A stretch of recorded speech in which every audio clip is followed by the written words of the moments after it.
Boris Johnson today faced accusations of breaking his own social distancing rules. His own rules that he was breaking. Guilty. This is just after the official 10 Downing Street Twitter account tweeted a warning to the general public not long after the meeting that Boris Johnson was addressing. It was a room full of Tory MPs. Packed in they were. And the official 10 Downing Street Twitter account tweeted a warning to the general public. Warning, warning. They said, don't gather with more than 30 people. Any gathering with more than 30 people is illegal. You will be fined. Unless you are a member of Her Majesty's government, in which case you can do whatever you blooming well like, apparently. The account of the Prime Minister said it is illegal, against the law, furthermore, to hold a gathering of more than 30 people just after the Prime Minister held a gathering of 50 people. Isn't that shocking? No. No, it isn't. It's not remotely surprising. Do as I say, not as I do, because we'll fine you if you don't. On Wednesday afternoon in Parliament, the Prime Minister spoke to the 1922 Committee of Conservative Backbenchers. Blimey. Peering out at that lot must have been like perusing the Carvery trolley in the Lord's canteen. The room was marked as having a maximum capacity of 29 people in order to prevent the spread of the coronavirus. But reports have suggested that there were at least 50 Tories squeezed in there to listen to Bozo do his act. The official 10 Downing Street Twitter account tweeted a warning to the general public, that's you, not long after the meeting ended, that gatherings of more than 30 people are illegal. Do they actually hear themselves? It's like they're trolling us now. It is. It's how much can we get away with? And it seems like an unlimited amount. How far can we push these people before one of them raises a finger of complaint? It appears to be forever. There is no line that they can cross that we will say, hell no, you can't go there. They just keep doing it and doing it. I expect that it's a game with them, that they're betting on it. I know. We'll tell everybody that you can't travel anywhere, and then we'll get our most famous non-elected official to just drive about. And how will we explain that?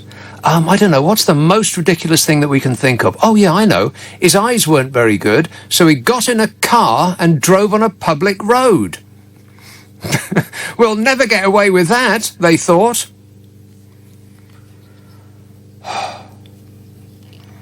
And how do we know that they were packed in like sardines? Because, I mean, this could be, just one of those anonymous sources. It could be fake news. Well, the only reason that we know that they were packed in like sardines is that Boris Johnson told us they were. See, like I said, it's like they're trolling us. I bet they wake up laughing. Talk about gullible. I'm embarrassed for me. So the room was marked as having a maximum capacity of 29 people in order to prevent the spread of this invisible thing. But reports suggested there were at least 50 Tories squeezed in there to listen to Boris Johnson go, paw, do his thing. Whew, that's getting old. The official 10 Downing Street Twitter account tweeted a warning to the general public not long after the meeting ended that gatherings of more than 30 people are illegal. The tweet said, breaking the rules could cost you thousands. If you attend an illegal gathering, you could be fined £100, increasing on each offence up to £3,200.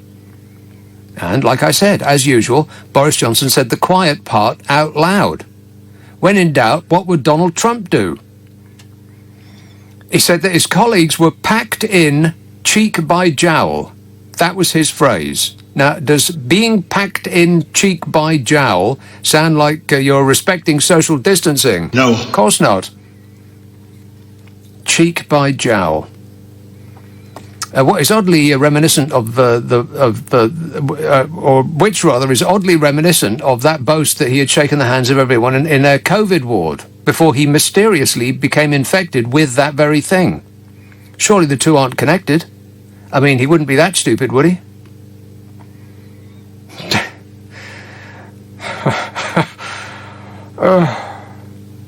When pressed on whether rules had been broken or why Boris Johnson had not left the room if it was too full, the Prime Minister's deputy official spokesman repeatedly refused to clarify the circumstances surrounding the meeting. This was the quote. I'm not privy to the detail. It's a political event, said the spokesman, which has the air of supercilious superiority that we have come to expect from this administration. It boils down to, don't question us, peasant. Oh, I'm not privy to the detail. Asked if Boris Johnson obeys his own social distancing rules, the spokesman replied yes, by which they meant no. Sir Graham Brady, the chairman of the influential committee of backbenchers, insisted that social distancing of 1 metre plus was maintained. Really? OK. Hands in the air, anyone who believes that. Now hands up those who don't. Unanimous! Now, you remember the Liberal Democrats? They used to be a thing. Anyway, the Liberal Democrats have demanded a formal probe into what happened, and Commons leader Jacob Rees-Mogg was asked to carry out a full investigation. Yes, because that's what he's going to do. He's going to carry out a full investigation in order to become better informed. You're better informed than I am. I don't know anything. They don't care what we think. We have given them a huge majority. We gave it to them, and now they can do anything they want. So it was a seemingly illegal meeting hosted by the actual Prime Minister, who will fine you if you do the same. And the Lib Dems warned that this could... This was the quote. This is what the Lib Dems have, they've risen up to a great height and said, sternly, that this could undermine the faith in government in a time of crisis. Yeah, I think that ship's sailed and sunk. And we've been here before, when Gollum went to Durham. And there's evidence to show that public faith in the message of staying safe and all of that was catastrophically damaged because people understandably thought, well, if he can do it, why can't I? The Liberal Democrats, the Shadow Commons leader... Well, that should be a pop quiz. Shadow Commons leader, Liberal Democrats, anybody at all? Time's up. Weira Hobhouse said, reports such as those of the 1922 committee undermine faith in government and ultimately impact the effectiveness of government public health messaging. We cannot allow it to look as though there is one rule for Conservative MPs and another for the rest of the country. Oh, come on.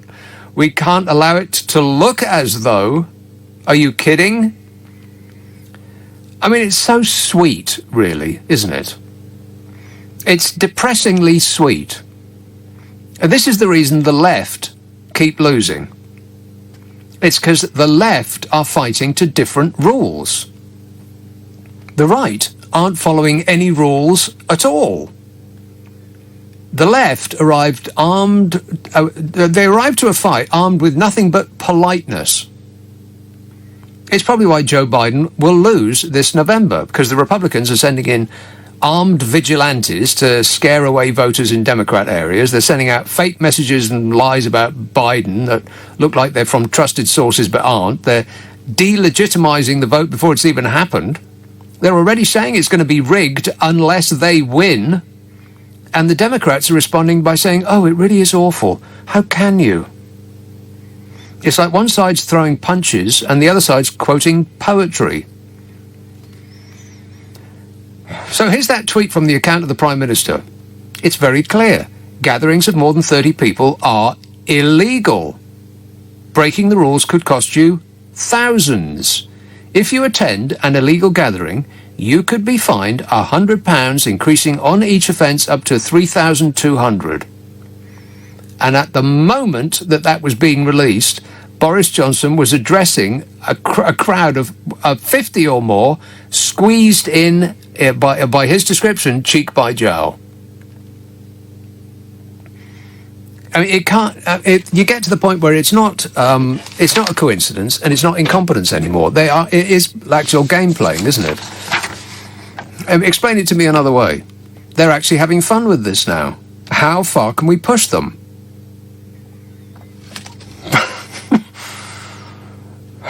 Boris Johnson held a meeting that he said was packed in cheek by jowl. No room for misunderstanding there. You're not cheek by jowl if you're 3 foot from one another. And yet he'll fine you for doing the same. What a way to run a country, eh? Dreadful. And if you think, well, people won't really be fined for organising gatherings of more than 30 people, then how quickly you forget. Just last weekend, Piers Corbyn. You know Piers Corbyn, don't you? Yeah, that's him. That's him. He was fined £10,000 for organising just such a gathering in Trafalgar Square. At that meeting, and the Prime Minister's one, were both political, both against the law, both had more than 30 people. It's just that the anti-government one gets a £10,000 fine, and the pro-government one gets a free pass. Nothing to see here. Please move along, or we'll fine you. I ask the good people who switched their allegiance and ticked the box marked Conservative for the first time in their lives in the last election, are you regretting your decision yet, or would you like some more time? He knows everything. Here's a call in Oldbury. Hey up, Ranjit. Hi, Nick. You okay, mate? I am super duper. Thanks for asking. Yeah, you just... Actually, I spoke to your producer and I said, look, when somebody takes an inch, then they start taking a yard and then they start taking a mile, yeah? And then they take tens of miles. And you've just said that. Where do you think this Conservative government or the Boris machine's going to stop of taking the urine out of us, yeah? Because look at his term since he's been Prime Minister. He became Prime Minister in December, went on holiday, yeah? Yeah, that still amazes me. It seems to be the done thing. You start a new job, and then your first port of call is to leave the country. How can anybody have the nerve to do that? I mean, it's absolutely incredible, isn't it? Yeah, but you've given him the inch. He's taken the yard. Yeah. Now he's gone on holiday. He knows he can take a mile. Yeah. Then we had this coronavirus, and then he had the disease. Yeah. He was out of action. Then he come back into action. Then he had the baby, and then he went on paternity leave or whatever. Okay, and then he's been on holiday again. When's he actually been running the country? And if I can give you an analogy, you know when they're playing football behind closed doors, yeah, they've got like pictures of supporters in the seats, right? And I've noticed, and I've been watching Boris now for a few weeks. Oh, do you want to get that? That's probably very important. No, I can go out. One second. Basically, I've been watching him, yeah? Yeah. And when he's with his cronies, yeah, like the 30 or 40 of them in that room the other day. You're not the security guard at a major power installation, by the way, are you? I mean, that might be a call you have to take. No, it isn't. Don't worry about that. There's other people that can take it. I'll delegate, yeah? Okay. That's a coincidence, yeah. So just pick that phone up and slam it back down again straight away. Yeah. They'll call back if it's important. He's there, yeah, because he's got these other buffoons, yeah, that cheer him on when he makes his gas, yeah, and because all of them they want a piece of the action, yeah. Now when he's in Parliament at question time, he gets absolutely slaughtered, right? Now, the other day, he never had any answers for Keir Starmer. He had no answers for his backbenchers.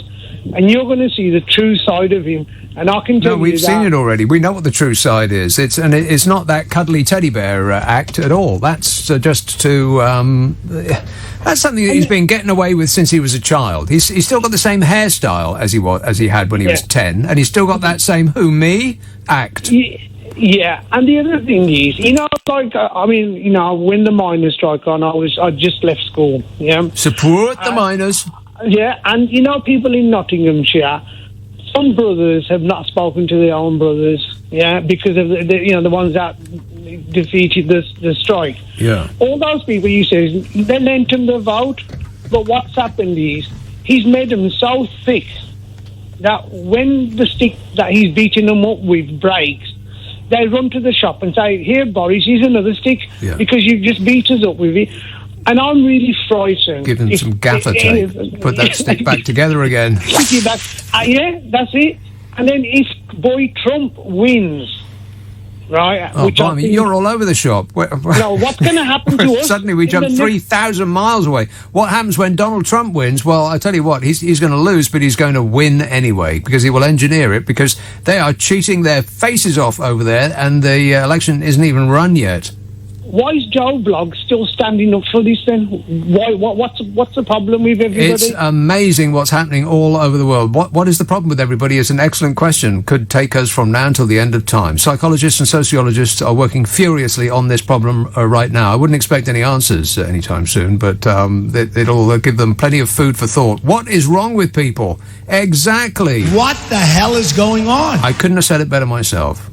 All right, thanks a lot, Ranjit. Cheers, mate. 0345 6060 973. Yeah, it appears that people can be pushed to endless extremes, just as long as you keep telling them what they want to hear. That the people below them on the ladder are dragging them down, rather than the truth, which is that the people above them on the ladder are pushing them down. But it's very difficult to hit up. But you can certainly hit down. That's easy, and that's what we're being trained to do. It's their fault that you don't have a life that is, like you see on the TV and in the magazines and on Twitter and on that photo sharing thing. Insta chat, whatever it's called.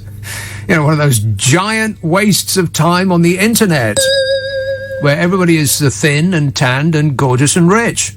Unlike you. And the reason that you are not one of those beautiful, godlike people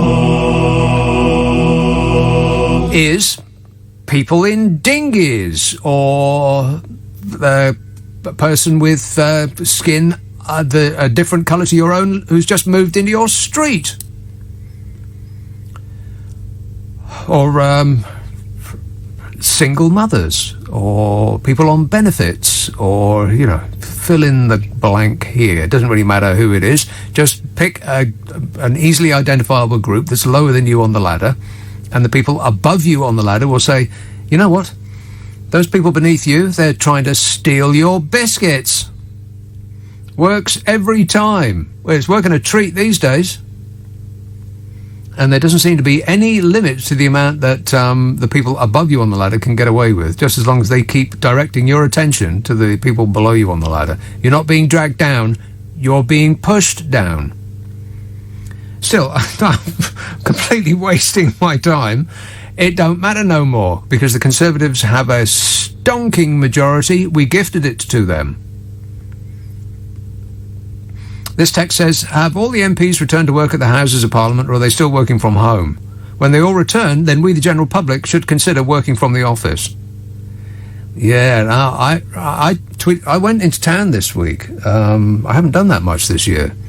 Maybe a couple of times since, apart from driving in and out to work.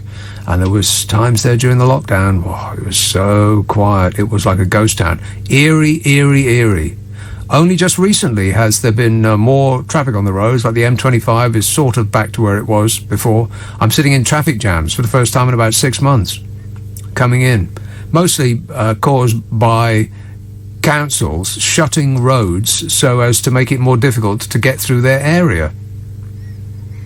I mean, they really are. What it amounts to is privatising roads. Because if you can't drive down them to get through them, then those roads are for the sole use of residents, which sounds like a private road to me. So if those roads that are now banned from ordinary road users driving through to get somewhere else, if you can't do that now as an ordinary road user, then why the hell should we pay for the upkeep of those roads? I mean, if you've stopped all traffic going through, then the people in those roads have benefited, supposedly, from a lack of through traffic, then that seems like they privatised that road for the benefit of the residents. And if that's the case, then those residents should stump up in full any amount of upkeep of those roads. Doesn't that make sense? Why should we pay for it if we can't use it? Just asking. Asking for a friend.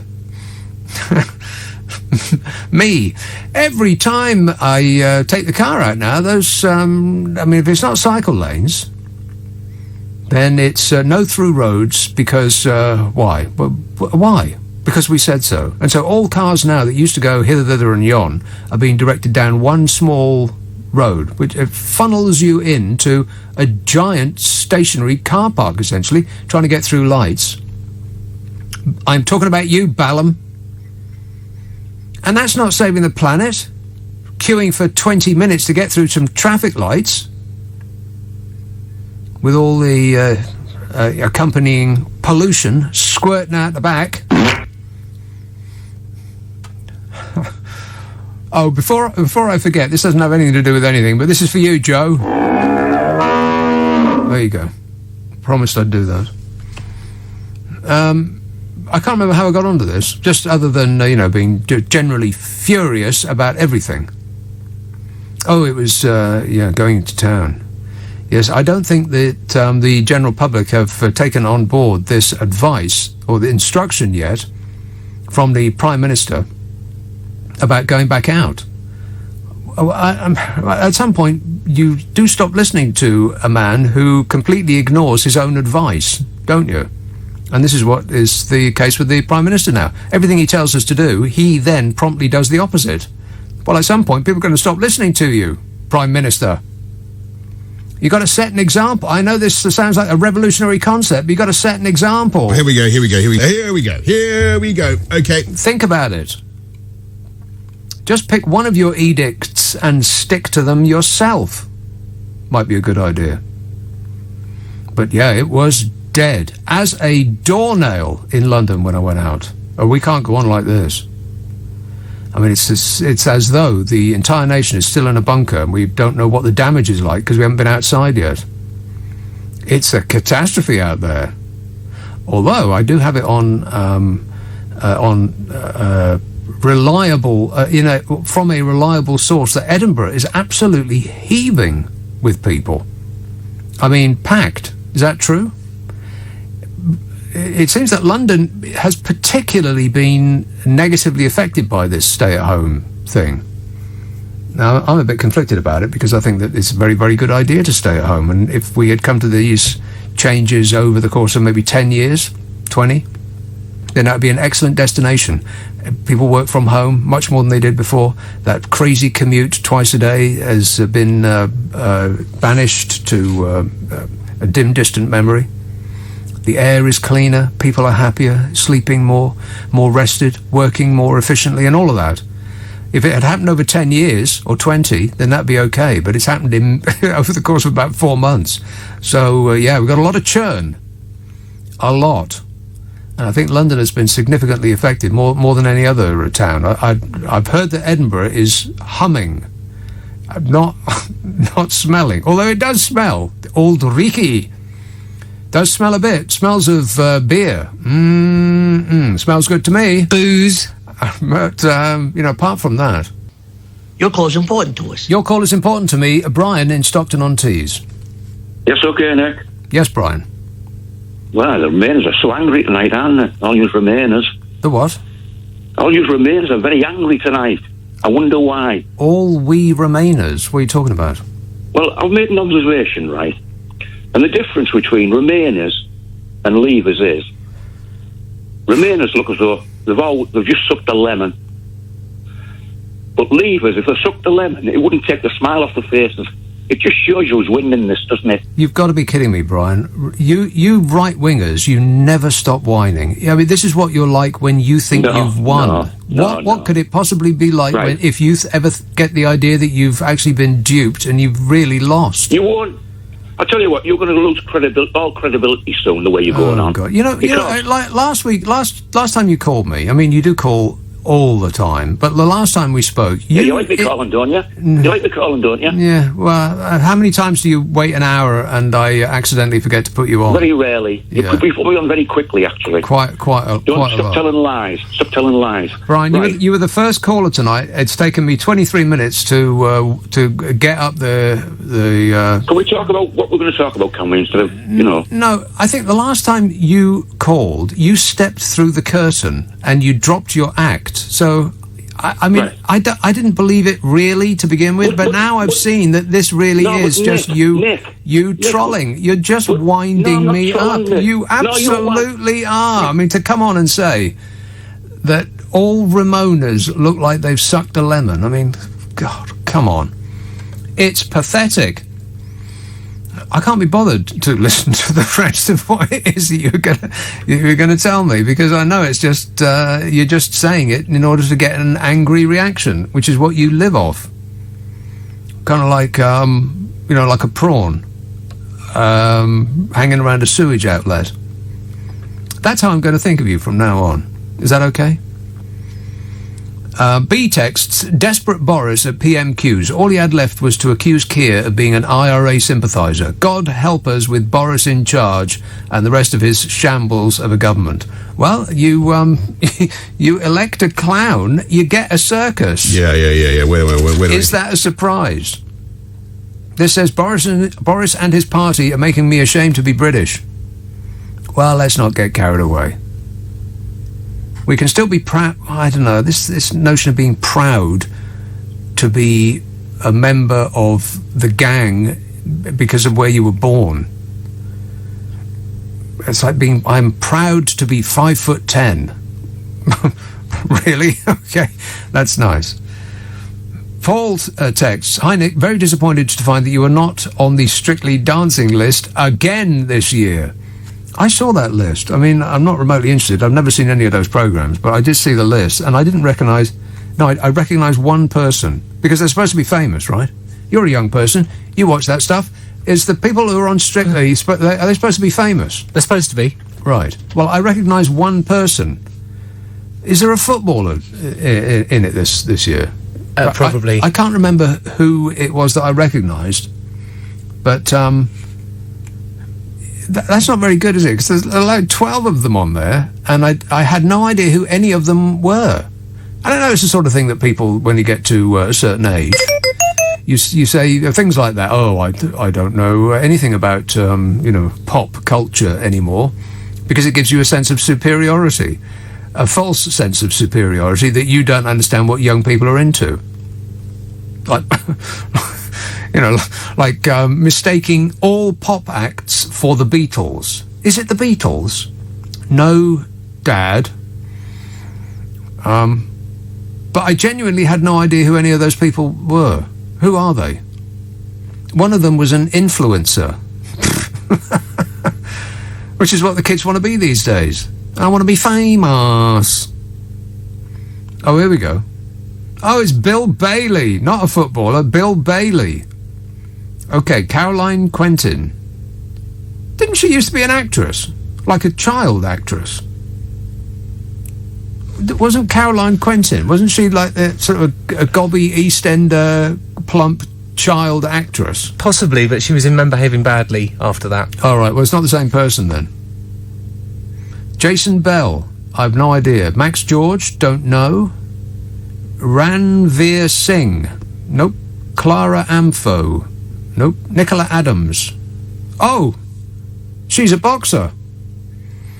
I have no disagreements with you, Nicola Adams. You have my full support. Bill Bailey, yeah. J.J. Chalmers, Jamie Lang, Maisie Smith, Hervey. H-R-V-Y. Hervey. Hervey. What does Hervey do? I think it's pronounced Harvey. No, it's H-R-V-Y. Hervey. I don't know. I've got no idea what Hervey does, but or indeed where he comes from. Some place where they've lost all their vowels. and get ready, Jackie Smith. So there's, 3 times 4? 3 times 4 is 15. 15 excellent reasons not to watch that show. Affirmative. 0345 6060 973. Let's have Beverly in East Yorkshire. Hello, Mike. Hi, Nick. Yeah, brilliant intro tonight. Thank you very much. Thank you very much. I appreciate it. Thank you. And I'm also with you on Nicola Adams as well, largely because she insisted on only dancing on show if she could have a female partner, which will really tick off Tony Abbott, who Boris has appointed. What a wonderful appointment. Doesn't the man get better and better? Yeah, I don't really know anything about this fella, other than Australians weren't too enamoured of him either. And it just seems a bit rich, a bit desperate, in fact, pathetic even, that we have to travel 10,000 miles to find someone who is willing to help us out by negotiating a trade deal. I mean, how bereft of talent are the people that are running this country? They can't find one single person from this country to negotiate our own trade deals, for crying out loud. This is pathetic. It is, and that sort of going on to trade deals brings me on to the next point, that surreptitiously the government have compulsory purchased 12 sites around the UK for lorry parks because we won't be able to have the paperwork in place for December 31st, January 1st. Yeah. And we're going to have to park the lorries up, and they've compulsorily purchased 12 sites. But they're not publicising that as a brilliant offshoot of Brexit. You know, I took a phone call from somebody who was... He didn't want to tell me who he was, but he obviously had a great knowledge of the lorry trade. He seemed to be a person who ran a transport company, or who had inside government knowledge, and this was about almost a year ago, and he was telling me and the audience what was going to happen at the borders, and it stunned me into silence. And he went on for about 15 minutes, just laying it out. The amount of lorries that go by, the amount of disruption that even a small delay will cause. And this was about a year ago. I should put it back up. In fact, I should bring it in and just play it, because everything that he said then is coming true now. We are screwed if they don't get this right, but it's too late now. But at least we've brought an Australian in, so we can get the lorries to Australia. But just on a little side point, you keep saying that, we follow America, and it's getting faster and faster the rate that we follow America at. Mm-hmm. So how long is it going to be before Boris starts calling people from the armed services who died in action and who got injured in action losers? Yeah, losers, yeah. I mean, this is... it's priceless. I mean, Donald Trump is chafing against that and tweeting out, so I never called anybody a loser, and I certainly didn't call Kane. What's his name? McCain. Yeah, he did. John McCain. And he said, there's absolutely no evidence of any kind whatsoever that I called John McCain a loser. He's on TV in front of an audience calling him a loser. There are videos all over the internet. He does it all the time. And his fans just go berserk. He's lying to them all the time. But any time that somebody catches him on a lie, which is really easy, just look anything he says up, they just start flailing their arms around like a drunken octopus. Oh, Boris. Yeah, same thing. All right. Thanks a lot, Mike. Ta-da. 0345 6060 973. Paul text, it's very... Oh, no, I got that. Lorna says, I'm in Lake Como. Wow. Oh, really? I'm in Lake Como. In it, really? Or beside it? Well, read on, you'll find out. Stupid. Nick, I'm in Lake Como, sitting outside on a terrace with a glass, brackets, bottle of Prosecco, overlooking the lake and the mountains. No need to wrap up because it's still 23 degrees. I wish I could send pictures, but hoping you're getting the picture. Yeah, I am, Lorna.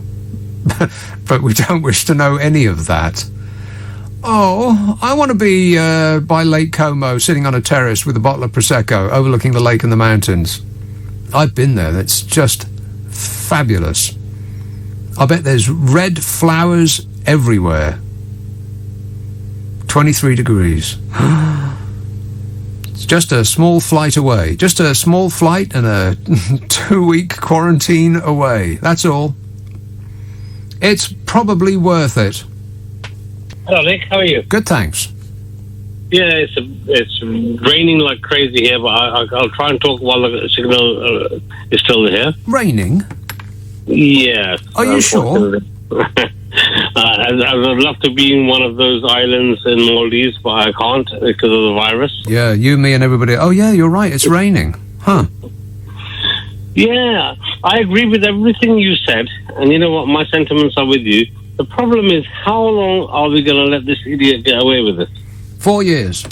Well, no, 9 years, because he will almost certainly get back in again, because he will point at some desperate types coming in by dinghy and say, look, there they are, vote for me, I'll stop it.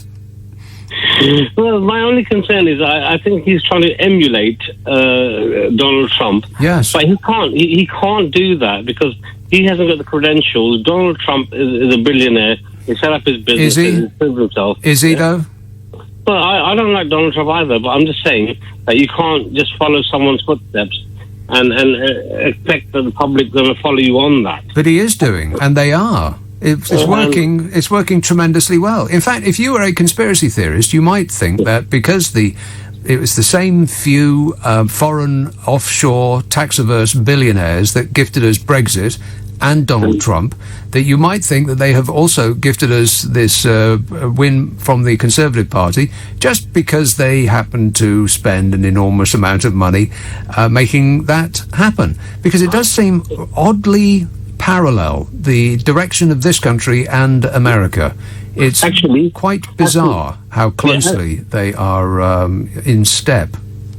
Actually, I don't need to be a conspiracy theorist to follow you on that. I still agree with you anyway. It's just that I think the guy is on this mission that probably I would suspect that he thought if Dominic Cummings can get away with it, I can get away with it. And he's done this. And it wouldn't surprise me if today's a Friday night, tomorrow night he might be arranging a rave party for 3,000 people. Who knows? Probably. Well, there's a party I don't want to go to. Can you imagine him dancing? Good grief. But where did we stop this? Come on, we've got to be serious about this. There is no stopping it. That's the nature of supposed democracy in this country. You gift a party with a majority the ability to do anything they want. But not to the extent where it destroys the economy, destroys the country, and they got no consequential consequences afterwards. That's ridiculous, isn't it? Well, you would think so, and yet it's happening right in front of us. And we've had a weak Labour government, so that I partially blame. Well, we did not have a weak Labour government. We had, in Jeremy Corbyn, a candidate that was considered by a public, after having been battered with propaganda against him for 4 years, that he was unelectable. If you tell people something is or someone is unelectable for 4 straight years, and that they're an enemy of the people, and they're not to be trusted, and he's going to come and eat your babies while you sleep, then you might expect the public to have to come to a negative conclusion about that person. Well, I don't know. If you stick up Jeremy Corbyn against Boris Bojo, man to man, I think 1,000% Jeremy Corbyn wins all day long, man to man. But he doesn't. We've been there already. He didn't. He lost. I don't know what to say to that. Well, what you can what you can deduce from that is that all that matters now is how you come across on TV. And it's just bizarre that Boris Johnson and Donald Trump that look alike and their acts are sort of alike. I mean, Donald Trump gives it big American showbiz and razzmatazz. I can be more presidential than anybody. Whereas Boris Johnson does the upper class born to rule thing. Yeah. Wait a minute. Which goes over better in this country rather than somebody loud and bellicose like Trump, which we all shy away from, being constipatedly polite in this country. But we don't doff our caps to someone with a double-barreled name or a posh accent. Well, there's one big difference. If Donald Trump fails to win the next election, he's still got his billions. He's still got his business. Well, does he though? Does he have billions? Because if he did actually have billions, I think we would have seen his tax returns by now. I think the reason that we haven't is A, they're probably full of criminality, and B, he hasn't got as much money as he says. I mean, he lost. He was the biggest financial loser in the whole of America one year. I can't remember exactly how much he lost, but pretty much everything that his dad gave him, he lost. I make $400 million a year, so what difference does it make? He doesn't make $400 million a year, not even close. His family stole money from a child's cancer charity to prop up his business. I mean, that's the level we're talking about here. If he was a billionaire, like he says, then he wouldn't have done that. Who would? Okay, it's easy to say that, but I don't agree with his politics. I don't like the man at all. But look, having said that, he's made his billions. And stop saying that. He has not made his billions. His dad gave him $400 million, and he lost it. Well, I was going to just come to that. He made his billions because he had millions to make billions, whereas the individual here in the UK and America doesn't have that, and Boris doesn't have that. So Boris needs to get real on this, that, if he screws up and finally people realise the sucker that he is, he's going to end up on his feet with his tail tagged with his arse. You have got to be kidding me. He's doing just fine. He will do just fine. Don't be concerned about Boris Johnson's financial health. I'm sure he's rolling in it. That's a man who used to write a column for the Telegraph that netted him, by his own admission, he dashed it off in half an hour, I think was the phrase that he used, to counter accusations that he was spending too much time making money. He said it's just something he dashes off in half an hour, and the Telegraph paid him, I think it was £250,000 a year, which he described as chicken feed. £250,000 a year for a half an hour's work per week, chicken feed. There's a man who is not in want of money. Don't worry about him, Manesh. Be concerned for yourself and all of the rest of us. Thanks, mate. 0345 6060 973. Let's have Worcester. Hello, Dave. Good evening, Nick. Interesting conversations tonight. Jackie Smith, what a talent! She worked for that great humanitarian Blair, and what a merry dance they led us on. No pun intended. But what I was going to say was what you said earlier on.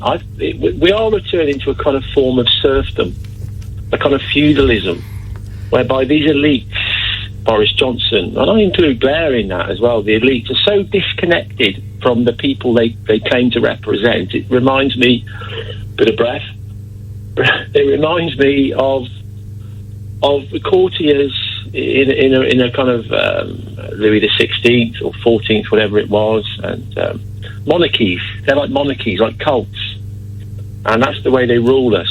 And democracy is they never liked democracy. They've always concerned them the ability that we can remove them from their power positions. Yeah, and that's what they're all about. And I think there's what people got to realise is that there's a kind of massive welfare for the rich.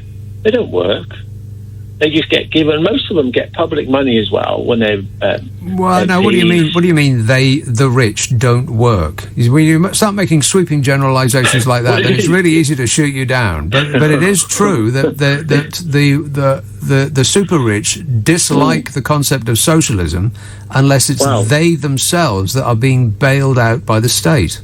Well, you say they work, And as you said about Boris Johnson, I mean, there's one interesting thing. I watched him, and he was giving some blab speech, you know, when he was stood at the lectern, and there was all people clapping. They always clap. There's no disagreement.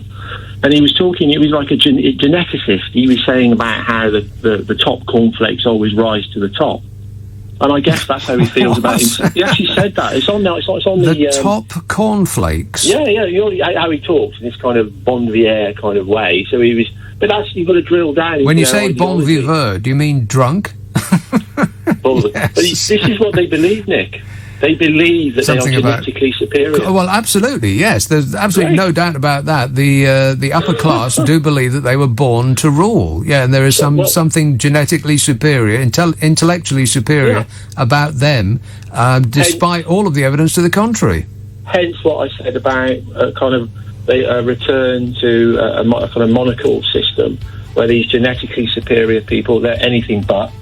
I mean, they're so egotistical. Yeah. Did you say monocle system?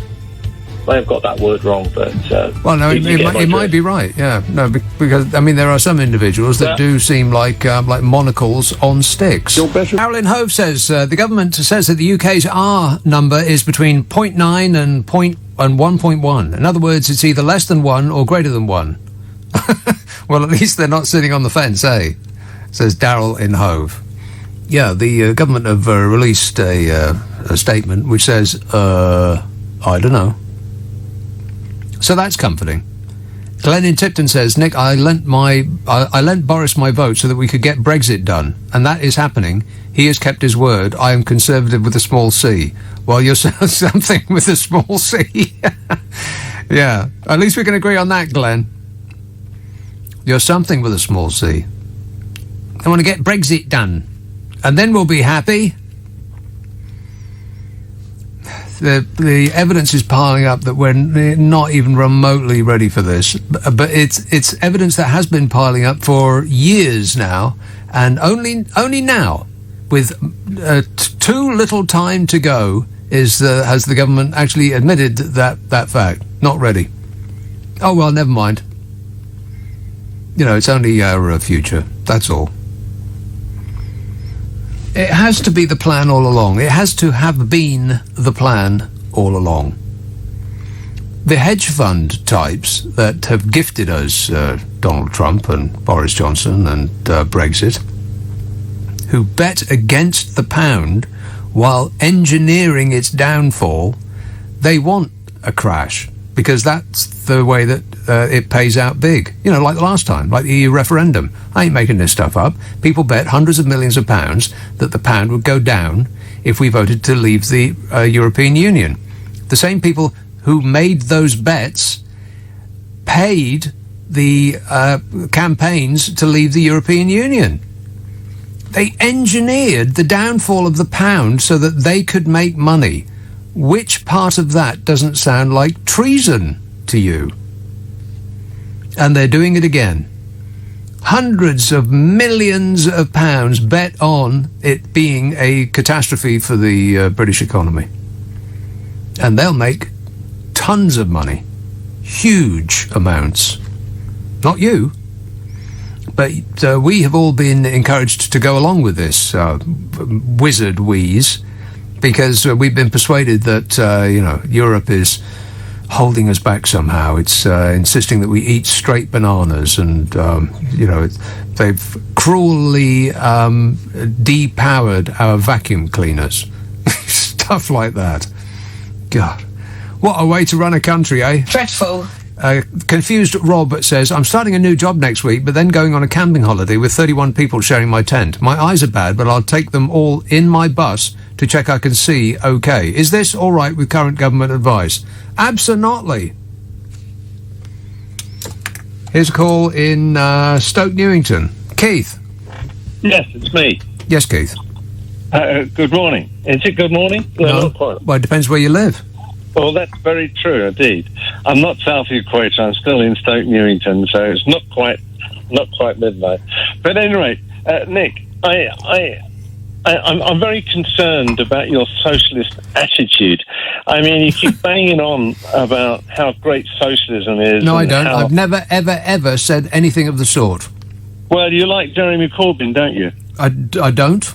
Never voted for him.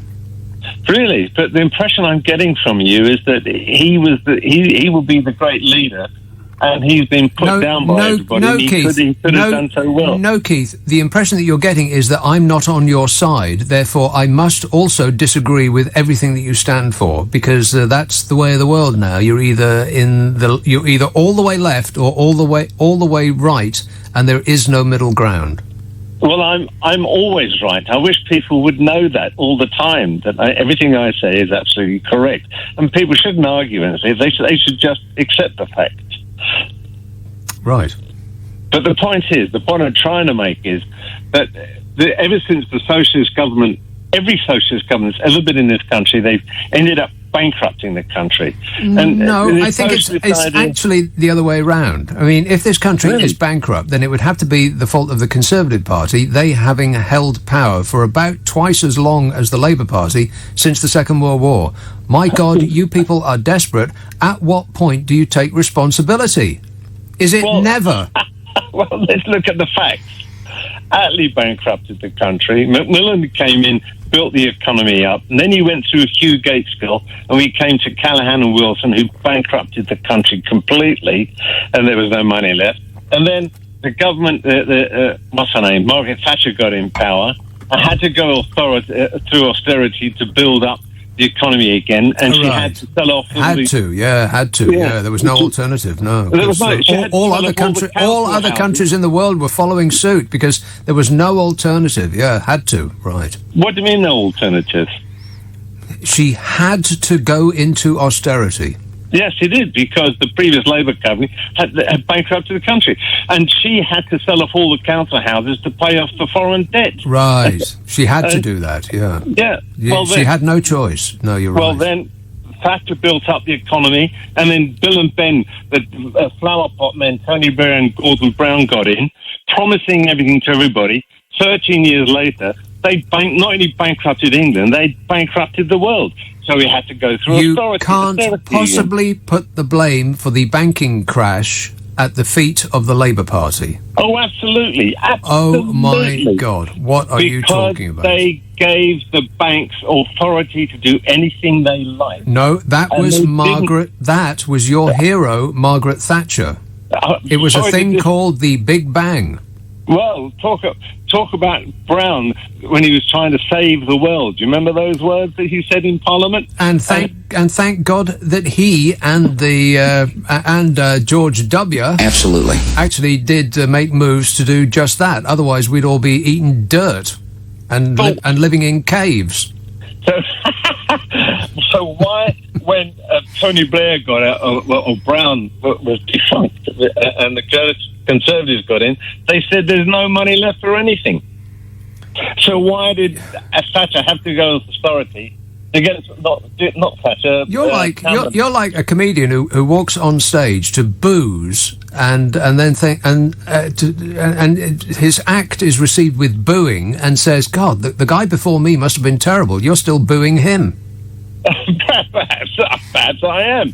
But look at Russia, socialist country, and absolutely bankrupt, and came to the West begging for money to sort them out, and that was the socialism has never been socialism has never been tried anywhere on earth. It's always some form of extreme capitalism. In that, only the people at the very, very top win prizes. Everybody else is condemned to a life of drudgery serving them. That's not socialism.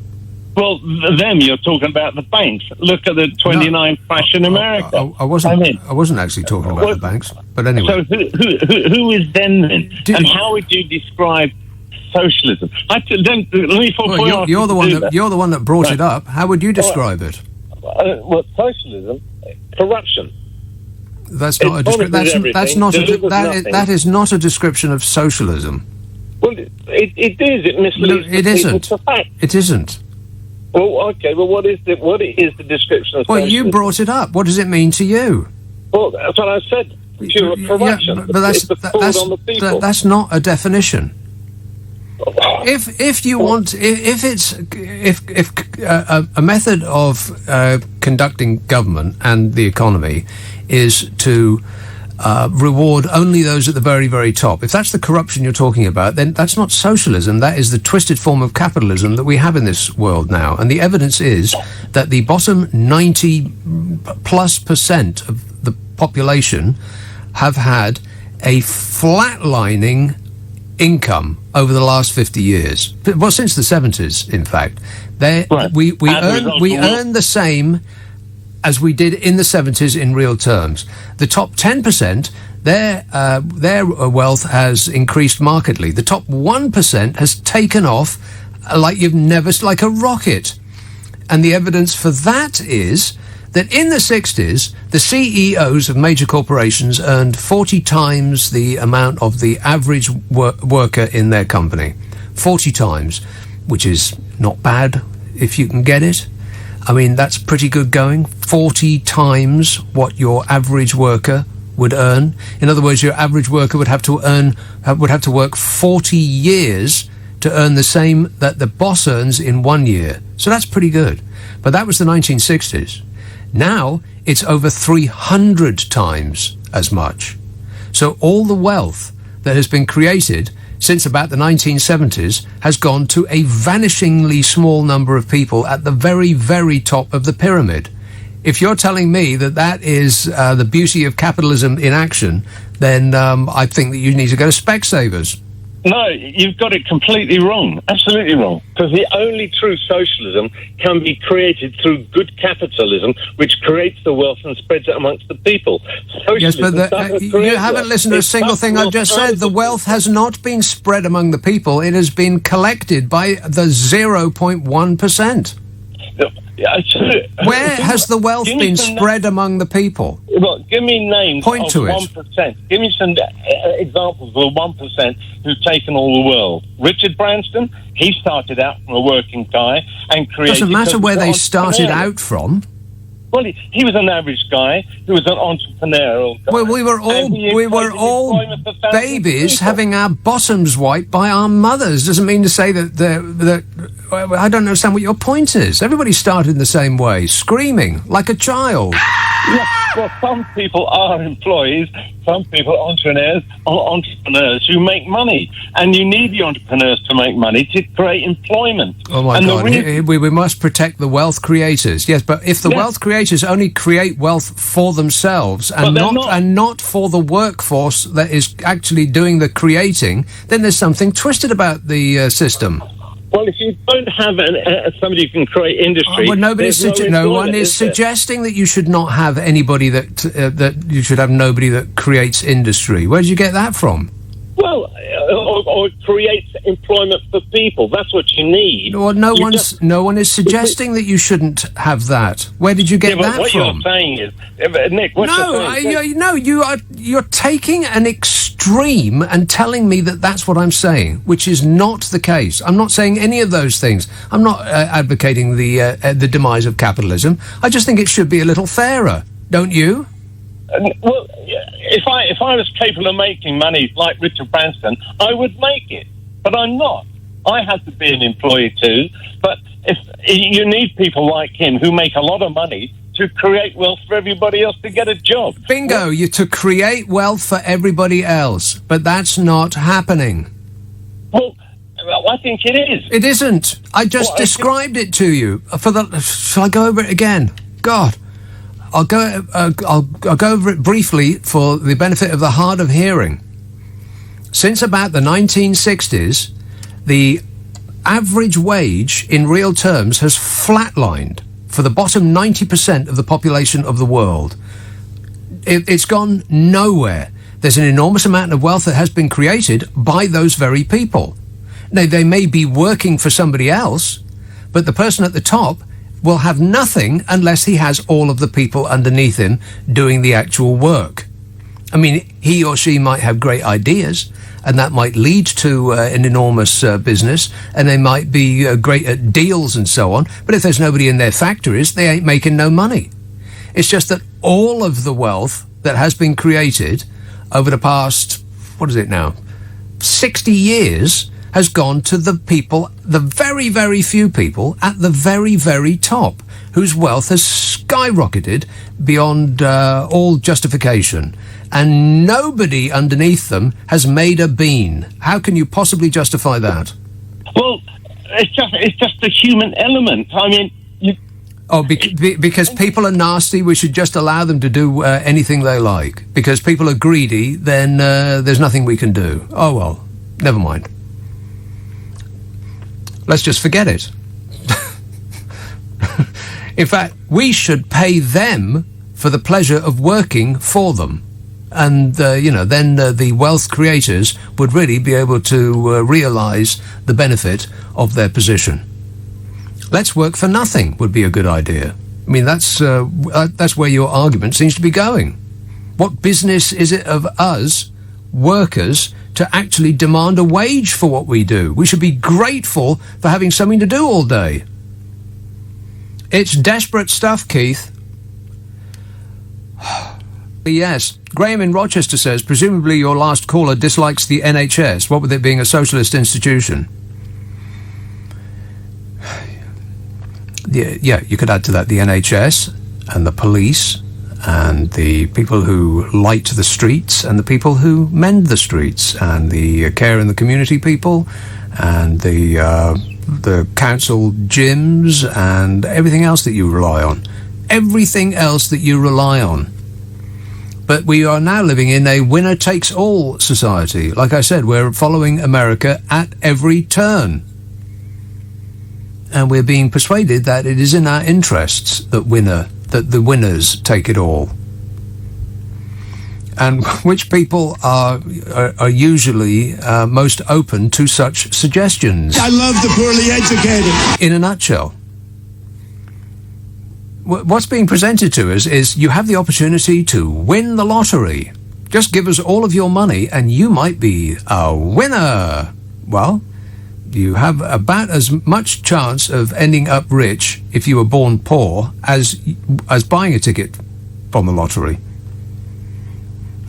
Money stays where money is, which is why the same families are at the top of the tree, decade after decade after decade, generation after generation after generation. I can't remember the exact number, but it's something like 3% of the population of the country own 80% of the land, and have done so for generations. Those figures may not be completely accurate, but it's there or thereabouts. And just because they're not completely accurate doesn't mean to say they're not facts. Vancouver, Nick. Yes, hi there, Nick. I would make one caveat to your explanation there. It's not generations; it's century after century. Yeah, in the it UK. is. Yeah, that's right. It's the Duke of Westminster and the Russell family, the Dukes of Bedford, and the Rees-Moggs that have run North Somerset since the Great Pretender was defeated. It's ridiculous to place people for 500 years that couldn't find their way out of a toilet with lights off. They're in charge of the country. Exactly. Yes, born to rule, a sense of innate superiority. Yes, it's precisely right. I was going to say, regarding Tony Abbott, though, which is what I first called in about, I find it amazing that Britain would go to Australia to look for an expertise in trade deals. I mean, first of all, Tony Abbott was a prime minister, so he had absolutely nothing to do with the trade deal. He just said, go make a trade deal with China. And he was an incredibly unpopular prime minister. Yes. But the other point is, I mean, regardless of the fact that he's a homophobe but bigot, I mean, he's all of those things, and we know that. Yeah, but people are making too much over that. I mean, point to somebody in a position of power that doesn't fit that description. There can't be many. well, Mr. Trudeau over here is fairly woke, as they say. Oh, I'm not talking about other countries. I'm not talking about other countries. I'm talking about here. Oh, okay. But what I was going to say is that pretty much anyone can make a trade deal for Australia. It doesn't take a hell of a lot of expertise. 75% of their exports are raw materials. Yeah, it's coal. They don't make anything. It's coal. They dig stuff out of the ground. Exactly. And they sell it to the Chinese.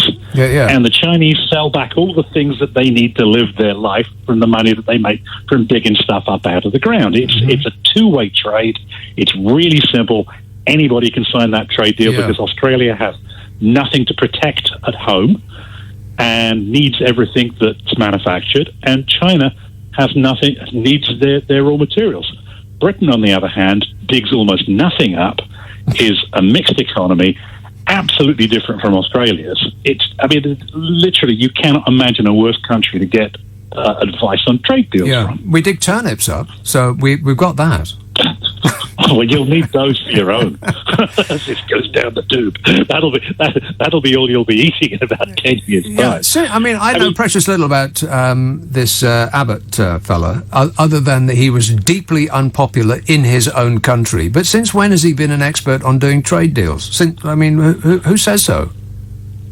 Well, Australia did sign good trade deals, but it's easy for them to sign good trade deals with China because China needs everything they have to sell them, and they need everything that China has to sell them back. It's such a simple economy, or economic trade economy, that of course you can sign a trade deal.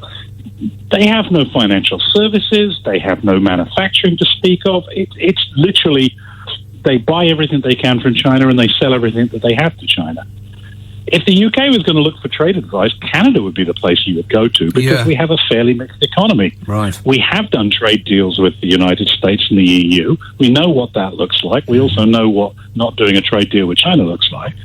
And if if the UK was going to ask Britain about trade deals, the advice would be you have to do a deal with the EU straight away. Yes, of course. That's what Canada's advice would be. Yes. Oh, you got to do a deal with those guys right away. Yeah, you get a trade expert to look over our books, and he or she will say, "You stupid morons! You're running away from the biggest market that is most important to you."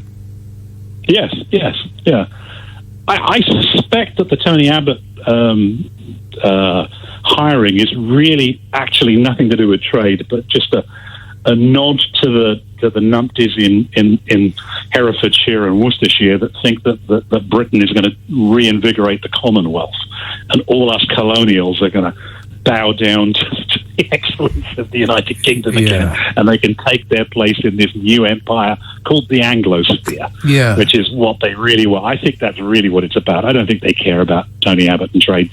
They just want to make it look like Britain is going to reinstitute the Commonwealth all over again, and us Canadians will obviously do exactly as we're told and just go along with it because Britain, right? Yeah, and America will do us a favour because they speak English. Like, that makes sense. You know, like Donald Trump will be nice to us. Donald Trump is not a nice person. Like that could ever happen. All right. Yeah.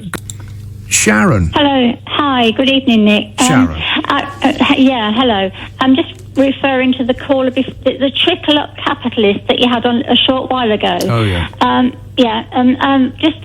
I can't believe that people are still blaming it was an international banking crisis.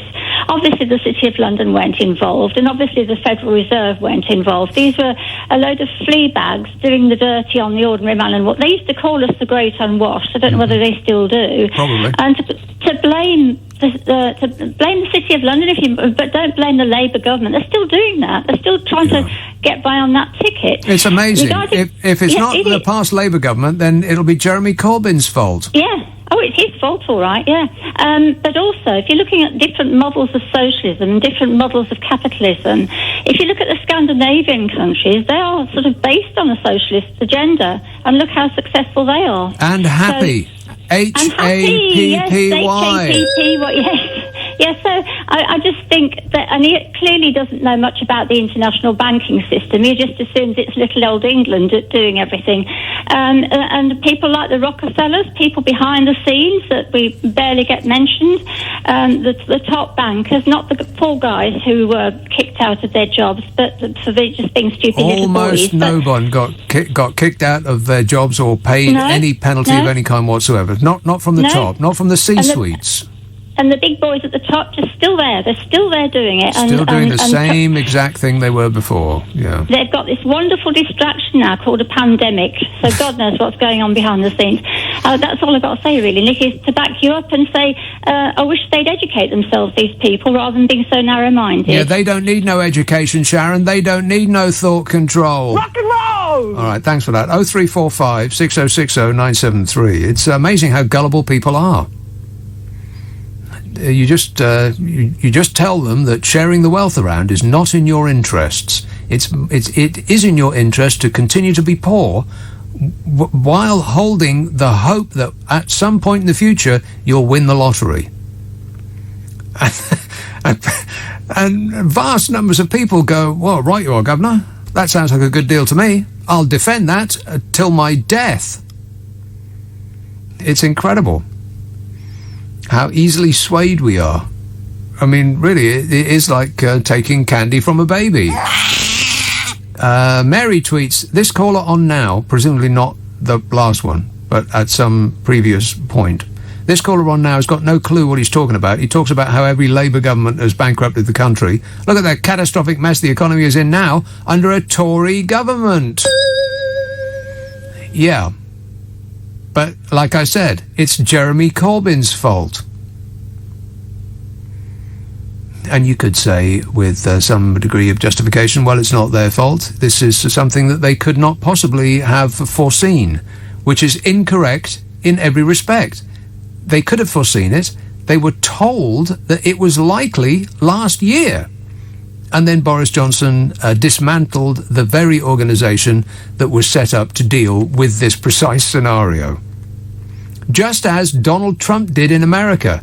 Like I said, there's echoes everywhere. It's like we're doing a show in the Alps. Let's have a call in Dagenham. Ian. Hello. Hello. Hello. Hello. Yes, Hello. That person who was on about 10, 15 minutes ago about the wonderful Tory government, and it's all Labour Party's fault. I mean, when the Tories come in 10 years ago, they promised to get rid of the debt, and we're going to be in positive, you know, and basically spent 10 years doubling the debt. Is exactly right, yes. That is a fact, right? And the fact is, all this austerity has done nothing, basically. All it does is they've cut all the services that people want, plus local government, and basically screwed it up. Yeah, well, they haven't screwed it up. They've been very successful in doing just that, which was, I believe, the plan all along, and will continue to be. We're about to get, I betcha, austerity Mark II, which is going to make the previous 10 years look like a tea party. And then we got a damn jabbering ninny up in number 10, and this is it, The jabbering ninny? Yeah. Wait. Who are you talking about? Well, God knows what his partner thinks of. You know, I'm not sure what she sees, basically, in a person like him. But hey, what can you say, really? You know, right. What can you say? Well, we'll never know. Yeah. All right. No, we never know. But that's what I've got to say. Really, okay, basically. It sounds like you said it. Thanks a lot, Ian. 0345 6060 973. Richie in Sutton says, Nick, admit it, you're longing for Trump to be re-elected for the material. Well, you see, the thing with Trump is that at first I was amused. You know, for all sorts of reasons. But I have a strong temperament, and it's a very good temperament, and it's a very in-control temperament. I have a very strong temperament, but I have a temperament that's totally under control. I mean, it is kind of amusing, isn't it? It is every utterance and his stance and the way he walks and dresses and the way he moves his hands in and out like he's playing an invisible accordion, and all of the things he does are kind of amusing. What do I know about it? All I know is what's on the internet. I mean, it's so staggeringly stupid, some of the things that he comes out with, that you can't help but be amused. You are going to love President Trump. I mean, who would say that? And after a while, because I think at the very beginning he wasn't really enjoying it. He thought it was just going to be like supposedly running his business, where he could just shout at people all day without consequence. But the weight of office bore ill upon him, and he was chafing against it. But after a while, he started to enjoy the power, and he realized that he doesn't actually have to know anything at all. In fact, his ignorance is something that he uses as a defense shield. Well, you know, I didn't know anything about it. I didn't know him. I didn't know any of the people that have been arrested and convicted for criminality that I surrounded myself with. I know nothing. Yeah, that's his defense now. What do I know? I don't know anything. I mean, inject bleach into yourself. That would be a good idea. But, you know, on the other hand... I'm not a doctor. Yeah. What do I know? So at first it was amusing, but now I'm petrified because he ain't going anywhere. And what's amazing is that the world's most powerful and wealthy political party was overtaken in a coup in about 10 seconds flat. They just fell over like dominoes, all on their backs like a puppy, waiting for their stomach to get scratched. He took over that party like it didn't exist,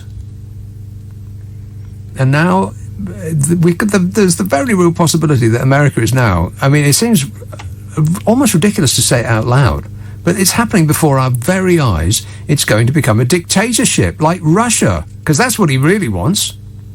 To have the power to execute anybody that gets in his way. I mean, he's wanted that his entire life. Just read his own book.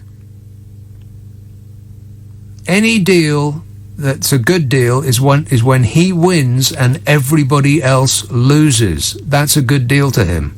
I'm not making it up. He wrote that, or rather he said it, and then his ghostwriter wrote it down.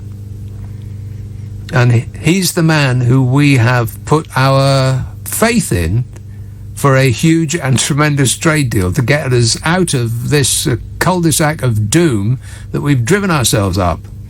God. But, you know, there's a dinghy of people who've just washed up on the shore near Dover, so let's concentrate on them. It's a swarm. 0345 6060 973. You can text 84850. Email nick@lbc.co.uk. If you're on Twitter, it's @LBC. Let's see about squeeze one in before the break. Enfield. Hello, Gary. Hi. You made a reference to about what it was like before, you know, under Labour, or even maybe not so much that, but what was like 60s, 70s, and now. I remember living through this period. In those periods, probably under Labour government, if I wanted to buy something, I had to have money in the bank to be able to afford to buy it. Yeah. Now, you don't need money in the bank. You just need a credit card, which you can, you know, get even if you can spell your name right. So in those days, you know, you had to have money to buy things. Yeah. So there was something, you know, there was a great perspective about it. So you live within your means. Correct. Now you're living on debt. And that frightens me, that, and it is continuing from one generation to another. Yeah. And I think this is probably the definition of capitalism, perhaps.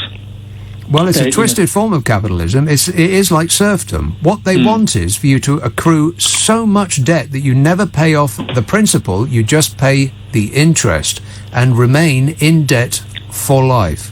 And then it's the taxpayer who has to write it off, you know, for those who get debts, and those who actually give the money, they you know, like the bailouts of the banks during the recession. And I see your point of view in that the rich are getting richer, and so on. So I think both ends of the spectrum, either from the left or the far right, we are just inundated with unskilled politicians I don't think we have a real good politician in the horizon at all. And I think if you have a really good, brilliant, smart politician, whether you're left or right, he will do something good. But the problem is that we're lacking. I mean, just look at the parties at the moment. There's nothing outstanding in any of them. So, where you can actually get confidence in, where you can feel, oh, it's like a father figure, we can trust in him. But there's nothing like that at all at the moment. Well, what you just described was somebody who comes across well on television. A father figure or a mother figure. I mean, that's just, do we like this person, which is what got us into this trouble in the first place, because we voted for that funny bloke off the telly. Yeah, I see that point of view, but there isn't. I mean, I've seen I've seen politicians on both ends, both the Labour and Conservatives. Nothing kind of persuades me that they represent, intelligence or doing anything that's common sense right. And this is what's lacking, I think, that you just have to be a lawyer to get into politics. Well, I understand your point, but it's a bit hard to judge Keir Starmer as the leader of a country, as he hasn't had the opportunity to do that yet. Indeed, but it's very easy to say really nice and great things when you're in opposition, because you don't have to deliver it. But when you get into power, then that's when the problem begins. But, I remember Harold Wilson. He had a kind of sense of authority around him. And then, even, I think Callaghan, he had a sense of authority. But you don't see that subsequently then, after that.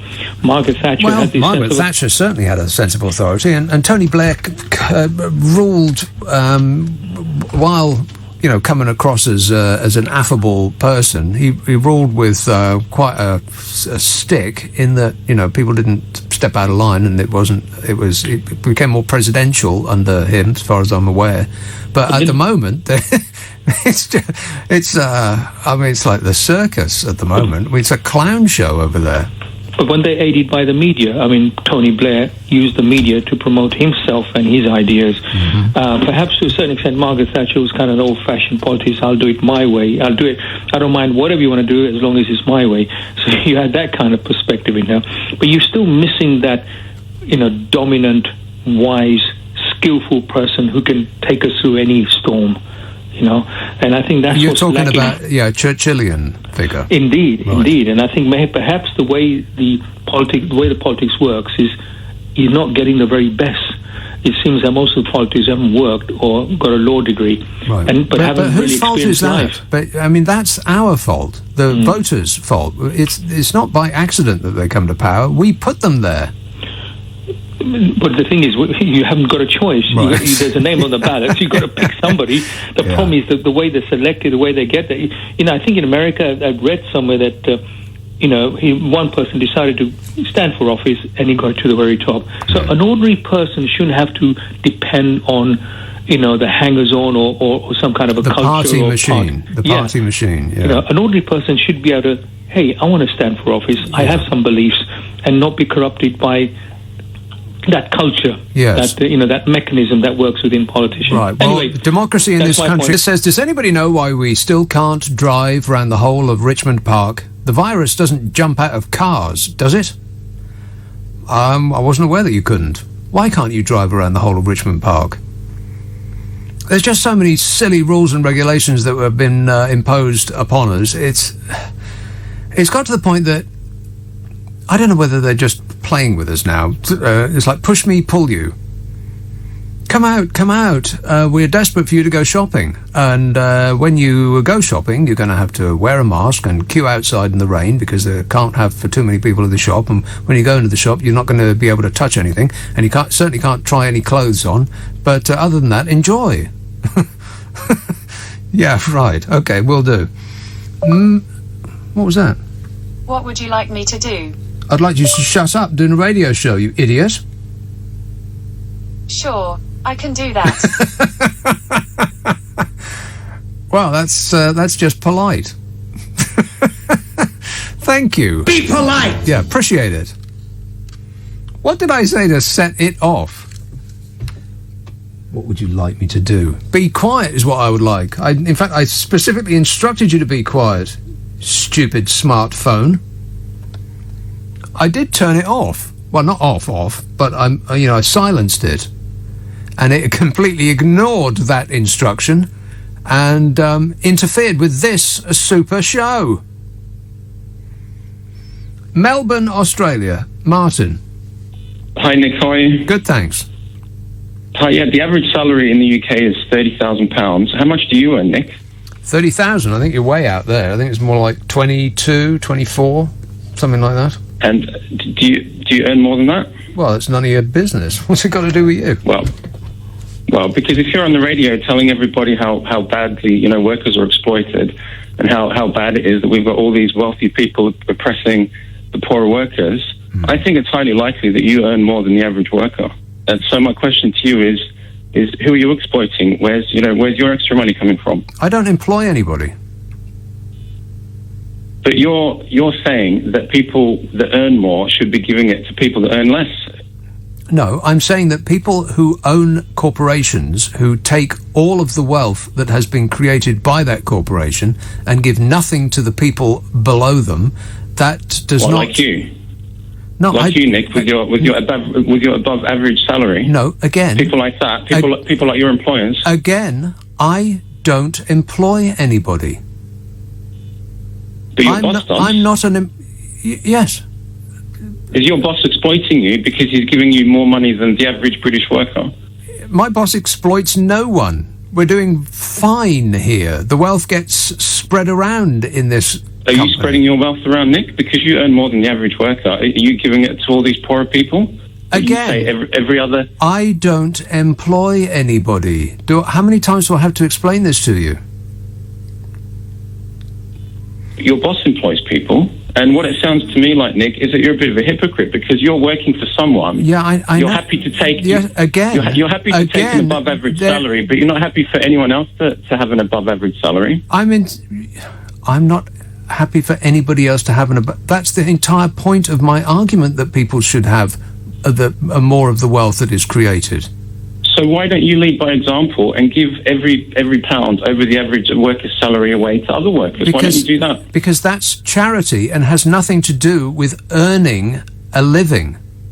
You should not have to rely on charity. I mean, I know you thought that this was cute and that you were trying to make a point, but you seem to be tying yourself... Money away, is that not charity? Why is it charity? You seem to be tying yourself in knots here, Martin. Why is it charity, Nick? If you giving money away is charity, but if your boss gives money away, that's not charity. I should give my money away to people that I don't know, that's charity. Yes, because that's what you want your boss to do, isn't it? That's what you want other people's bosses to do. No, you want them to give their money. It's fine if... No, that's not charity. That is an equitable distribution of the wealth that has been created by the people that create it. So why don't you do that? Why don't you write a letter to your boss? Oh my God, it's like I might as well talk to my dog. I'll get more sense. You just keep repeating the same thing over and over again. I mean, you've been waiting online for like 15 minutes. Could you not think of a single other thing to say? Because you're not leading by example, Nick. You're just repeating the same thing over and over. This is a nonsense argument. What are you talking about? You're not actually... Yeah, I know. I'm not giving my money away. Yeah, I know. I get that. Why? Give it away. Give it away to the poorer workers out there. That's charity. That's not what I'm talking about. I'm talking about an equitable distribution or some equitable distribution. Is it right? Is it right that people have... the vast majority of the population, 90-odd%, have had no real terms increase in their wages since the 1960s? Are you comfortable with that? That all of the wealth that has been created has gone to the top 0.001%. Yeah, and are you comfortable being the 1% that earns more than everyone else? How do you feel about that? I'm not the 1%. Well, you're better off than the average British worker. Well, by definition, almost 50% of the population is better off than the average worker, it being the median value. I don't think you should give your money away. I think you're a pretty good presenter. I think you earn a decent salary. You're paid for your skills. You've got no idea. I'm a teacher. You have no idea how much I earn. You pay more than 30,000. Otherwise, you probably wouldn't be doing the job. You've got no clue how much I earn. I do 2 days a week. Guess, Nick. I can have a guess, Nick. No, you can't have a guess. You've got no clue how much, and neither does it have any bearing on the argument, which is. It does, because if we're going to does not. I am not an employer. if we're asking other people to do things, we should be leading by example. If I'm asking my students to be honest, I should be honest. If I'm that has no relevance to what we're talking about. Again, I'll explain this really slowly. I mean, you seem like a relatively bright man. Surely you could understand it on the 5th or 6th time of explanation. Talk. Yeah, just a little bit too much talk. Well, what a news bulletin. I don't even know where to start. So Boris Johnson said that Tony Abbott he got the job because he was the leader of a freedom-loving country. What an asinine thing to say. Which country's people don't love freedom? Oh, those people in Australia. Tony Abbott led those people. They love oxygen over there. I'm beginning to think that they've hired Tony Abbott in order to goad the Liberals. That's beginning to look to me what this is all about. Who can we hire that's really going to upset the libtards, is the thinking here. Must be.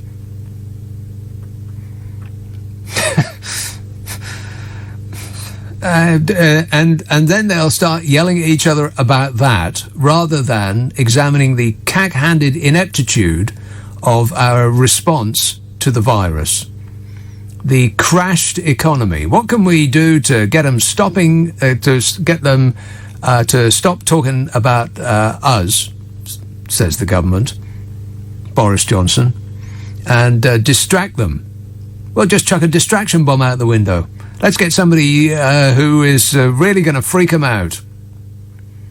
And they just went through their Rolodex of shame. Oh, how about this guy?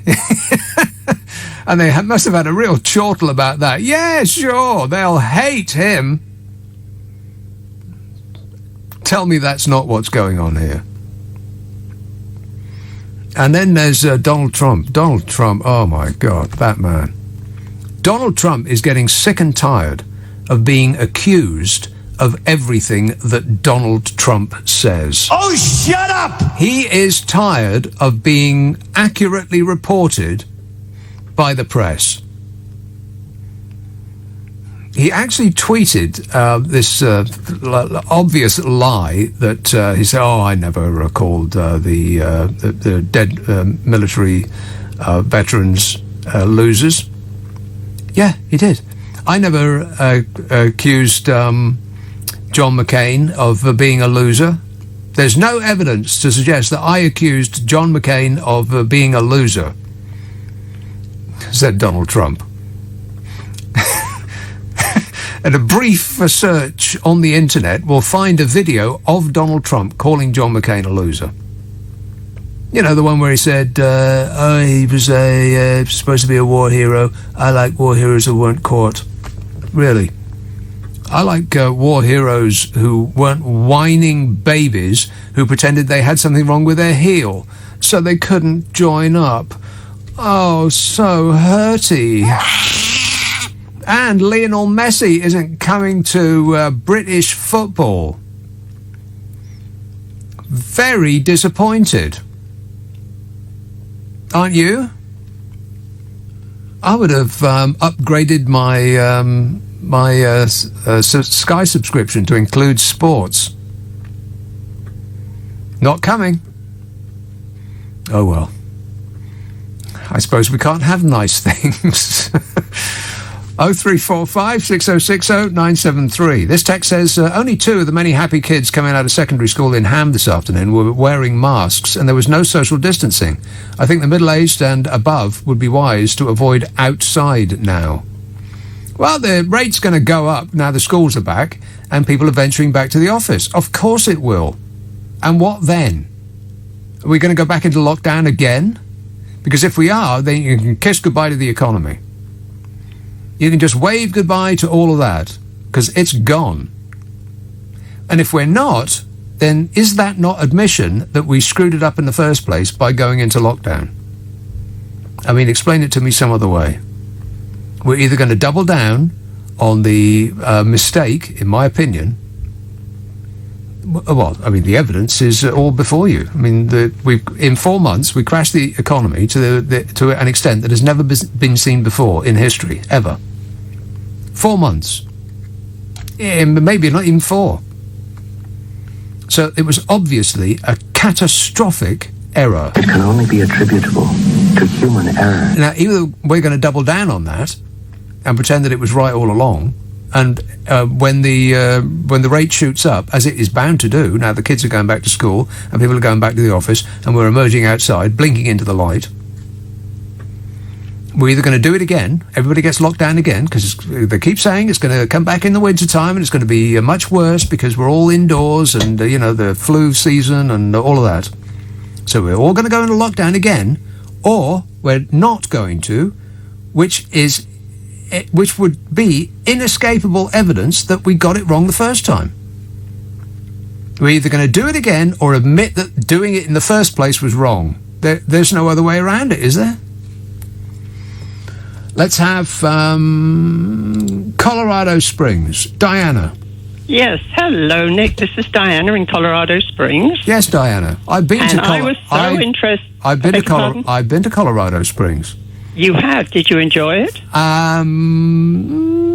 Well, I think I was on the way through there to Denver or Boulder, one of the two. Yeah, okay, yeah. It's on the way. It used to be, lived here a few years, and it's grown absolutely horrendously. We've got Texans and Californians here, and they've and they've run up the prices of everything because what they sell a house for, they can buy a mansion for here. Yes, gentrification. I mean, it's ridiculous. And, the drivers are crazy. But anyway, I was just interested in your comments on Trump as a dictator, because I don't know if in the UK it happens. I mean, I've been gone too long, but we have a lot of spam calls come in, on the phone. And even though you block one number, then it comes in from another number. So... Yeah. Anyway, I block as many, and I don't usually pick up. But for some bizarre reason yesterday, I wasn't doing anything. And there's a theory out there: if you talk to these spammers and you keep them on the phone, then if they're not spamming you, they're spamming someone else. So I often have fun just by hanging on. Oh yeah. So yesterday I answered the phone, and they said it was President Trump. Said he was really looking for funding, and press 1 if you would like to donate. So I said, okay, I pressed 1. And the lady said, oh, hello, would you like to donate to President Trump? And I said, well, actually, no. And she said, but you pressed 1. I said, but we don't have a president, we only have a dictator. And there was horrible silence. And I said, not only that, I said, he's narcissistic, he's evil, he's a lying sociopath. And the woman said, so do you want to donate? And I was thinking, lady, you're not listening. And it's absolutely bizarre. My husband was in the Air Force, and so when I heard that today on the television about what he said about the things, it was absolutely horrific. And you do know that when John McCain died, it took him 2 days to lower the flags at half-mast. He was so mad. And when it went down, when they did lower we had all the flags lowered for John McCain. Yeah. And when they did do it, he was so mad, and he got on the television and said, I said it was okay, but nobody thanked me. How anybody can justify supporting that man is utterly beyond me. I know, and it's got to the point, you can't have a conversation. I mean, okay, so Republican, Democrat, you'd have a normal conversation. So why do you support this person, or why don't you? Yeah. But you can't do that with Trump supporters because they go ballistic. They go from 0 to crazy in 6 seconds or less. Yeah, so if anyone ever starts with me, I just, I look at them and just say, how could you be that stupid? And then I walk away because there's no conversation. I mean, it's just unreal. I would walk away in a crouched position at great speed because... well, it depends where I am. I wouldn't do it in a car because I may get shot. Yeah, exactly. Yeah. All right. But anyway, I loved your comment about being a dictator because that's something that me and a lot of friends endorse. And actually, when he comes on the television, he's so repulsive. And you know why he stands funny, don't you? He's had a mini stroke, isn't it? No, he wears these in his shoes. And it's been pretty well thing. He wears these lifts in his shoes. Yes. If you see him, he kind of tips forward. Yes, he does, yeah. Like he's cantilevered out over the front of himself. Yes. But yeah, I don't know. The irony of it is the book that came out a couple of days ago, they said he went to the, Walter Reed Hospital, and they didn't know why, because it was a Sunday. But, the White House didn't say, and it's very unusual because the White House have their own doctors. But they took him to the Walter Reed Hospital, but it was a mystery. And so his reply was, I did not have a mini stroke. Well, no one accused him of it. So, yes. I mean, I did not have a mini stroke. Whatever they said, I didn't have it. Right. And you can listen to all the recordings, and the guy that wrote the book, he never, ever mentioned a mini stroke. He just said it was a mystery. So, I mean, this guy is totally unhinged, and we're all worried that, he would get in again because he is. He is mentally deranged. Be afraid. Be very afraid, Diana. We are. Because he's mentally deranged, and it's getting worse. And whatever you do, next time you pick up a call, only press 2. Don't press 1. Press 2. All right. But I did mention it to her, and she still said, so how much do you want to donate? Yeah. Everybody's on send, no one's on receive. All right, thanks a lot, Diana. I wish you the best of luck. You're going to need it. You'll have men in dark overalls bursting through your window, spraying gunfire around. This text says, only 2... no, I've read that. Gavin Bristol says, it's a shame she's not in the news anymore because I miss your impression of Theresa May. My impression of Theresa May? I don't remember ever doing Theresa May. What does she sound like? I barely remember what she sounds like. We're still not missing you, by the way, Teresa, in case you were wondering. You don't mean Anne Widdecombe, do you? That. Here's Battersea. Patrick. How you doing? Good, thanks. Excellent. A bit perturbed by these individuals who ring you up telling you that you should give your money to charity. Yeah. Forgetting that the actual people who do the nuts and bolts of making money in this country get very little for their efforts. And the people who are running away and are now going to be able to freely run away because they've been able to escape the clutches of the EU, they're going to be able to hide their money quite happily to the detriment of the rest of us who still have to pay taxes, who are stuck in the middle because the poor can't afford taxes, the rich won't pay taxes, and it's going to be left to us. Yeah, all the people in the middle, Yeah, and given that we've just been through COVID and we're about to go through Brexit, the prospects are not great for us. Well, the millions and millions of people that are going to be and or are already unemployed won't, of course, be able to pay tax. And there's going to be a large number of people on decent money who will be earning nothing. So it rather begs the question, who the hell's going to be left to pay the tax to make the country go round? There won't be anyone left to pay the taxes, and that's why we're heading for, I don't know if you remember, or you will remember the streets of corrugated iron and bomb sites and all that was very, very common in the 70s. We're heading back that way again. We're heading back to being the sick man of Europe. And these fools don't realise what they've done. And well, it depends what you mean by which fools you're talking about. I'm talking about the fools that support this mad government that we've got of this mad crackpot gang of clowns. Who it eternally surprises me that Johnson's trousers don't catch alight with spontaneous combustion every time he opens his mouth, and that the car doors don't pop off and clowns with balloons don't start popping out of their motor cars when they get out at 10 Downing Street or at Parliament. Yes, whenever he's driven everywhere, it is kind of surprising that when they come to a stop, all the wheels don't fall off. That's exactly it. And, you know, you hear da-da-da-da-da-da-da. That stuns me every time. I don't know why it's not happening, because they are, to a man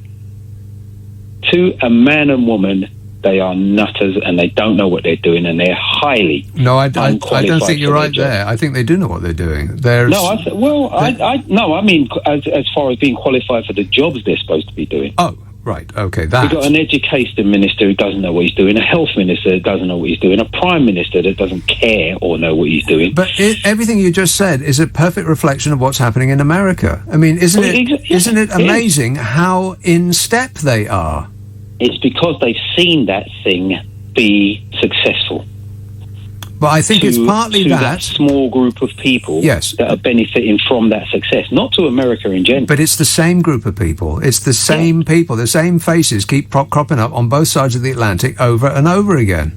That's exactly it. And it never crosses their mind that all the rich oligarchs and the big super rich, media owners, like the heads of the Telegraph, the heads of the Sun, all of these people who own these papers, don't live anywhere where they say that they're supposed. They don't pay taxes anywhere. That is a sign. Yes, the people who are most instrumental in delivering us Brexit don't actually live here. That's right. That should set off warning bells. Warning! But apparently it doesn't.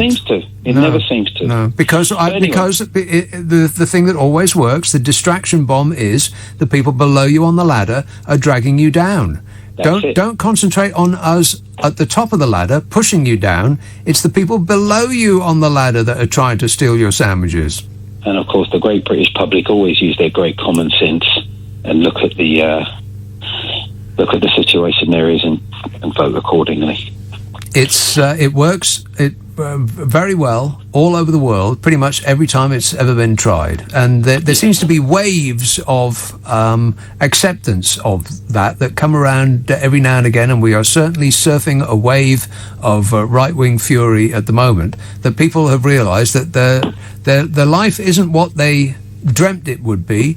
Their expectations have been narrowed, and so it must be somebody's fault. Whose fault is it? So pick an easily identifiable minority and blame them. It works like a charm. And you notice how quickly they explode like Catherine wheels when they used to call guys like me and you snowflakes. Yeah, snowflakes, yeah. It really is quite extraordinary how furious those on the right are still, even when they believe they've won. At what point do they get happy? There doesn't seem to be any a point on the horizon that they will achieve the promised land, because they're just perpetually furious all the time, even though they think they've won. And they always will be, Nick, because those promises that they were given are never fulfillable. They're never attainable. Well, we'll find out, I suppose. Yeah, I mean, you people that keep telling us that you've won all the time, how about showing some happiness? Just every now and again. Try it. You might like it. Thanks a lot, Patrick. 0345 6060 973. Stephen Upman's the text. Nick, you did do Theresa May. Remember negotiations? Oh, yeah, I do remember that.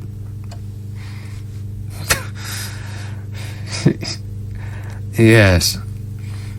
Blimey, I mean, Theresa May, you could, with justification, stand where we are now and look back at Theresa May's time in office as the good old days. Imagine that. Emma in Fulham says, I held you in such high regard until just before you said that you'd never watched any Strictly Come Dancing. No, Emma. I hate to break the bad news to you, but I have never, ever, ever watched Strictly Come Dancing. I mean, I have seen it briefly while changing channels, and it looked like an explosion in a glitter factory to me. But no. Why would you want to watch that? I just don't get it. I promise you that if you stop watching it, they will stop making it. That is my guarantee to you, the general public. Stop watching it, and they will stop making it. That's a promise. Let's have Iradio, Norfolk. Good evening. Yes, sir. I have a bit of a quarrel with what you said earlier, because you said that lockdown was unnecessary. The reason why we went on lockdown was to, at the time, we didn't know much about yet the virus. We didn't want to go as a country on the route of Italy, where we had to choose who to treat, which is what Italy had. So they got overwhelmed on their national health service, and they had to choose who to treat. They had to choose who would live. And now it's the other way round. Now we're choosing who to treat and who gets to live, because the NHS has been closed down and not really reopened again. No, absolutely. The NHS shouldn't have been closed for other important treatments, and that was the error, the big error that with this government, there's several errors that we had, and again, several. Only several. They're now difficult to count. So they're almost daily errors in every department. But in terms of health, that was the main reason, and I agree with you. We shouldn't go now into further lockdowns because we have now a better grasp on the virus. We know now what to do. We have put other resources into it, hopefully. Well, hopefully. But you say that we didn't know anything about it. I mean, a coronavirus is a well-known thing, and and it didn't really matter. And we have plans in place and organisations within the government in place to deal with this exact thing, which were not activated because those organisations were dismantled by a certain Boris Johnson. Exactly. As they were in America by his best mate in the whole wide world, Donald Trump. I agree completely with you. I am from a country originally that is a very small country with very few resources that actually laughs at the way that Britain has treated this. I'm from Portugal, and the rate of death there is actually the only rate of death worse than ours in Europe is Sweden, and they were the only country that didn't go into lockdown. On the other. Yeah, I'm not sure that that's actually right. Per capita, if you look per capita or per capita, we're the worst one. Per 100,000 of people, we're the second worst one, and Sweden is the worst one in terms of deaths per 100,000 people. Yeah, we bandy around these figures about deaths, but the truth of it is that the deaths were almost all in categories of people who would probably have died this year anyway of other things. Oh, well, you're quantifying life, basically, and you're saying, well... Yes, but this is what the NHS does all the time. You know, the NICE organisation, which regularly aren't, they make these decisions all the time based on money. Your life is worth a certain amount. There were people of my age that died. There were people of your age, Nick, that died. There were people younger than us that died. Very, very, very few. Yeah, but they still died. Yes, but there's going to be deaths caused by our reaction to the virus. The lockdown doesn't only save deaths; it actually causes deaths as well. I know it has caused deaths related to other issues. For example, with mental illness, there are reportable deaths about it. We know that, and a lack of treatment of people on the NHS. It was to prevent that our system would collapse. Can we agree on that? That was the main reason why we went on lockdown. It was to prevent a collapse, because Boris Johnson, and we know this, he was pursuing another line until he was told, you will collapse NHS and it will never rise again. Yeah, and then he got a lot of negative publicity, and he decided to charge in the opposite direction. You were wrong about the deaths per head of population, by the way. I didn't think it was right. Sweden's down the list. Per 100,000 of persons? No, you're wrong. Belgium is number one, and I think that they are number one by a long chalk because of the unique way in which they categorise these things. They haven't done as badly as the charts make out. We, on the other hand, have performed, if you take Belgium out of the equation, the worst in Europe. Absolutely the worst. There's no competition in that regard. And then it goes Spain, Italy, and Sweden's is down the list below Italy. I mean, Portugal has done pretty well, so you should be proud of your home country there, Iradio. Portugal has done excellently well.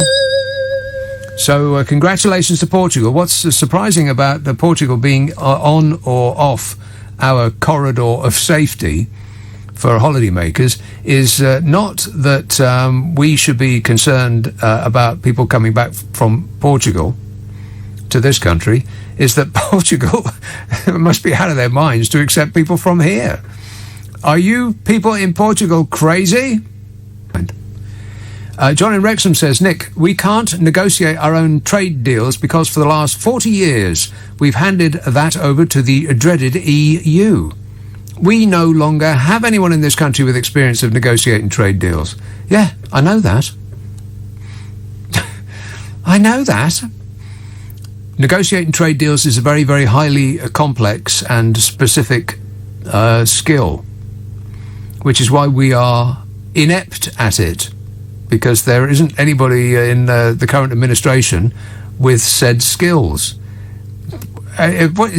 Just pause and think about it for a moment. Now, in our hour of most desperation, we haven't found a single person in the entire Conservative Party who is capable of negotiating a trade deal. I thought these people were supposed to be experts at business. Not one of them is up to the task. We couldn't find anybody in this country, moreover, or in the whole of Europe, or Canada, or anywhere else between here and Australia. We would have to have left the planet to search further. God. What a way to run a country, eh? Dreadful. I do maintain that I think that it is trolling us. Excellent trolling on behalf of the Conservative Party, who are just seeing how far they can push us. Let's chuck a distraction bomb at them. I don't know, we'll get this bloke from Australia. They'll hate him. And then the news will be about him for a week, and not the mounting death toll and the disintegration of our economy. Give him a bit of breathing room.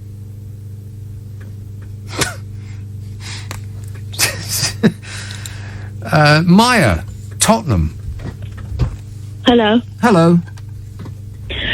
I just want to say, I think you're right. I think there is a lot of resentment and envy about the way your life has turned out.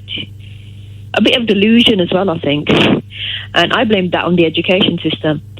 A lot of English people tend to be in middle management jobs. And you tend to find immigrants, or the children of immigrants, tend to be doing the lower level, lower paid jobs, or they're doing the high level cognitive tasks that people in this country can't do or don't want to do. Yes, I don't. It seems likely. I mean, I don't have any evidence to support that, but what you say seems to sit well. Yes. Well, if you look at the number of scientists, right, that were living in London and around London before Brexit, how many people were working in the sciences, and how many? I think I got a friend who works in the sciences, and he said that it was the same as in America. America's a much bigger country. If Britain was going to be this scientific powerhouse which hoovered up all the best scientists in Europe, the best genetics in Europe, and they, lived in London or around London. Yeah. What? I don't know what point you're making there, though. Well, it's a high-level cognitive job being a scientist. Yes. You know, like you said, just going back to the fact that your lifestyle isn't what you thought it would be. Right. I mean, I'm not disagreeing with any of their points, but they don't seem to connect. What is it you're saying? Like you said, resentment and the rise of the right. Yeah. You know, it's connected to, like you said, your life didn't turn out the way you thought it would turn out. Right. So you must... Because you either didn't have the ability level... Yeah. Or you didn't work hard enough. I'm sorry, there has to be this conversation as well. Well, see, I think you're missing out the biggest factor of all, which is luck. Yeah. It's not something that people like to contemplate, that their life is dependent on luck, but it absolutely is. That's probably the most important thing that defines the arc of your life. Luck. It's all about luck. And I think we're lucky to be born in this country. Absolutely. So you've been lucky once already. I do accept that some people have. We have won the lottery of life by being born in this country. Absolutely. Which is why so many people want to live here. It is a great country. Now, I accept that some people may not have great parents. May have had parents who were toxic parents or came from dysfunctional families. I accept all of that. That's a lot. I accept that some people may not be able to think as fast and not have the ability to do certain types of jobs. Yeah. Others may not have the same ability to network, family contacts. They may not have come from wealthy families. So I do accept there are other factors as well. But we do have a safety net in this country. Yes. All is not lost. Right. No, kind of. A little bit. It's not great. It's not perfect. Not as much of a safety net as they have in the countries that always top the happiness index. It's connected. The reason why the always perfect countries like Denmark and Sweden and the Netherlands and Iceland and Finland and all those perfect countries, the reason that they have happier people is because the wealth that is created is spread around a little bit more equitably. Not everybody gets the same. It's not socialism. It's just a little kinder way of living. It's a little more the safety net that people have there is more sturdy. It's just more generous. They take a little bit more in tax, not really so much that you'd notice. I mean, people aren't starving to death over there because they're being taxed too much. People are having a more comfortable life because they don't fear that one mistake, one piece of bad luck is going to put them on the street. They just have a more comfortable life. They're happier than we are. There's no getting around it. And people dismiss that as, happiness. What? That's just a silly thing to concentrate on. Let's concentrate on getting rich. If you're not already rich, it's highly unlikely that you will become rich. It just doesn't happen very easily. Making money is hard. Spending it, easy. Making it, very hard. So most people who are rich used to be rich. And their fathers and mothers before them were rich. And their parents before them were rich. Fortunes get handed down. Partly because the tax laws were written with them in mind. You don't get to become a billionaire through your wages. Wages get taxed at a relatively high level in this country. Not as high as the perfect countries that I just mentioned, but certainly higher than assets. The increase in the value of your assets gets taxed at a much lower level because it's the people with the money that are writing the tax laws. Obviously. Yeah, Maya, I'm going to have to go, but thanks for that. 0345 6060 973.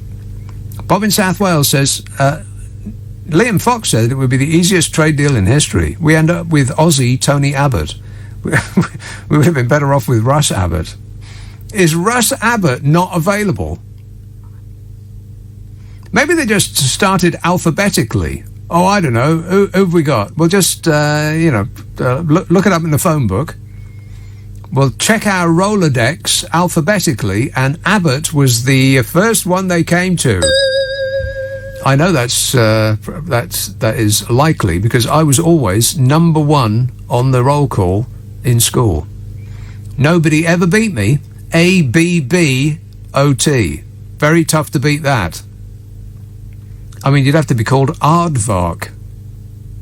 Come on, we're running late. Here's a call in Uxbridge. Beautiful downtown Uxbridge. I know it very well. Hello, Raymond. Hello.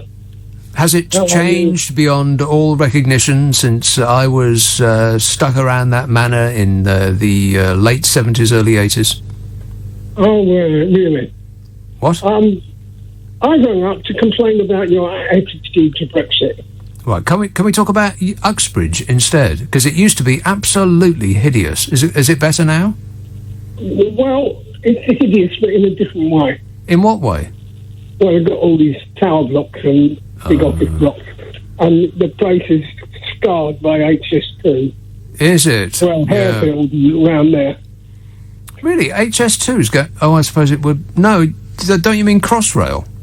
No, HS2. HS2 goes through Uxbridge?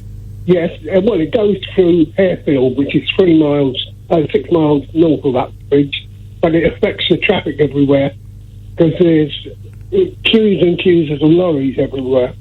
God, I can't believe that they're still going on with that. I mean, Boris Johnson was on TV just today with an HS2 hat on, striding around like he's a foreman. They're still going ahead with that. For what reason? I mean, if COVID has told us anything at all, is that people aren't doing those business office meetings anymore. They're doing it on video. It's cheaper. It's quicker. It's entirely better than going from Birmingham to London for a business meeting, perhaps staying overnight with all the massive expense and time that costs. Who wants to do that anymore? That's what that train was for, to ferry business people between the two great metropolises in this country. And that ain't going to happen anymore. They're not going to have those customers anymore. It's insane to carry on with that.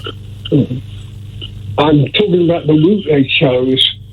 Who in their right mind would build a railway from London to Birmingham that had to tunnel under the Chilterns? The money is colossal. Yeah. The Romans knew the way to Birmingham, the A5.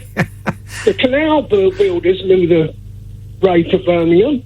The turnpike people knew. The motorway people in the 60s knew. Put the M1 up alongside the A5. Yeah. That's the way to Birmingham. That's the flattest way.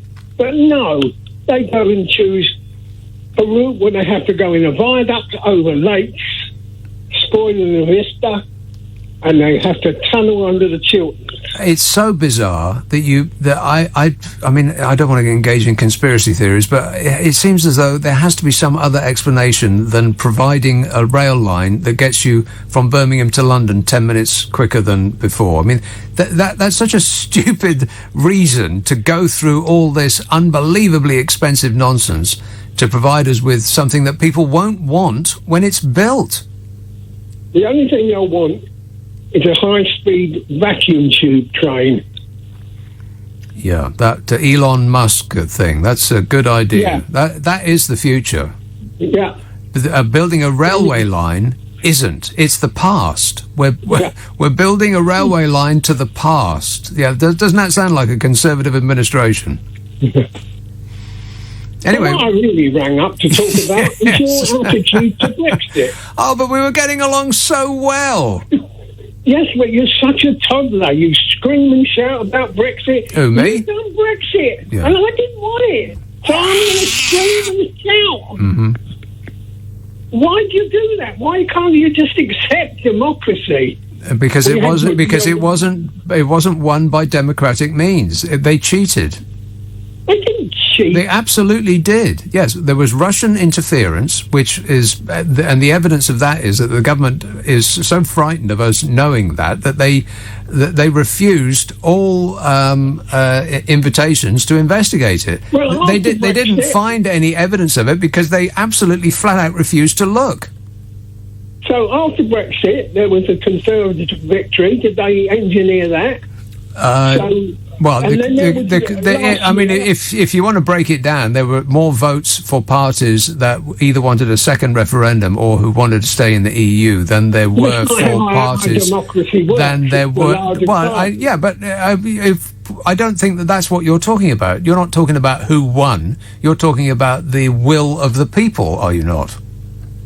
No, I'm talking about the way our democracy works. No, I didn't think you were talking about that at all. I thought you were talking about the will of the majority of the people in this country. Don't change your argument to. You won't accept it. You won't shut up and move on. There is no moving on, Raymond. We're still in the midst of it. We haven't done it yet. Well, I know. So we haven't seen the benefits yet. There are no benefits. What benefits could there possibly be? Well, we won't be ruled by foreigners for a start. Yes, we are. Donald Trump is a foreigner. He is running us now. He's dictating our tax laws. He's dictating which corporations we can do business with. He's dictating which companies we can tax and by how much. Everything has to get run by him now, just because we are desperate to get a trade deal that will mitigate a tiny percent of the loss that will be incurred by leaving the European Union with no deal? I've seen no evidence of this, but could you quote me some? You've seen no evidence? Yes. Oh my God, do you get the news where you live, Raymond? Yes. I mean, has the internet reached Uxbridge, yes? Yes. Just look it up, man. You get the Daily Mail. Mail, yeah. Well, okay, you might want to read another paper. Don't believe everything you read in one news source. Cross-reference. Look at another news source. Look at one that maybe has the opposite editorial stance to the one that you are used to. Even in the Mail you can find everything that I've just outlined. Even the Mail will tell you that Donald Trump is now dictating our tax laws. We wanted to tax, not by very much, but just a little bit, the tech titans. The Amazons, Googles, Apples, Cisco, I think was one of them, Microsoft, you know, companies like that. Companies that have a tax, an approach to tax that is labyrinthine, to say the least. You'd need to be a genius to figure out how they managed to poof away all of this money that they supposedly earn, such that they, and here's the phrase, always pay all of the tax that is legally due in every jurisdiction in which they do business. They all say pretty much those words precisely as though they all have the same lawyer. But an average, reasonable man in the street might not think that if, for example, Amazon made $11 billion in profit in America, I think in 2018. I think that's right. Maybe $11.2 billion in profit. How much tax do you think they paid? Just have a guess. If you guessed 0, you were wrong. It's not that they paid 0, it's that the American people owed them money. That's how complicated the tax, their position is. They exist as a cloud of mist on a moon circling Venus for tax purposes. And we wanted to get just a bit, just a little bit. I think the idea was to tax them at 1%, something like that, you know, which is just spare change. And we put it by Donald Trump, and he said no. And so Rishi Sunak, just the other day, said, oh, well, we'll forget that, because it's more trouble than it's worth. I think that was the exact phrase. It's more trouble than it's worth upsetting Donald Trump. Therefore, Donald Trump is now determining the tax regulations of this country. We can't get Huawei to put up our mobile phone masks because Donald Trump won't let us. This idea that we've taken back control is a fantasy. We had control. We were part of the group on the top table in the largest trading organization in the world. And we turned our backs on that because people were persuaded that something that was evidently not in their interests was. And they were persuaded really easily by billionaires who don't live here. It's incredible how much we've been had. Billionaires who don't live here persuaded us to vote against our own interests.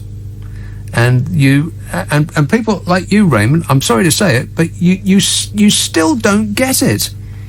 Even though all of the evidence has been laid out before you. Just look where the money came from to give us Brexit. It's not a secret. You just look it up.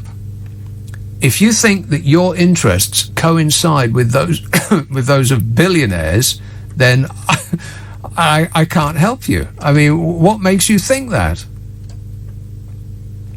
It just blows my mind that people still defend. And, by the way, the people like you, Raymond, that think they've won, how come you're not happy? How come you're still whining? Still miserable? Still shouting? Still furious? This is you when you think you've won. God, what would it have been like if you'd lost? You actually have lost, it's just that you don't think that you have. I mean, the evidence is piling up. But it would be, I don't know, it's a combination of too much loss of face and an admission that that the hope has gone. I think it's probably a combination of those two. The reason that you will never admit that you've either been had or that a great mistake has been made. But, I mean, how long is it going to take? At what point do you let go of this notion that the promised land is just around the corner? Is it going to be next year? I mean, if things haven't improved massively in 5 years, are you going to reevaluate your situation? Are you going to think you'll have to think it out again? 10 years, maybe. At what point will it stop being the Ramona's fault that you're not enjoying your life? When does the happiness kick in? Just asking. I mean, I'm curious. But anyway, it's been entertaining, Raymond, and I'm sorry to hear about Uxbridge.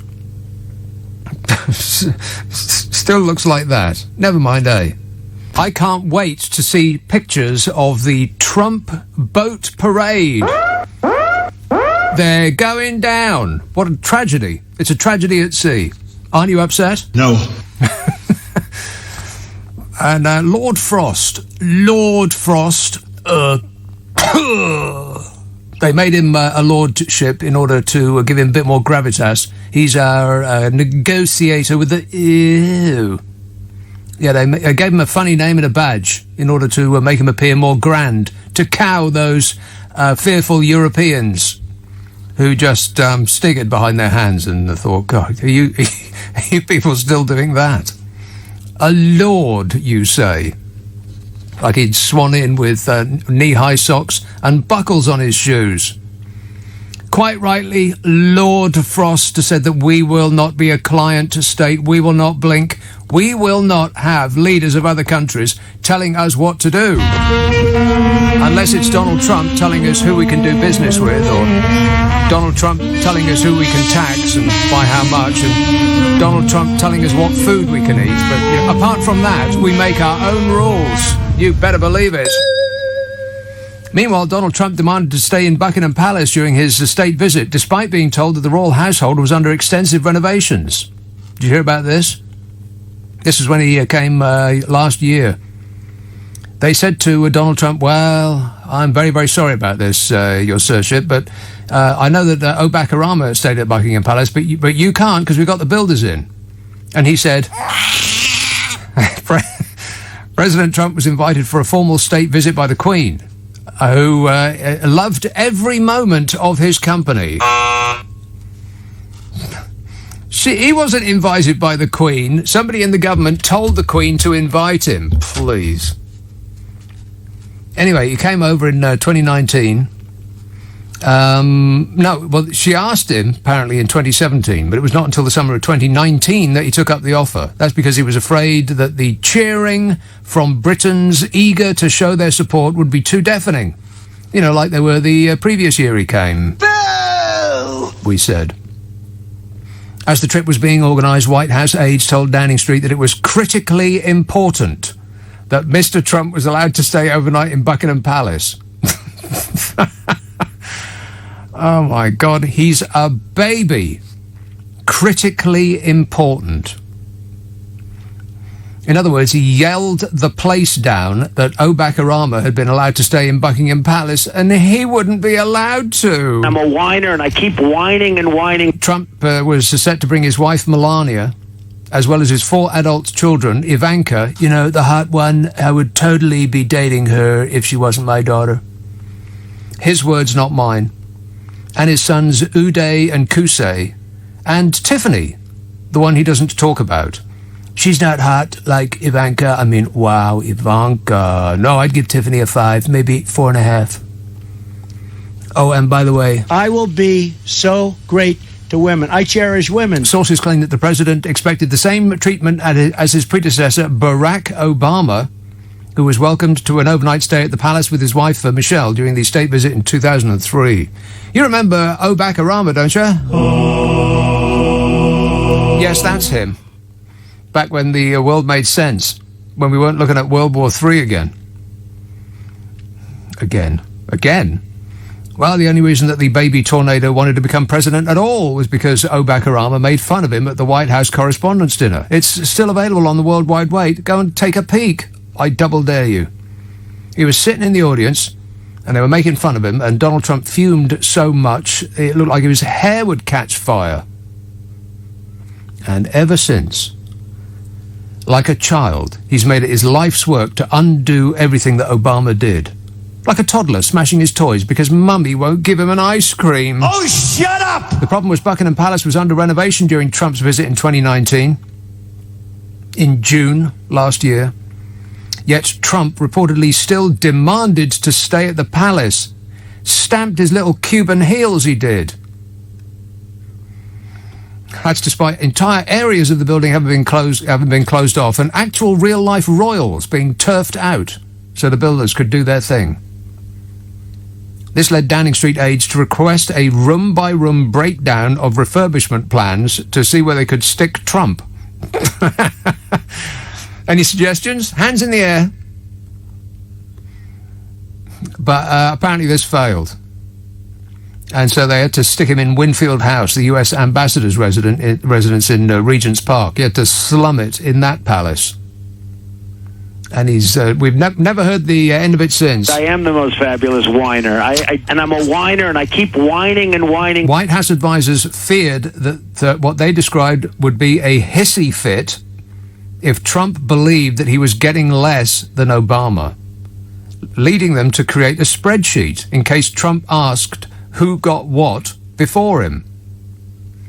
This document reportedly detailed modern US presidents who were offered UK state visits, including his predecessors, Barack Obama and George W. Absolutely. Lengthy details of each trip were logged, including the duration of the visits, whether there was a parade or not, and what was served for dinner.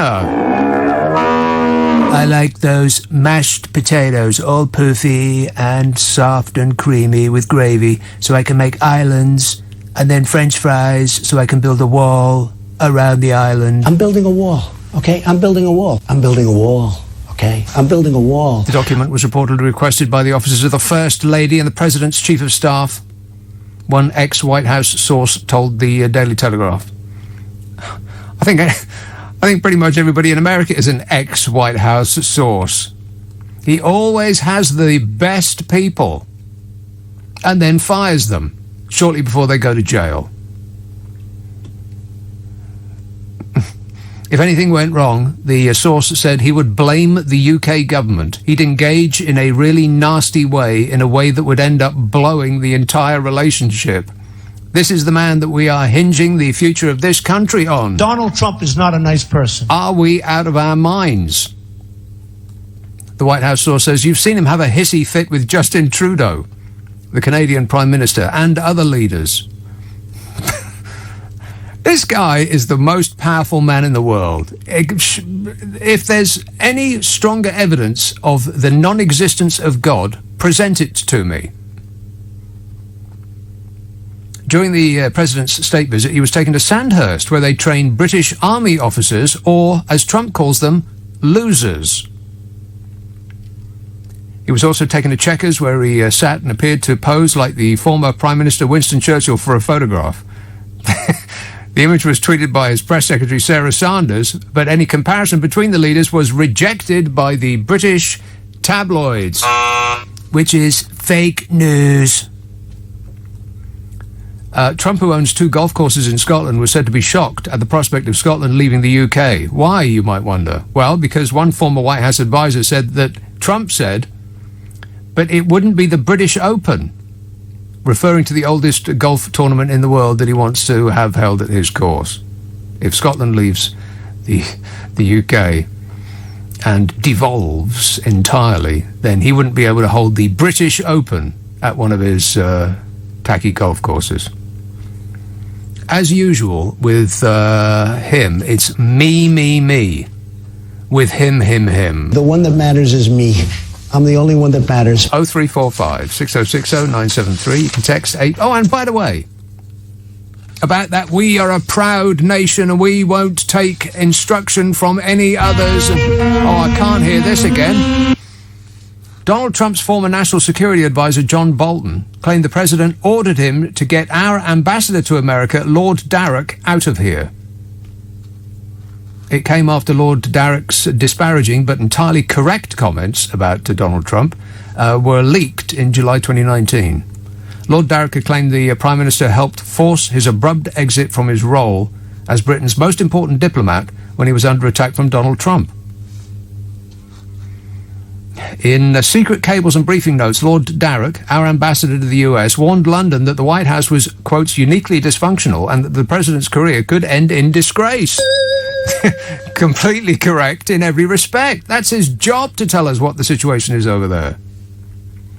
And Donald Trump, of course, hit the roof when he heard about that and demanded that we fire our ambassador to the United States of America.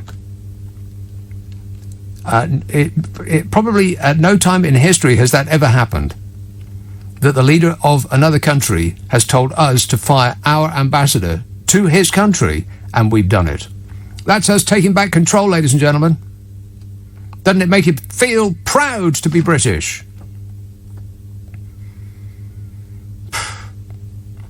Oh, and by the way, this huge trade deal with America is off unless we agree to eat their food. The US will not sign a free trade deal with the UK. I mean, this is their latest demand.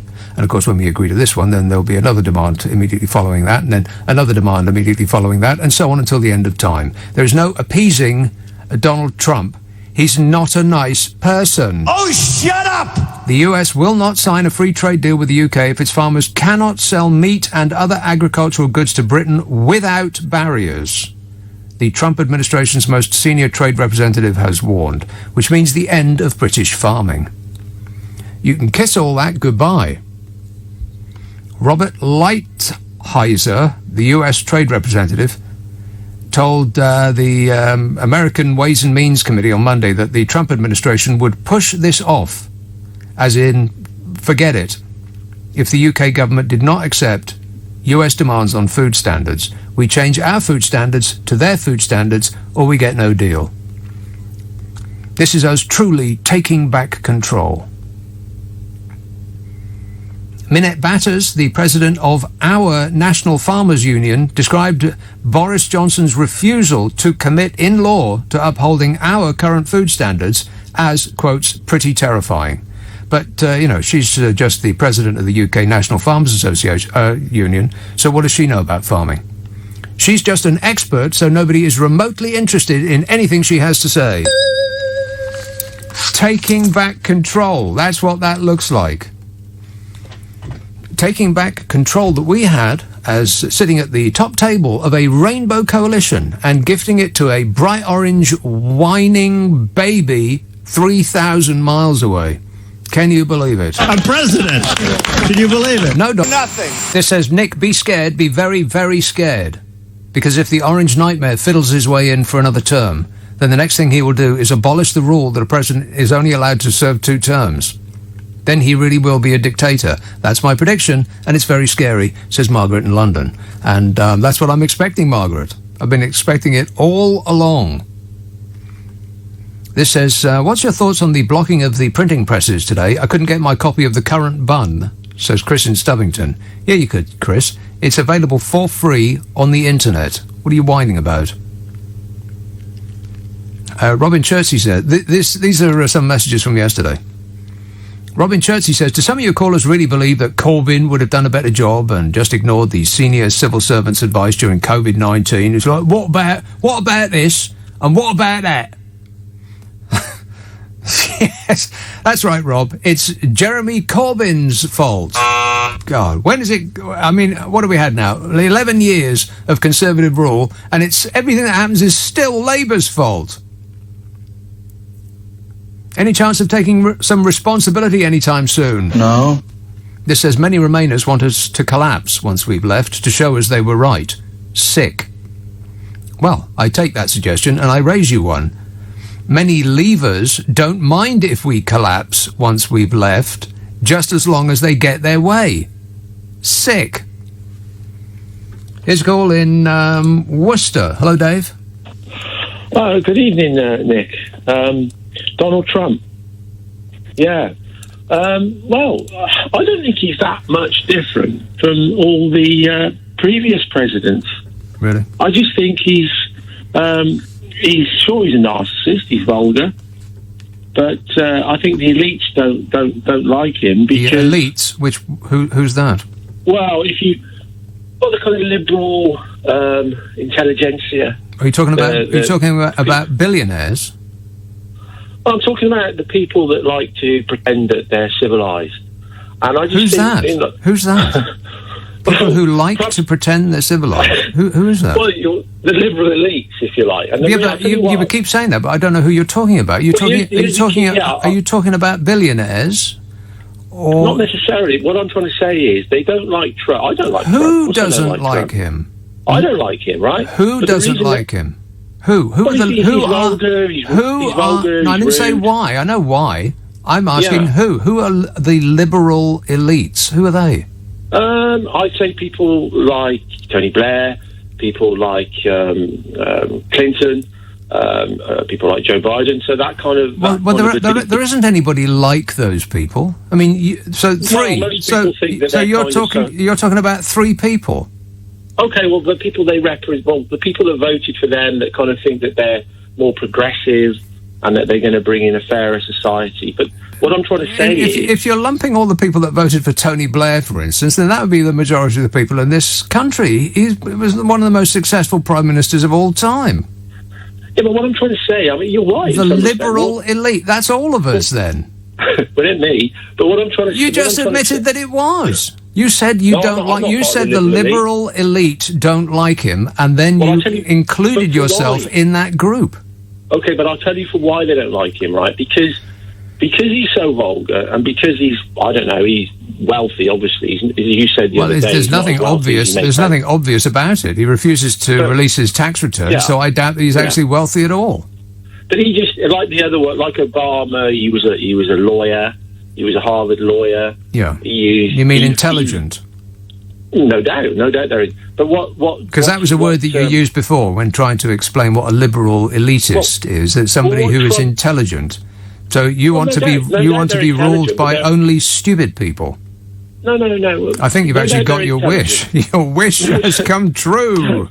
Hang on. No doubt they're intelligent, but they're ruthless. But they just veil their ruthlessness in big words. I mean, Obama started loads of wars. He privatised all the all the public services. And so Obama privatised all their public services. What on earth does that mean? Like what? So did Tony Blair. But like what? Well, they carried on with. They never changed the system in America. That is no, you said he privatised it. Which? He did. Which? Go on, name one. Name one thing. You've got me on that one. Right, so you just made it up. Okay, let's just skip to the point. The point is that Donald Trump is a super guy and we should just leave him alone and stop picking on him? Have I got it about right? No, he's vulgar and he's rude and he's probably not very nice. But none of the rest are, really. He's just more outspoken and just speaks his mind, and they don't like that. They like it veiled with big words, whereas Boris Johnson does. He's more... as you said, he does the act, the friendly act, and the. I don't think Trump can do that. He's just a one-trick pony, whereas Trump is just vulgar. And they don't like that because they don't want people to think they're vulgar. Who is this they? Us, the people, the mass, the population. Okay. They want people to think they're decent. So people don't like people who are rude. Is that really the point of your call? But once you get past the veiling, I mean, look how many wars Clinton started. Look how many wars Tony Blair started. Right? So they all do the same thing. They just veil it. Whereas Trump doesn't bother. In actual fact, although no doubt he's a warmonger, well, they all are, But he has actually tried to stop a few wars, I think. Sure he has. Well, he did that. But what they'll do, the Pentagon tried to don't stop like things wars. like that. Yeah, he's bending over backwards trying to stop wars. That's Donald Trump all over. He started a civil war. He started a war on his own people. What are you talking about, Dave? I've just got no time for these people. I really don't. It's the what about this and what about that? Never mind that he took children away from their mothers and locked them in cages and then sent them around America without documenting who those children actually belonged to. You just strew them around the place. And if they find their way back to their families, well, that's okay. And we don't really care if they don't. He lost me there. Never mind about all the rest of it. Never mind about the constant lying, the constant venality, the cruelty just for the sake of it. All of that stuff. Everything has to be about him all the time.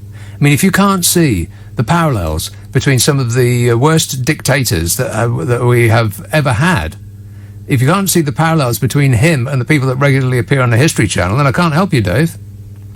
But I think your point was that you didn't want to say it.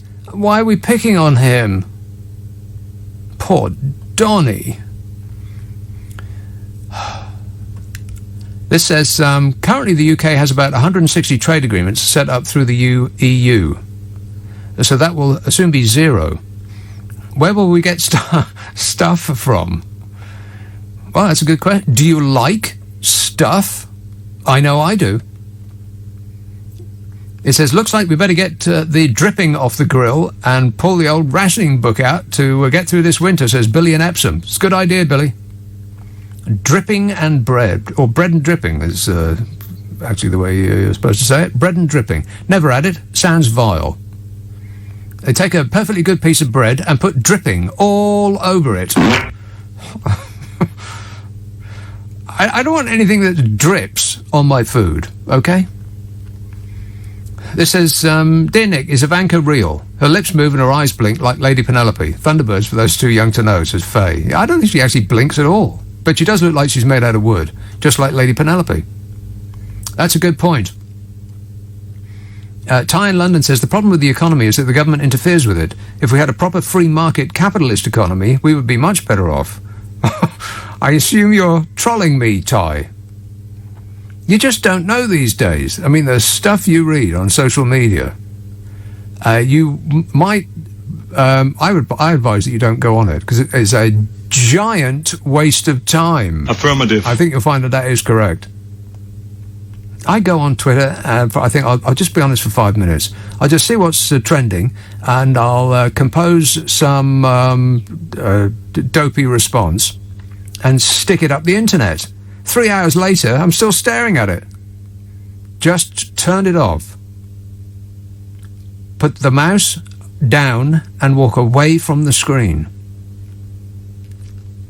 The problem with the economy is that the government interferes with it. If we had a proper free market capitalist economy, we would be much better off, says Ty. Ty, I can only assume that you are texting me from an offshore tax haven, because that is the only way that what you just said would be true for you personally. But again, I do expect that I'm being trolled. You just can't tell these days. You can't tell tone from a text. This says, it makes me all warm and fluffy inside knowing that we're out of the EU and that Donald, not Sleepy Joe, will win, says Pete, also a troller. Back under your bridge, troll. Ian in Plymouth. Nick, my problem with Tony Abbott is that he's an unelected bureaucrat. You know, like they have in the EU. That's right. God, everything they promise is the opposite of the truth. Yeah, we don't want no unelected bureaucrats. Meanwhile, Dominic Cummings is running the government, and Tony Abbott has come 10,000 miles to see if he can negotiate a trade deal. You know, like the one that we have with the world's biggest trading partners, which are just there. You could spit that far. Still, I'm sure that, Boris Johnson knows what he's doing. I'll just wipe up some of these texts and emails, then I'll get into the news and I'll come back with some of your calls. James in Guildford texts, Kay Burley on Sky News yesterday tearing into Matt Hancock as regards Tony Abbott was delicious. Everyone needs to go and watch that clip right now, says James. How anybody could be a Conservative voter after that is beyond me. That's him saying that, not me. Sue texts, can we just blame everything on the real villain, Sadiq Khan? Bless him, says Sue. Yeah, that's right. It's Sadiq Khan's fault. Thanks a lot, Sadiq. You see what you've done? Have a call in Greenwich. Johan. Hi, Nick. Johan. Just wanted to put the record right on a couple of things that the guy who claimed to know what the liberal elite like and dislike. Yeah, a couple of three things. Couple or three things, yeah. There was one thing about Clinton. He never started the war. He intervened in the Bosnian effort. That was to prevent a genocide. Right. The first Kuwait war was by Bush Sr. Bush Jr. started the Iraq war and the Afghanistan wars. Yeah, absolutely. Obama didn't get involved in the Libyan effort. It was started by UK and France. Right. It's like a history lesson, this, isn't it? No.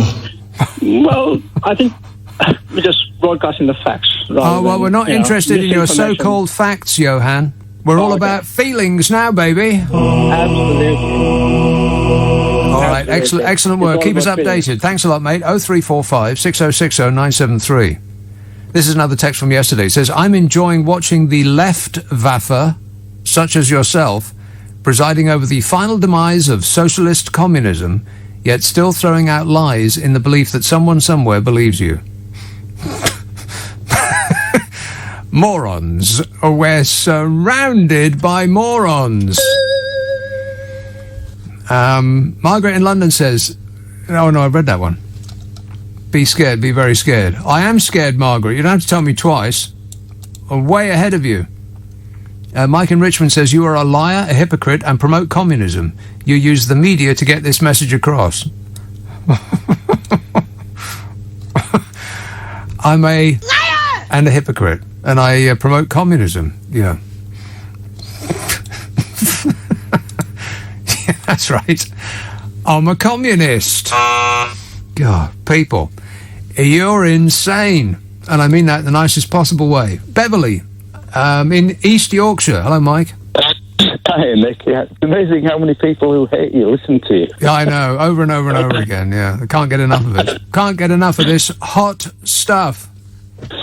I was wondering whether you realised that on election day in America, at the end of the day, Trump is guaranteed to be leading. How do you mean? Well, 90% of Republicans intend to vote in person, but only 50% of Democrats intend to vote in person, and in a lot of the states, they're not allowed to start counting the postal votes until election day. So, party Democrat votes aren't going to get counted on election day. They're going to get counted on the day after or the day after that. Well, why would that be the case, though, that Republicans would vote on the day and Democrats wouldn't? Why would that be the case? Well, they did a poll in America, and that was their stated intent of the people, to the Democrats to vote postally, 50% of them, and 90% of Republicans said they were going to turn up on the day and vote electronically. Really? So when the polls closed... That's a bit bizarre. Why it is a bit bizarre, but what this correspondent was saying was that this could cause absolute chaos, because when the polls close, Trump can declare that he's X millions in front. Right.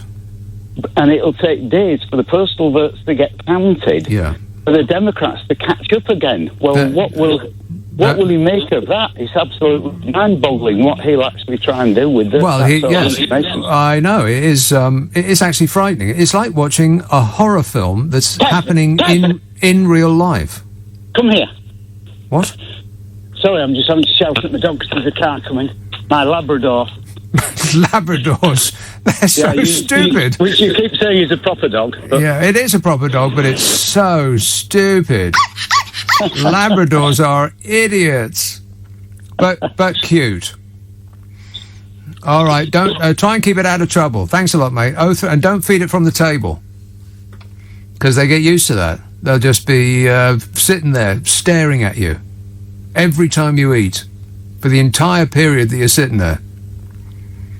Every time it hears the a cupboard door open, it'll be right there, just gawping at you. Don't give it bad habits. Apart from anything else, they just get so fat. And that's not good for their I was going to say knees. They don't have knees, do they? But it's not good for their joints. Not good for a dog's joints. Want to score some pot? Not those kind of joints. 0345 6060 973. Let's have Muswell Hill. Hello, Michael. Oh, hi, Nick. I'm a big fan, by the way. So thanks for keeping it so laughing and sane. Well, thank you. Thank you. I feel I'm going a bit insane over the news this weekend, so maybe you can clarify if for me. But, it seems we've had over 40,000 people die of the virus, probably going to have millions out of work, facing a climatic catastrophe that'll make that look insignificant. But the great tragedy this weekend is the fact that some people couldn't get their newspapers today. Well, they couldn't get the newspaper in the form that they're not choosing to read it anymore, but they could still get it online just like normal. No, absolutely, and hardly anybody buys newspapers, but it's all over the news today. And particularly, I heard one poor soul describe how he actually had to drive to the garage to get his telegraph. Oh, really? Stop whining. Nick, I know you have a theory about plastic and obesity, but I think there's probably a clearer link between plastic and lowering of IQ levels. Yeah, I believe that's true. Yeah, the human race is being poisoned by the people that make plastics. I'm certain of that. Or the people who put additives in food that your granny wouldn't recognize as being food. All of this stuff that we consume in vast amounts, each of which may be proven safe in isolation, but nobody's tested anything in combination. We have no idea. This is a giant chemical experiment we're conducting, everybody, and it's not going well. I agree.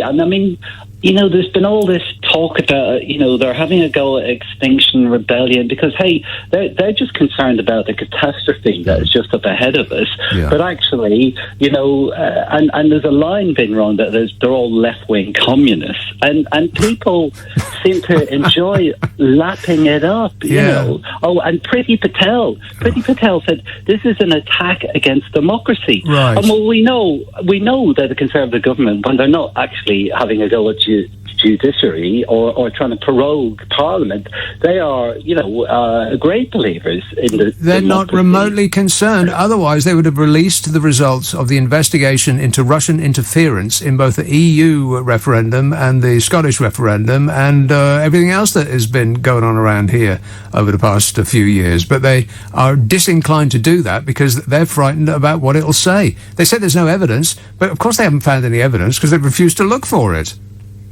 No, absolutely, Nick. But why is it that, and maybe it's not the majority, but the most vocal people seem to be happy to swallow all this rubbish that is fed out to them? Because it comes with the beautiful, the tempting fruit of being aggressive and fearful towards people who don't look, walk, talk, and squawk exactly like you do. Those people are going to move in next to you and steal your lawnmower. Yeah, but these terrible left-wing communists, all they're actually trying to do is point out to the fact that we are ruining the world we live in, that we're going to make it uninhabitable. What is so terrible about them doing this? If people that complain about the notion of climate change and people don't just question it, they clench their fists and start yelling about it. They're so furious that anybody should even have the temerity to bring it up. But the people that do that, they have defined themselves as being right-wing. Therefore, they love everything that comes with that without question. And they assume that that's how the world is divided, that you are either right-wing or you're a libtard and you deserve everything you get. what's incredible is that all of the policies, it seems to me, that have been persuaded upon people who are of a right-wing bent are not in the interests of the people that defend them. And I think that's called useful. Was it Stalin or Lenin? One of the two. Useful idiots. People who will vote for something that is obviously not in their best interests, and furthermore defend it to the death. It's incredible what's happening here, Michael. Grip onto something firm. Buckle up. It's going to be a bumpy ride. All right, thanks a lot, mate. 0345 6060 973. Yeah, I wonder if the government's response, I wonder if Priti Patel would have hoved into view and been visibly upset if it had been the Guardian's offices that have been picketed. They're probably not remotely bothered. I bet she wouldn't have said a peep. What did she say about the roadblocks in Dover? Nothing, I bet. Zero. Not a word. And as for the free press, well, the titles that were prevented from leaving or being distributed, free is an interesting word there. I'm not sure that's actually accurate. Free in what sense? Because they're owned by offshore, foreign, tax-averse billionaires that don't even live here. Which part of that sounds like free to you? I'm just curious. 0345 6060 973, text 84850, email nick@lbc.co.uk, and if you're on Twitter, it's @LBC. I do want to pass on some good news about the virus, by the way. Did you hear about this? There's some good news from Sweden, and also some good news from Iceland, unconnected. It's not all bad news, people. I've got some good news for you. Can you believe that? Yes, sorry to keep you waiting, Joe. One moment, please. I'll just dial you in here. Hertfordshire. Joe. Hi, nice show. Thanks, Joe. Yeah, I don't agree with the government. I mean, basically what they should do is they should realise that all our European counterparts have all had rises in cases. They're trying to keep their popularity going by doing this 111 business, which ain't going to work. I mean, if you get people back in the tube, as it is now, we can keep social distance. But if we get them crowded again, we're going to get cases. And all he's picking on is old people dying again. And he's not learning by our European allies. I mean, he doesn't look well, with all due respect, on the House of Commons. No. And he's facing the consequences of the virus. And I mean, I've got my ex-wife who's got it, and she's got knee problems, and that's one of the symptoms, and red eyes and so on, and you get your liver trouble and that. I mean, he just doesn't know what he's doing. Basically, you know, they could do it another way. Right. They could do it in a way that they do shift. Like half of the people work for 2 weeks, go home, work from home, and after the other half start after 2 weeks, and vice versa. I mean, the basic thing that's going to cure this problem is keeping our distance. I'm 63 and I'm worried. And I only go out to do my shopping. I had my kids around from Northampton, and I saw them for 2 minutes, and I gave them the money, and then I just wished them away because Northampton's got a high infection rate at the moment. Well, what do you think of it? I think that what have you got to say? Well, I think that the problem with putting your life on hold is that you can't put your life on hold. What happens when you're on hold is your life. This is not a rehearsal. You won't get this time back again. And, of course, when we start to go out, then the rates are going to go up. And what happens next very much depends on our reaction to that. Because our reaction to it so far has been abysmal. The effects have been catastrophic. And if we're going to continue doing that, if we're going to continue locking down and everything that goes with that, then we can just kiss goodbye to everything that we used to take for granted. We pretty much kissed goodbye to it already. 4 months is all it took to tank the economy in a manner that has not been seen ever before. None of us have seen anything like this before. And the actual truth of it, the magnitude of what's happened, hasn't really sunk home yet, because we're still really in our bunkers. We haven't emerged out. I was in London just last week. There's nobody out at all. It's incredible. So I wish you all the best, Joe, and I hope that you and your other half come through this and feel much, much better. very soon. Thanks a lot, Joe. 0345 6060 973. Just as an aside, I watched the highlights of the match. You know, England, Iceland. I know what the result is, and it's not very pretty a result, is it? 1-0. I mean, I don't know really much about the match other than the one goal that we scored was a penalty. I mean, how embarrassing is that? That's pathetic. I mean, how many people live in Iceland? I don't know whether this is true or not, but it's 36. Did you know that? Even if it's not correct, that doesn't prevent it from being a fact.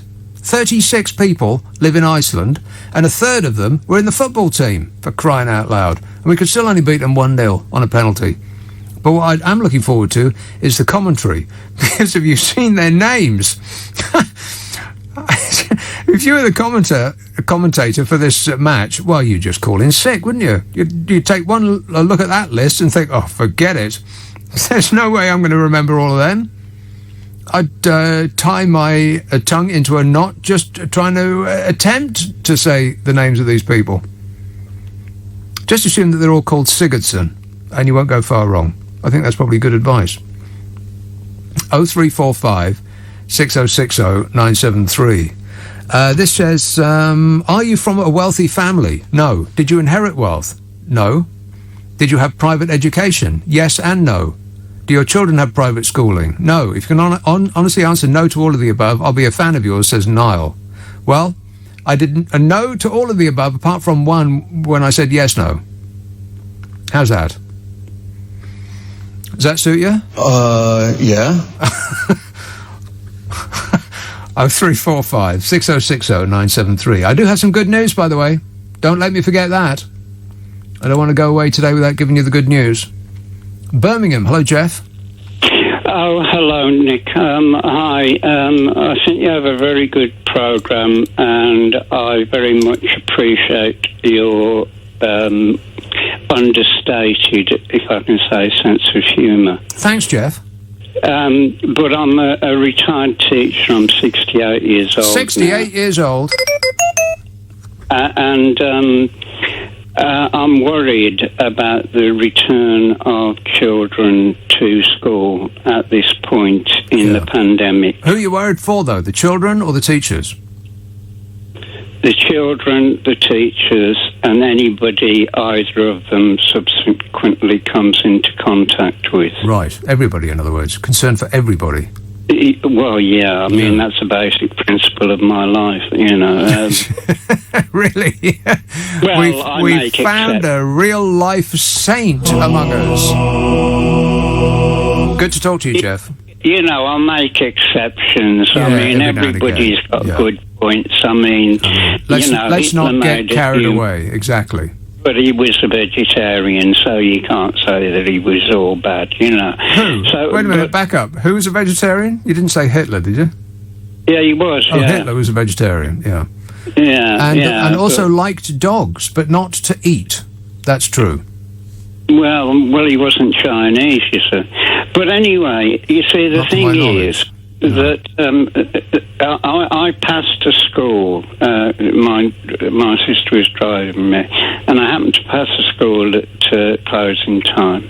And there were children pouring out, and they were up to the age of, I would say, 14, 15 years old. And amongst the whole crowd of them, there was one wearing a mask. Yeah, what's the point? Kids aren't going to socially distance. They're not going to under threat of punishment. They just won't do it. The socially distance thing. The latest statistic I've heard is that 90% of kids have returned to school. Right, now, in my experience as a secondary school teacher, 90% in school means approximately 25 to 30 kids in a small classroom. Yeah. They haven't increased the size of the classrooms. No, they're still squeezing the kids in. Yeah, unless you pay for private education, in which case it's something completely different. So, and it's coming on to winter when the virus will multiply. Correct. And we're getting spikes. So at the time when in regions the incidence is increasing, the ambient conditions are increasing, kids are not wearing masks. No. And if you take, let's say, as a moderate, say a 300-kid school, how many contacts have they got during a day or 6. during a week? 6. And Is it 6? and if one of them has asymptomatic, because one girl was 9 years old. The reason the government gave, one of the reasons they gave, is young people are not getting the virus. A couple of weeks ago... they're getting it. It's just bouncing off them. It's not really affecting them negatively, but they're getting it and they're passing it on. As far as I'm aware. So if you've So what's the solution then? The solution is not to to open come the off school. it. Is the kids learning at home? No, they ain't. I'd rather learn than die. You'd rather... Or cause somebody else to die. And the answer you just gave is wrong. Right. There are some schools that are providing excellent online learning. Not enough. No, not enough. The ones that are already that already have a head start, like private schools, they're doing really, really well. Ain't that right, JRM? You're better informed than I am. I don't know anything.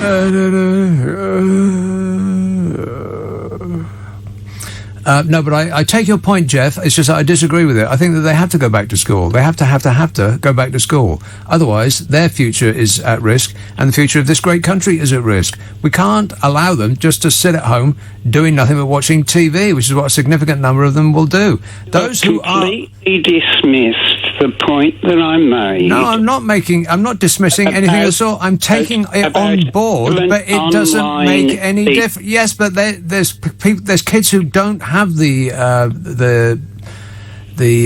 benefits of being from wealthy parents, from being the child of parents that actually care about their education. I mean, do you consider that? Some parents just don't care.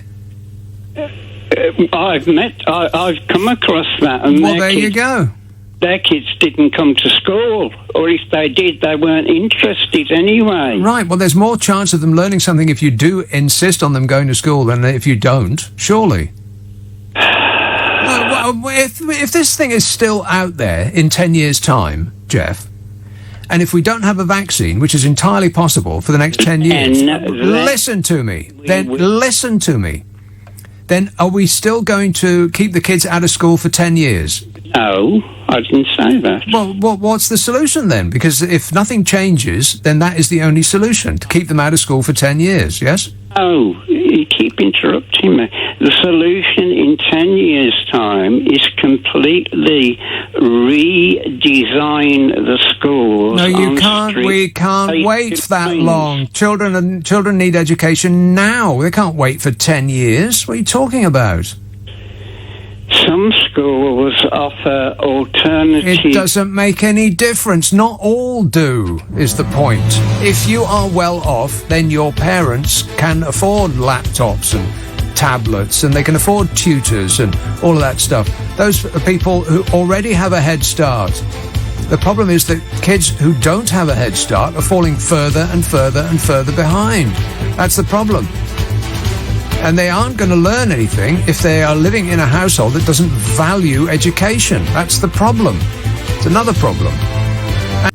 He pressed himself up against an ice cube for, I can't remember how long, but it was at least 30 minutes longer than anybody has ever done it before. Wow, that sounds really stupid.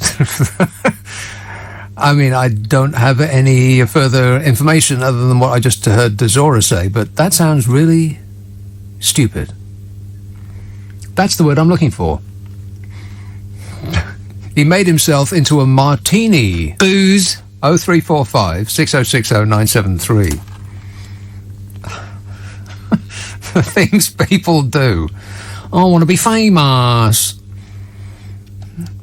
This says, does Trump play with his food like a toddler? That is just offensive, Liam. He's the President of the United States of America. Have some respect for the office, man. I'm president. Can you believe it? Let's have a call in Brighton. Kira. Hi, Nick. How you doing? Good, thanks. I wanted to say I think it's like an experiment. It's like they're choosing blocks of people and making them go like school kids go to school or people go to work. And I think they're just seeing how they go. I think it's like herd immunity on the quiet. Well, that makes it sound like a made-up policy. That makes it sound like they've thought about it and come to a logical conclusion, rather than just flailing around like a drunken octopus and just landing on any anything that looks like firm ground. I know, that's a bit too organised for a minute. Exactly, yes. But I really do think, I look at it and I just look at how they try and push certain people back into certain situations. Yeah. And I really do believe, because months ago they talked about herd immunity, then it went all quiet, didn't they? It was months and months ago. Yes, that's right. Well, they were freaking out because they were told that it was going to be worse than it actually turned out to be, and they had got no idea what they were doing, and they were embarrassed that they had tried to shut down the very government department that was tasked with handling this very thing, and it just went on and on and on. It's just been utterly, dismally inept, and everything they've been doing lately has been trying to mitigate that. The consequences of that ineptness. What's Brighton like these days? Because I know that London is empty. What's Brighton like? Oh, no, it's beautiful. Today it was like a normal day. It was the first day it just seemed like normal, and it was really beautiful. People were out and eating, like, properly distanced, but eating outside, and they were properly distanced? Well, yeah. Are you sure? That's a no, isn't it? But anyway, it sounds like it's HAPP Winers down on the south coast. It sounds a delight. Thanks a lot, Kira. 0345 6060 973. This says, perhaps you're wrong on this one and everyone else is right. That's why nobody was out in London. How many would have died of COVID-19 had we not locked down? Well, how many will die of COVID-19 because we locked down? See, people still talk about this as though there is only one direction of travel, as though by locking down you did nothing but save lives. That's not true. We have ruined lives and taken lives by locking down. I mean, how many people... You've read these stories about people waiting for cancer treatments. People have died waiting for cancer treatments. We've got hundreds of thousands of people that haven't had the treatments that they need in order to survive, that have been cancelled. You can't get on a waiting list to get on a waiting list. Each act has consequences, and the lockdown will have consequences for the rest of our lives. You can't just tally it up now and say, aha, we must have saved this many people, because you've got absolutely no idea. The game isn't over yet. I mean, look at Sweden, for instance. If the entire world had done as Sweden, we wouldn't be in this trouble now. We wouldn't be looking at the biggest recession that the world has ever seen. And remember, we've just gone through 10 years of austerity. Now, some calculations would put the extra death rate from 10 years of austerity at over 100,000 people. Now, that is a questioned number, but it is not beyond the realms of possibility. It certainly ruined many, many people's lives. I mean, countless.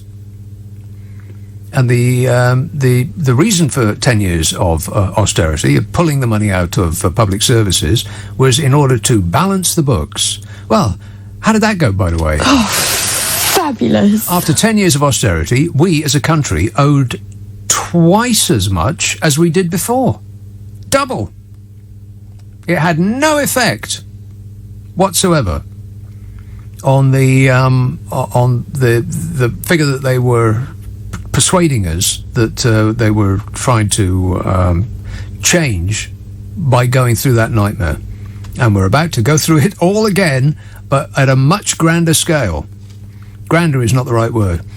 A much more punitive scale. We ain't got no money, honey, and we've done it to ourselves.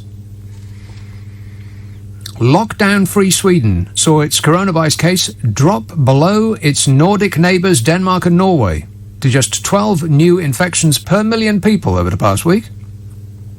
In comparison, Norway saw 14 new infections per million, Denmark saw 18, meaning that Sweden had an average case rate over 7 days lower than its neighbours for the first time since March.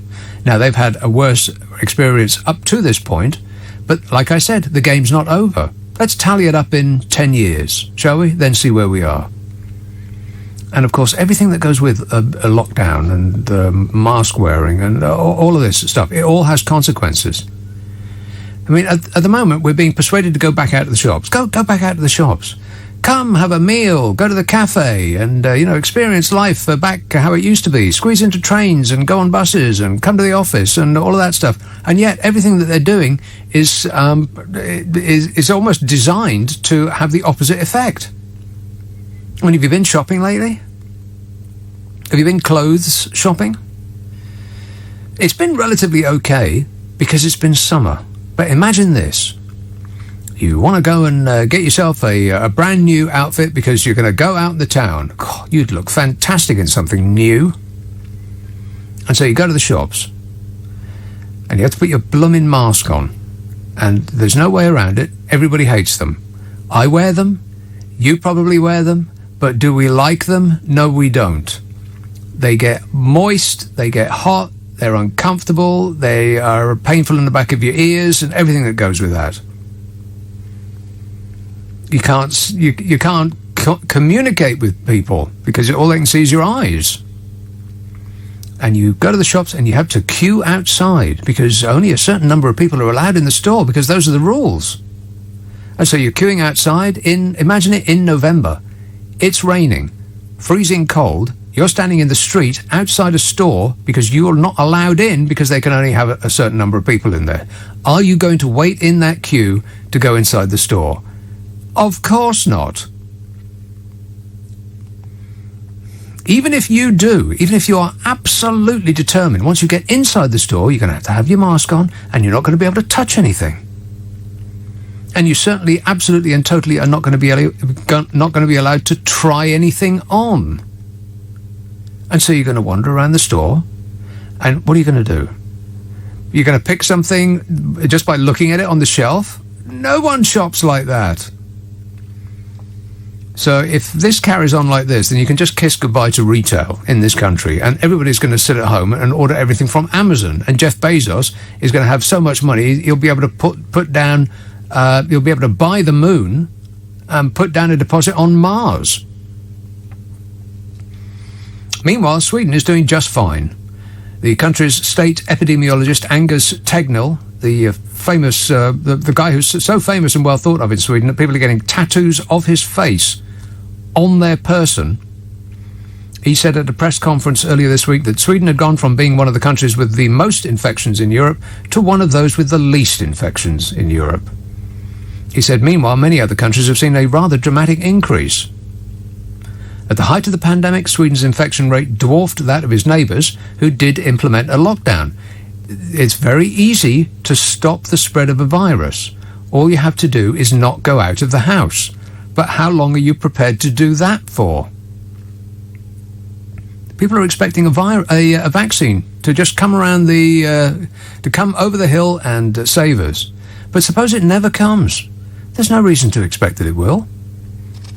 I mean, a bit of some positive reports on, this might work and that might work. How many times have you read on the front page of the Mail or the Express or the Telegraph, one of those papers, that, a cure for blindness has just been discovered? And you read the story that's short on detail and you think, wow, that's great. And then you never hear another word about it.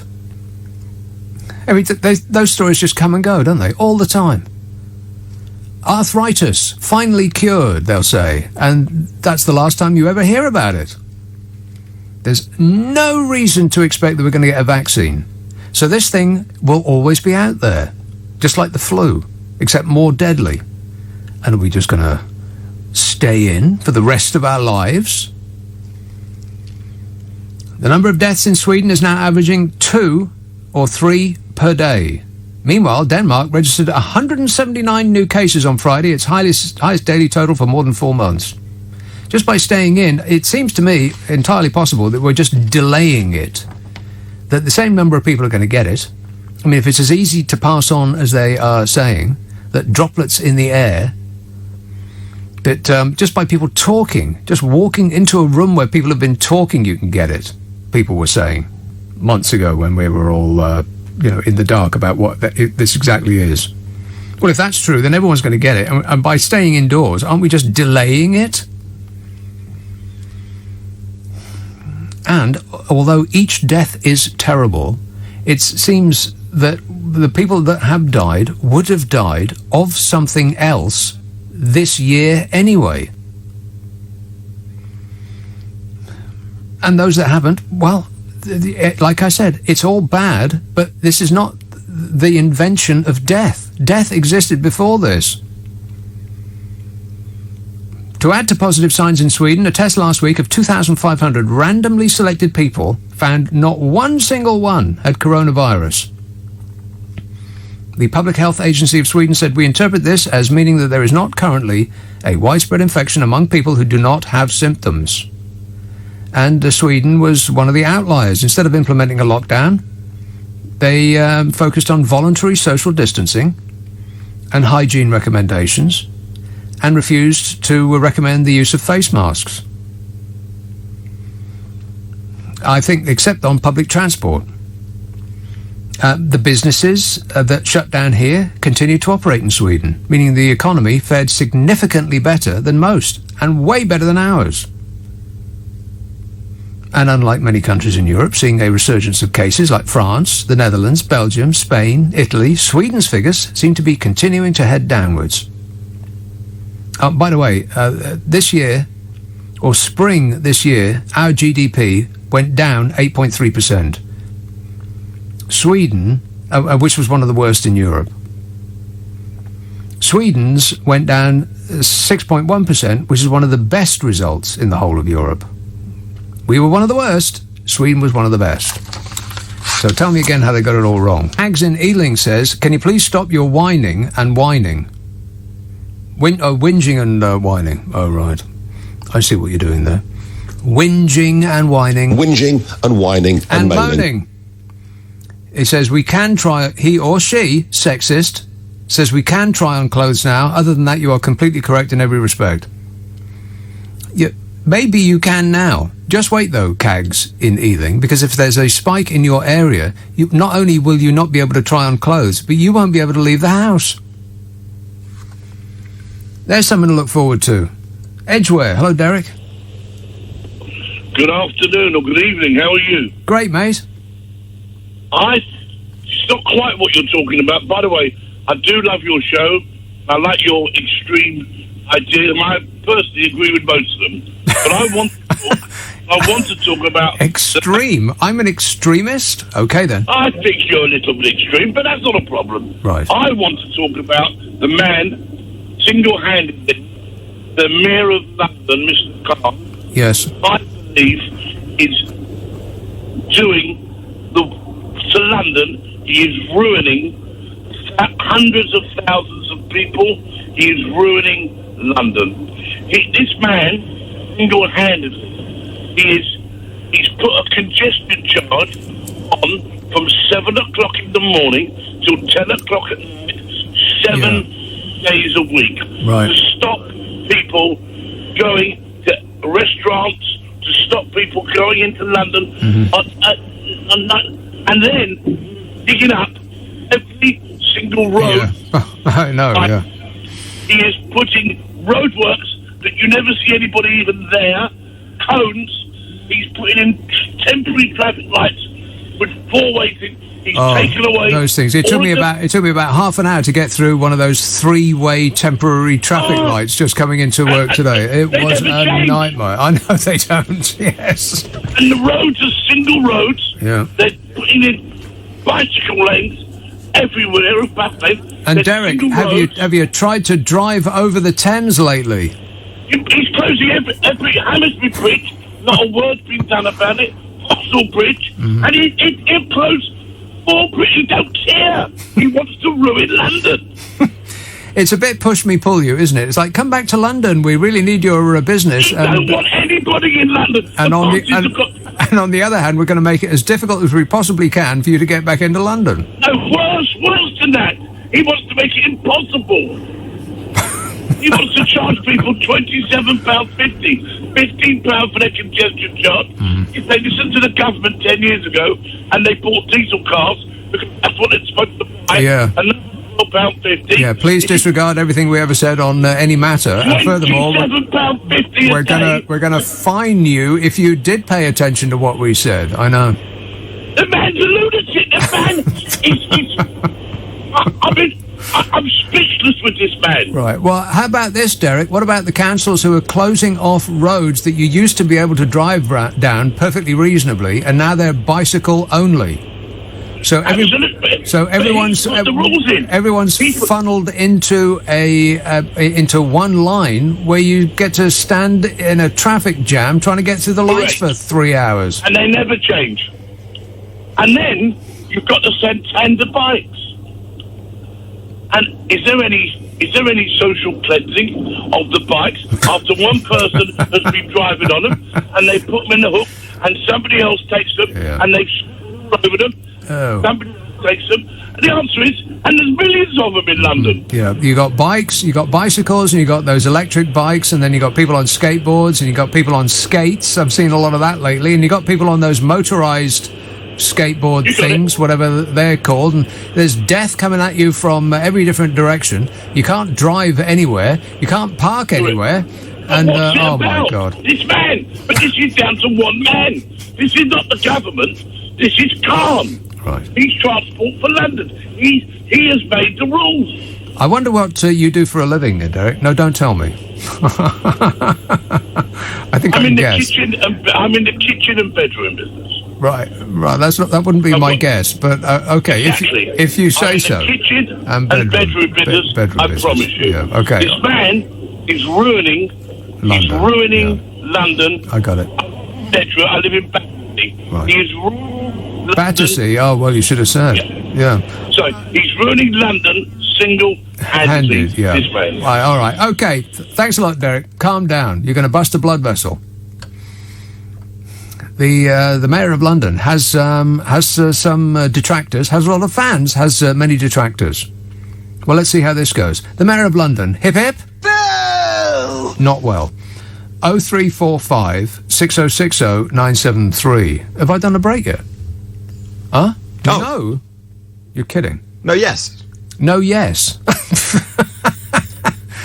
Because the analog clock doesn't work in here, so and because I always go by the analog clock, but now I'm just stuck on digital, and I my brain is freezing when I do. I need to see a visual representation of the time. I do it old school, baby. I don't know if I've done the break yet. I don't know. Have I? We got a man coming in. We've got no idea. I can't tell her the screen. No, we can't.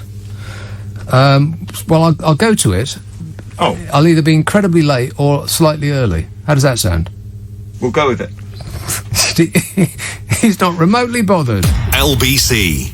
Welcome to training. Simon, where do we work? Skoda. Not Skoda. It's pronounced Skoda. So we've been saying it wrong all this time? Yes, we have, Stephanie. Huh? However you say it, Skoda stands for Splendid Cars at Splendid Prices. And now when you finance a stock vehicle from our award-winning range, have the first 3 months on us. We'll pay your first 3 finance payments, plus we'll pay your deposit between £2,250 and £4,250. 4.4% APR representative. Splendid. With Solutions Personal Contract Plan excludes SE Technology range. T's and C's apply. Ends 1st of October. Minimum 46-month agreements only. Indemnities may be required. Skoda Finance. Visit skoda.co.uk. When you call a Dell Technologies advisor, you get to talk to someone who isn't waiting for their turn to speak, but who actually wants to hear what you have to say, so they can provide tailored solutions that don't fit every small business. They fit yours. That's what it means to really listen. For advice on everything from laptops to the cloud, Dell Technologies recommends Windows 10 Pro for Business, the most secure Windows ever. Call an advisor today. on 0800 169 1745 or visit dell.co.uk/advisor. Did you know that Co-op now deliver repeat prescriptions to your home for free? If you're registered with a GP in England, you can securely view and order your repeat prescription online. Your medication is delivered to you free of charge and at no extra cost to the NHS. There's no need to visit a pharmacy unless you want to. Search Co-op Health to download the app or register online. Co-op, it's what we do. Co-op Health is a provider of NHS services. Full terms and conditions available at coop.co.uk/health. Buckle up and strap in, because the Premier League is back and you can look forward to every up, down, twist and turn with the Sun's free 32-page guide. It'll be a hell of a ride, and don't forget VAR! Get your Premier League guide free inside the Sun on Sunday. Nick Abbott on LBC. Call 0345 6060 973.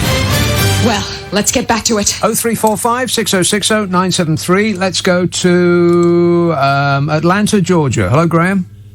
Yay. I wanted to go back to yesterday's last caller, who was, you were on about rich folks and opportunities, and you'll never make money making wages and all that kind of bit. Both my parents left England in the 20s. My father's people from Birmingham, and they went to Vancouver. This isn't a single instance that's going to try to disprove a generalization, is it? I don't think so. I'm just saying that what I think is, and my mother went to the Princess Hotel in Bermuda and then made it to Montreal, where she had family. But they made out when they left. After they left, please, and they were penny. What they do in the privacy of their own bedroom is their business. Did you have to bring that up? Well, they didn't do it until 1949. So anyway, they were in service. Now, service isn't necessarily thought of as a terrific occupation, but my father was able to buy houses and had his own business. We made trips back to England to see the family, and I think that what she was talking about. Now, I don't know who it is you're talking about. You're talking about something that happened on yesterday's show. I've got no idea. I'm talking about a caller. There was a last caller last night. Yeah, I don't know who that was. I don't listen to listen to this show. Nevertheless, you were on about you'll never get rich making wages, which in this country you don't have to worry about that, because you can if you're diligent you can be an entrepreneur of some sort, of any sort. What does that mean? If you're diligent, you can be an entrepreneur. What does that mean? Here's what I mean. I know a guy who's a minority. Right. So this is a single instance to try to disprove a generalization. It is that, isn't it? I'm not trying to disprove anything. I suppose it's a narrative of some sort. The generalization was that if you weren't born rich, then it is unlikely that you will become rich, as unlikely as buying a lottery ticket. I mean, people tend to stay in the class in which they were born. That's pretty much where it is. If your parents were struggling, then you will probably struggle. If you were born to billionaire parents, then you'll do just fine. But of course, every now and then there is somebody who manages by luck, mostly, to pull themselves up and become rich. Yeah, I'm not disputing that, but the generalization remains true. Multiple boats have sunk. Isn't that terrible? No. At the Trump parade, those drooling, drunken yeehaws have crashed their boats. Isn't that incredible? I am stunned. Can't wait to see the pictures. 0345 6060 973. Hopefully it's a precise reflection on where Donald Trump is going. Down. This says, great call about London's roads, but the guy was not completely correct. Khan's dream is facilitated by Johnson's cycle czar, Andrew Gilligan, and Khan and the councils are spending Shap's money. Our life in South London is now hell, says Penny. Yeah, tell me about it. I tried to drive through it just tonight. It's a blooming nightmare out there. I mean, it really is. And this is when people aren't coming into London at all. I mean, imagine what it's going to be like if people are tempted in any number to come back out to London. It's going to be absolutely impossible to drive through. I tell you what, though, those temporary lights, if you ever come up to one of those lights on a tripod that says three-way, or, God help you, four-way junction, wait here till you see a green light. Well, I hope you've packed sandwiches, because it's going to be a long wait. Let's have Manchester. Hello, Louise. Oh, sorry. Hi, I've just woken up again. Hi, Nick. Hope you're well. And your producer. Yeah. Anyway. Wakey. Wakey, yeah. Well, if you don't starve to death in your car, like you said. Okay, right. I think you might be interested, and I think other people might be, in this headline here. It reads, Council of Europe issue media freedom alert over UK government blacklisting of investigative journalists. And just below that is, a bit of an unflattering picture of Bojo, actually, so I'm quite pleased about that one. Which investigative journalist have we blacklisted? And what do you mean by blacklisted? Well, it's in the... Can I mention the newspaper it's come from? Yeah, why not? Independent. Right. The headline is, I'll read it again, Council of Europe issues media freedom alert yes. over UK government blacklisting of investigative journalists. Well, what does blacklisting mean? And which investigative I haven't read the whole article because my laptop's playing up. It's rolling round like one of those damn machines. So right. I've just stopped it at the moment from doing its rolling round motion, preventing me from reading the article. But I've got the headline here, so I haven't read what's in the body of the, what's in the body of the text. But, well, I don't know very much about it, but it doesn't prevent me from having a strong opinion. This was 6 hours ago it was put on. 6 hours? Right, okay, well, yeah. Eventually the news got through to us. Excellent work, Louise. Keep your eyes peeled. What's the name of that investigative journalist? Can I say his name? Go on, then. John Stone. Right. John spelled Jon, and Stone, the normal spelling. S-T-O-N-G.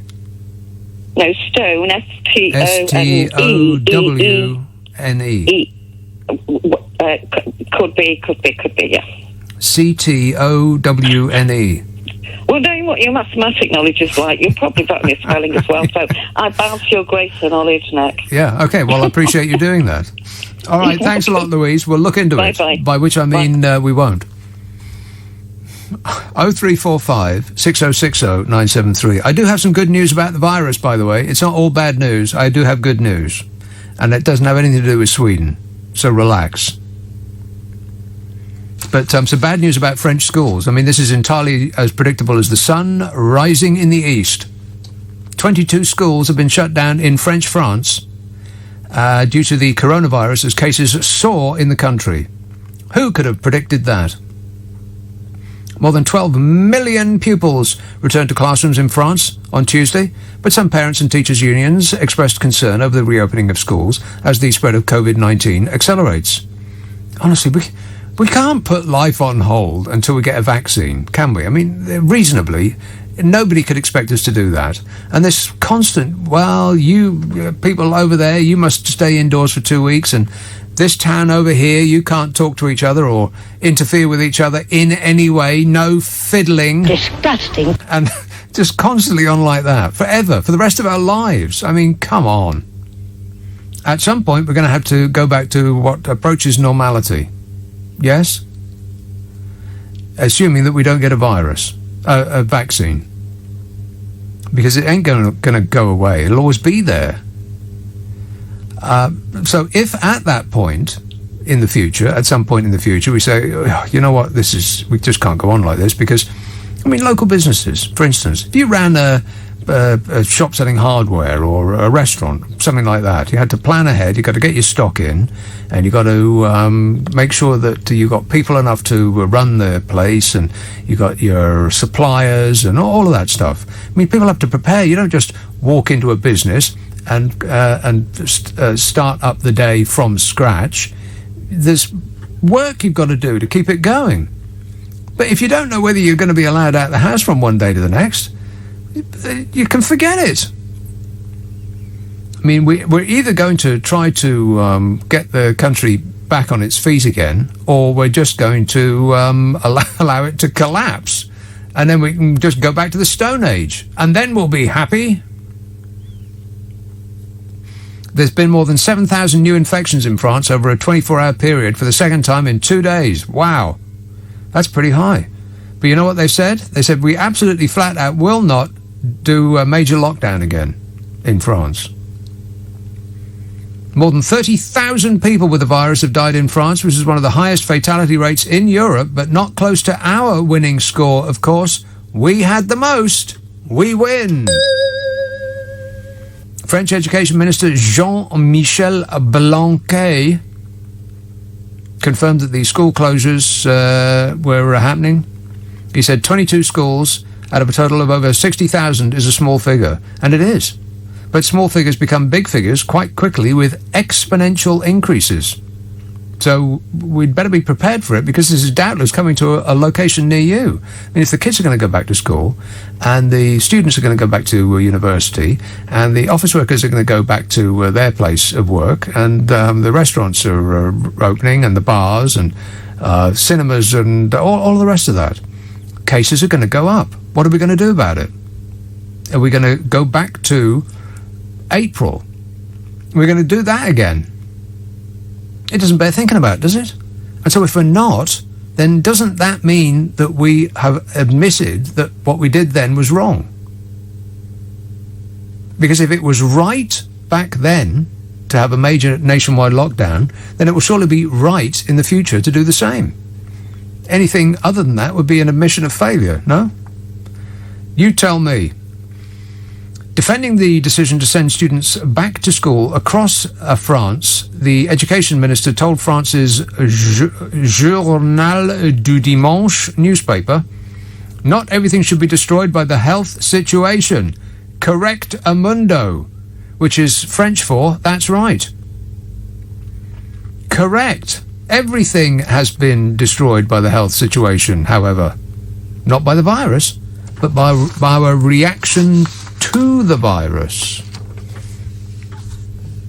Now, I heard that Edinburgh was really packed. Somebody went to Edinburgh just the other day, told me it was humming with activity. A positive beehive it was up there.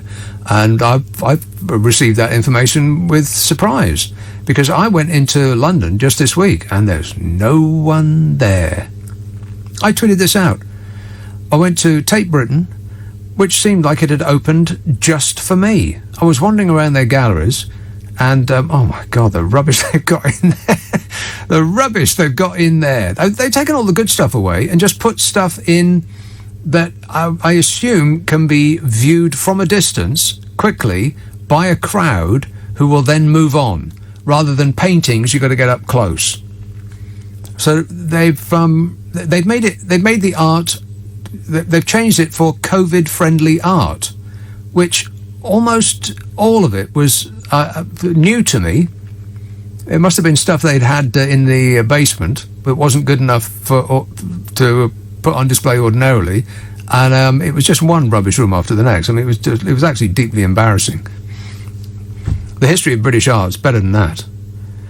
But despite that, I would have expected, in those grand rooms, at least one or two people to be there. But there was no one. Like, room after room after room, I was the only one there. It was like they'd opened it up after hours, especially for me. And this is not unimportant, because the galleries are a big draw for tourists. That's why people come here. They come here for the theatres, which are shut. They come here for our hotels, which are closed. They come here for our bars, which are socially distanced and therefore unwelcoming. They come here for our restaurants, many of which have not reopened. They come here for the cinemas, and did I mention the theatres and the concerts? Of course, you can't go to those anymore. They want to go to Ronnie Scott's, which I imagine is closed. I'm not sure if it's open. I apologise, but I'd be surprised. All of the things that would ordinarily attract a tourist to this country, you can't go to, so they won't come here. And shopping, which, as I've previously described, is not a pleasant experience anymore. I mean, people don't need another excuse to not go to the shops, because we've already decided in large numbers that we don't want to do that anyway. We'd rather sit at home and give all our money to Jeff Bezos, who is the world's richest man. We want to encourage people to go to shops. In fact, it's vital for the future of this country that people start spending money with businesses that are located in this country, not that are located in a cloud of mist on the dark side of the moon for tax reasons.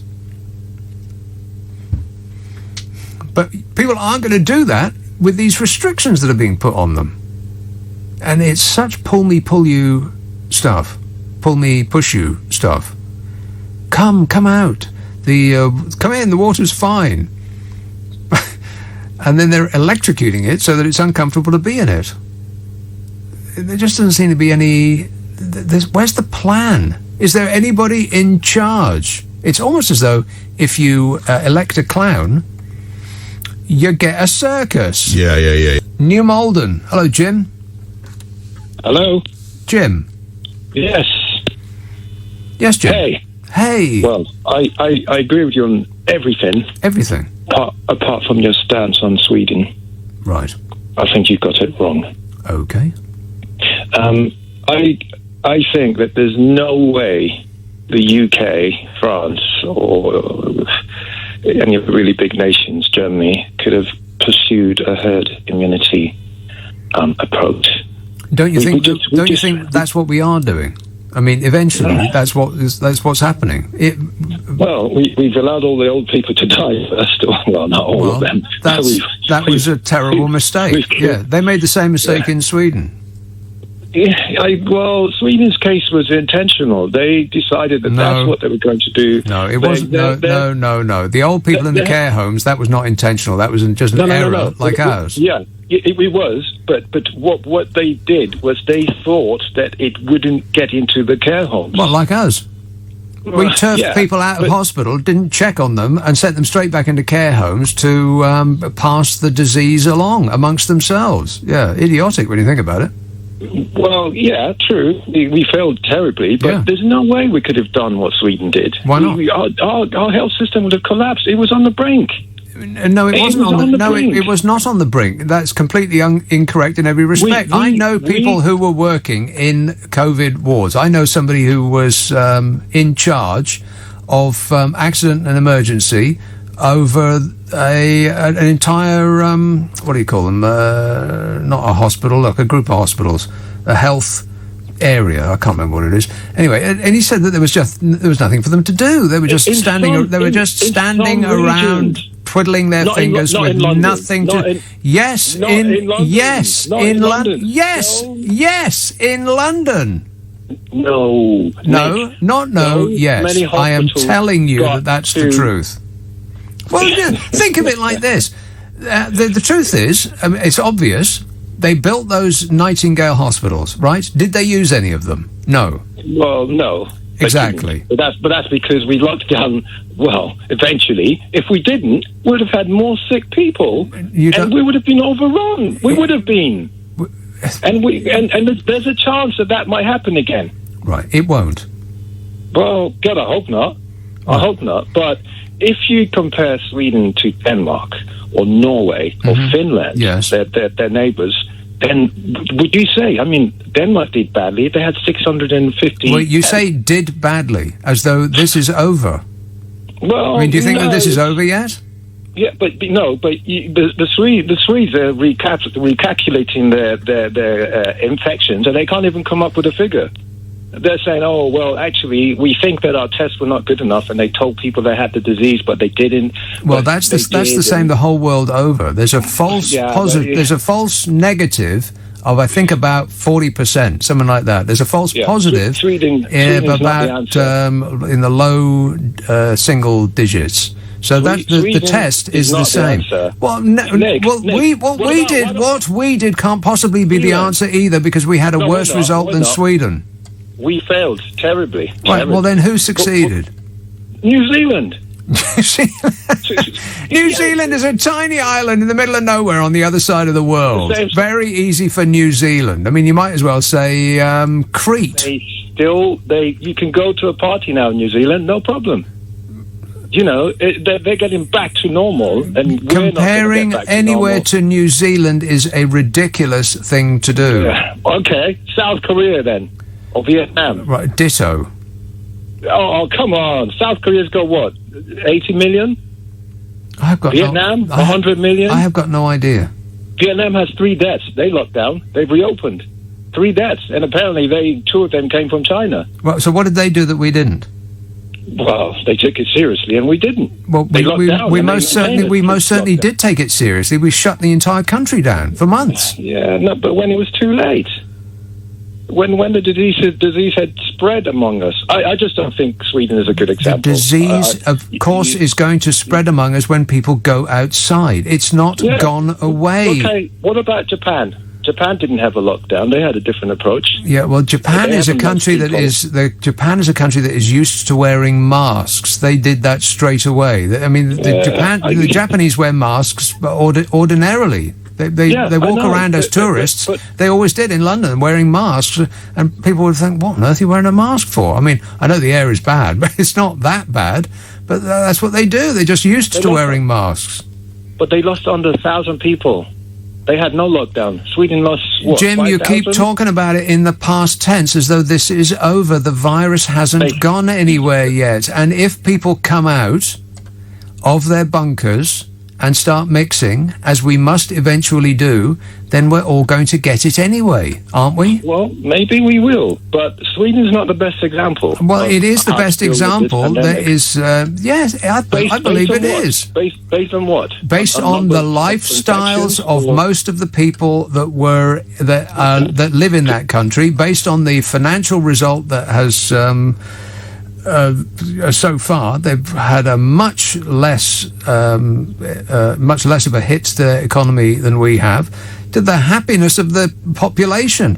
God, I mean, the amount of people that had miserable lives this year because they were stuck in some tiny flat with no outside space where it was baking hot outside and they weren't allowed to go out. For months they weren't allowed to go out. People who were staying indoors while the businesses that they had worked their entire lives to fashion something out of were just crumbling through neglect. People who are running businesses have got no idea whether they'll be able to survive after Christmas. I mean, this is what we've done seems to be the worst of all worlds. Sweden, on the other hand, just seemed to sail through it. Always so perfect. But anyway, Jim, stay angry, because that'll work. 0345 6060 973. This says, I'm a man of the cloth, and I can confirm that Daz gets your clothes whiter than white, says Harold in Luton. Other soap powders are available. This says, rave at my place starts midnight, says Amanda in Manchester. What's the address? And this says, remember when we sent round to your pal's house? Remember when we were sent round to your pal's house to catch the measles? Think about that, says Ronald in London. I certainly will do nothing of the sort. I don't want to, and you can't make me. Let's have Sydney. Adam. Morning, Nick. Hey, how you doing? Not too bad. It's quite nice down here. I just wanted to put some numbers to the general ideas that you were throwing out about lockdowns having consequences. What's the weather like there, Adam? It's not too bad at the moment. Sort of about 20 degrees. Sun's just come up. It's pretty nice. Okay, well, we don't wish to know that. Yeah, sorry about that. No, Carry actually, on. the weather's terrible. It's drizzle. It's just like Aberdeen. Well, I'm glad to hear it. Yeah. No, because you guys are talking a lot about, the consequences of lockdown, so I thought I'd flesh this out a little bit with some numbers. You'll have to be quick. The main number, 0.74. Which is? So every change in GDP, you get a 0.74 change in the inverse direction in mortality rates. That comes from the International Journal of Epidemiology. Now, wait a minute. Lay that on me again. For every minor full point down of GDP, you get an increase in deaths. You get an inverse change in deaths from all causes, the mortality rate. So you're saying that death goes... Right, so death goes up. Yeah. So if you kill your economy by 10%, as measured by GDP, right, mortality will go up 7.4%. That seems logical. Yeah. And it will probably be worse in a pandemic because the pandemic has been orientated towards healthcare facilities as opposed to just a general economic recession. They've closed hospitals, and I've got a personal story about that. Well, anyway, unfortunately, we don't have time to go into that. But yes, we switched our NHS off. We didn't save the NHS; we turned it off. And now, with the consequence of that is you can't get an appointment with your GP, and you can't get an appointment with your dentist, and you can't get an appointment with your consultant, and you can't get an appointment with the cancer ward, and you can't get an appointment at all. You can't even get on a waiting list to get on a waiting list. Yeah, my dad's in hospital at the moment for leukemia. Half the ward's empty. Same with ICU. Yeah. They just closed it down. Right. Yeah, I know a guy who runs departments across hospitals in London, and he's saying that the people under him, the doctors underneath him, he's telling them to stop trying to find something to do because there is nothing for them to do. Just take a nap. Relax, put your feet up, because the new regime means that they can't see patients. Well, in Australia, the numbers are already pointing to 8 times more deaths next year than have actually died from coronavirus because of the economic hit. The UK, it's a bit more even. The UK numbers are about 1 for 1. You've lost about 41,000 from coronavirus. These numbers are predicting about 39,000 will die. But the problem is, it's not just next year. It's every single year. Yeah, exactly. Yeah, over and over and over again. No, of course they don't. Because by the time that these numbers will start to manifest and people will be dying because of their bad decisions, they'll be off at Goldman Sachs earning $1 zillion a year. Well, by the time the elections come and gone. Yeah, by the time the chickens, which I can hear behind you, by the time the chickens come to roost, they will be in want of our vote again. This says, I know you're not happy with the government's pandemic response, but please rest assured that lessons will be learned. Yeah, no doubt. I mean, I don't want to preempt the inquiry, but I do believe that lessons will be learned. Affirmative. Yeah, and then we can just move on, and nothing to see here.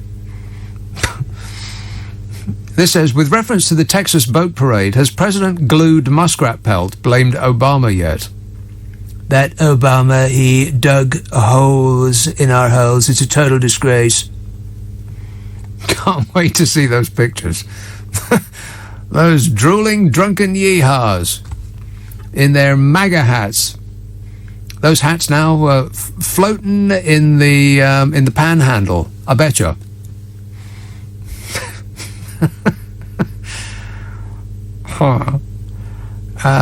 What do you think about that, Kanye? Whoop-dee-dee scoop poop. Precisely. I mean, can you imagine if Donald Trump had been on one of those boats?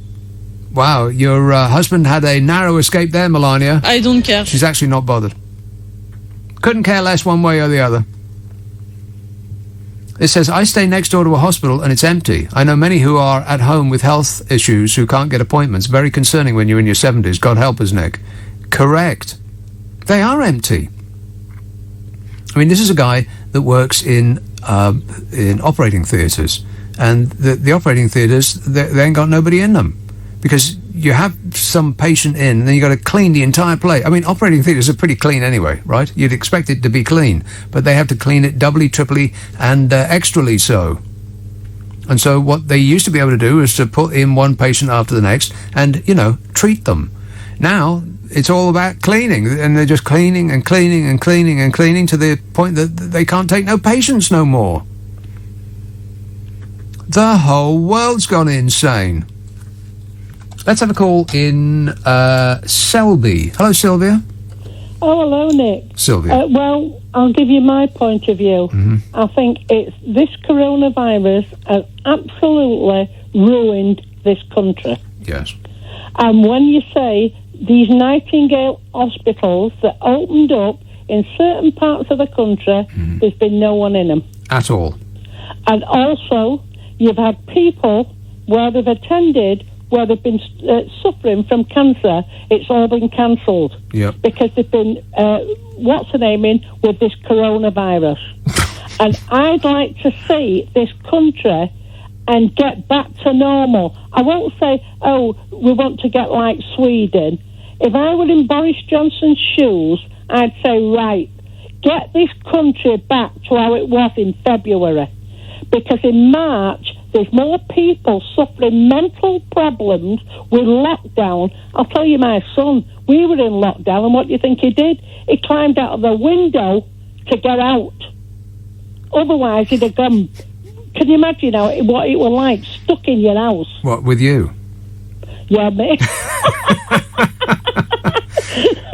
Well, I couldn't resist that. I mean, come on. No. No, but serious. What I'm saying is, there's people that are running businesses, sandwiches, cafes, and they've relied on people. They're stuck at home, and I know they're saying get back to work, but I want this country to get back on its feet and get back to work to make it prosperous. If that does not happen, then everything that we expected from our lives, all that we hold dear, is gone. All of our hopes and dreams and expectations, that's just vanished out the window. Unless you are rich. I expect that there will be not a V-shaped return to not a V-shaped recovery to the economy, because we plunged down, and some people are saying that we're going to go straight back up again. We'll with great British gumption, we'll do that. And I say, oh please, no, we won't. It's going to be a K-shaped recovery. By which I mean those who have the money will do just fine. I mean, their riches will increase, as has been the case already. Everybody else is screwed. All of the little people, not leprechauns, they're just going to go down and down and down. You think the last 10 years of austerity was bad? Just wait. But the thing about it, what I would like to say is, Nick, I could say I don't know anybody that I know that's got coronavirus, but what I am saying is, you could say about the flu. They're saying winter, but I'll tell you what they've done with this coronavirus.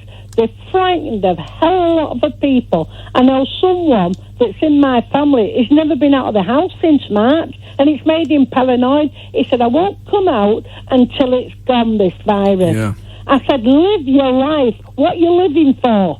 That's the thing. What happens when you're waiting for your life to begin is your life. This is it, people. Exactly. All right, good to talk to you. Thanks a lot, Sylvia. 0345 6060 973. Of course, Boris Johnson has pretty much the same message, and he's talking to his civil servants. He can't insist that people in private enterprise go back to their office, and so he's trying to make an example out of civil servants, and they're not playing ball. A defiant civil service union boss hit back at Boris Johnson's call to return to the office by accusing the Prime Minister of trying to shame government workers back to desks. Well, he's tried persuasion, now he's tried shaming, and next, of course, is going to be threats. He's already tried threats, actually. You'll all get fired if you don't go back. You're more susceptible to being dismissed if you're not in the office, which sounds like rubbish to me. Bozo set a target of 4 in 5 workers to return to Whitehall each week by the end of the month. with civil servant chiefs to provide weekly figures on staff numbers so that Gollum can put them up on the big board in his war room. You know, he could use them as an eye chart in case he feels his sight's going again. Safer than getting behind the wheel of a car and driving around to find out if you can see or not. I mean, what kind of an idiot would do that? It says in the Mail that the Prime Minister's drive is part of a desperate bid to rescue the economy during a year in which GDP has plummeted as a result of this crisis. No. Not as a result of the crisis, as a result of the government's reaction to the crisis. There, I fixed that for you. You can thank me later. No, wait. I've changed my mind. You can thank me now. Thank you. So that's the plan. Force civil servants out of their comfortable homes and back onto packed trains and packed buses and squeezing into offices that were never designed for social distancing. But there's a but. A big, giant, wobbly but. They don't want to go. Very easy to scare people indoors. Very hard to get them to come back out again. Particularly if they have tasted a better, easier, safer, cheaper, more sustainable and less polluting way of life. You remember what it was like back in April? Oh, it was... I mean, I know a lot of people had a really bad time during the lock-in. I loved it. Every morning, just opening the door and walking outside and breathing that air. What is that smell? Oh, yeah, that's right. Fresh air. Can you believe it? And the birds sang more sweetly. And the flora and the fauna seemed to be bursting out all over. And the world seemed to just breathe a sigh. Like, oh, thank God the human race is staying indoors for a while. We can get on with doing our stuff, thought nature. And things were cleaner, and they were fresher, and the air seemed more sparkly, didn't it? Why would anybody want to go back to the old ways? I mean, waking up to the alarm clock, which rings an hour before you actually want to wake up, so you're constantly tired, stumbling out of the house, haven't had enough to eat to start the day, and you squeeze onto a bus or a train where you can't get a seat, and sometimes you have to let trains go by, they're so packed you can't get on them.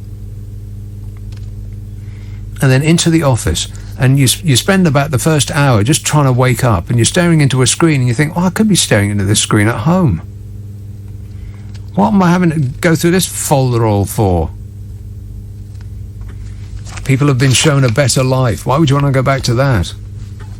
Unfortunately, if we had, like I've said before, if we had experienced this change over the course of a decade or 20 years, then we would have got to a better place more smoothly. Unfortunately, we got to a better place way too quickly. This is a revolution that's happened in the course of a couple of months that should really, in normal times, have happened over decades. That's the problem. It's better, but we got there too quickly. But that's what they're calling it, an industrial revolution. The Civil Servants Union.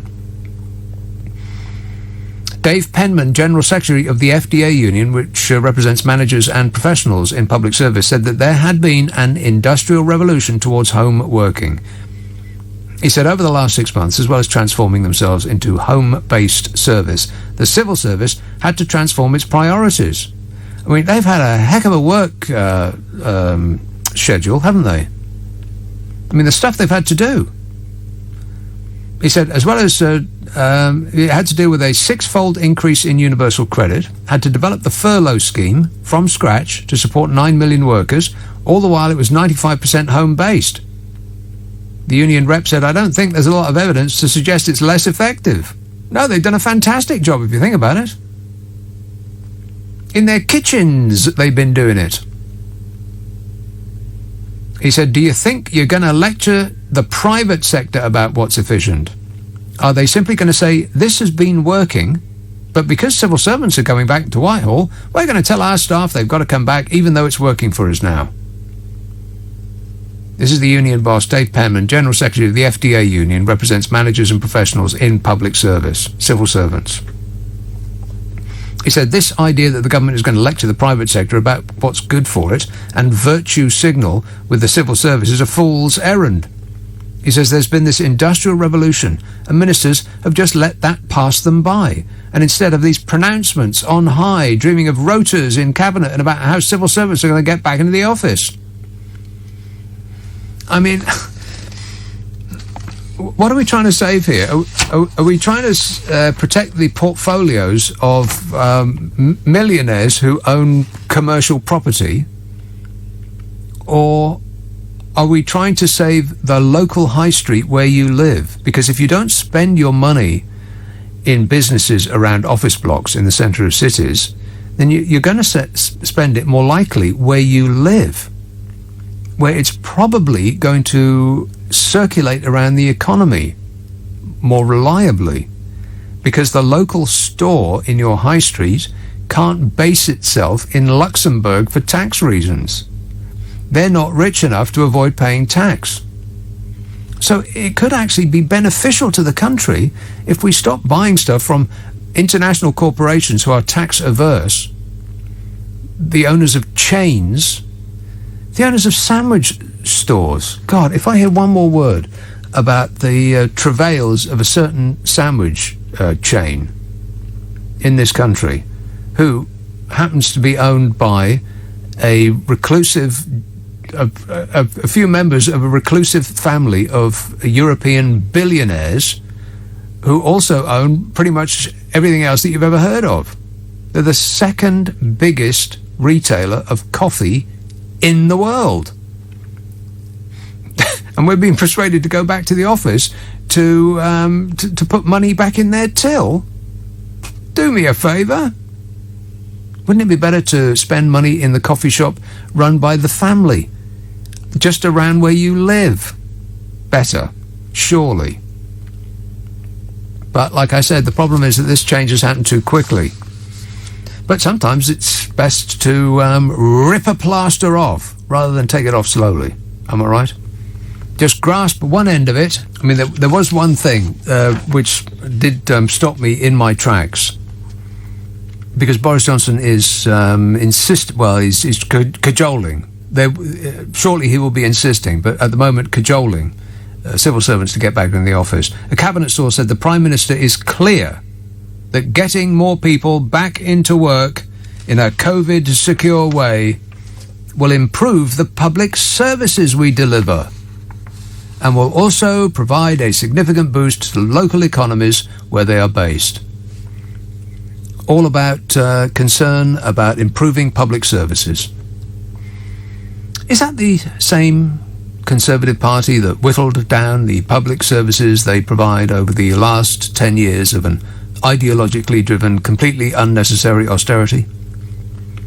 That reduced the number of nurses and doctors and libraries and the provision of care, and slashed the number of environmental health inspectors, and slashed the care of the elderly, and closed youth services and sports facilities, and caused increased poverty and lines in food banks, and decimated the finances of local councils, all while increasing the amount of national debt, which all of those cuts was supposed to reduce, and coincidentally reducing the level of corporation tax by a third.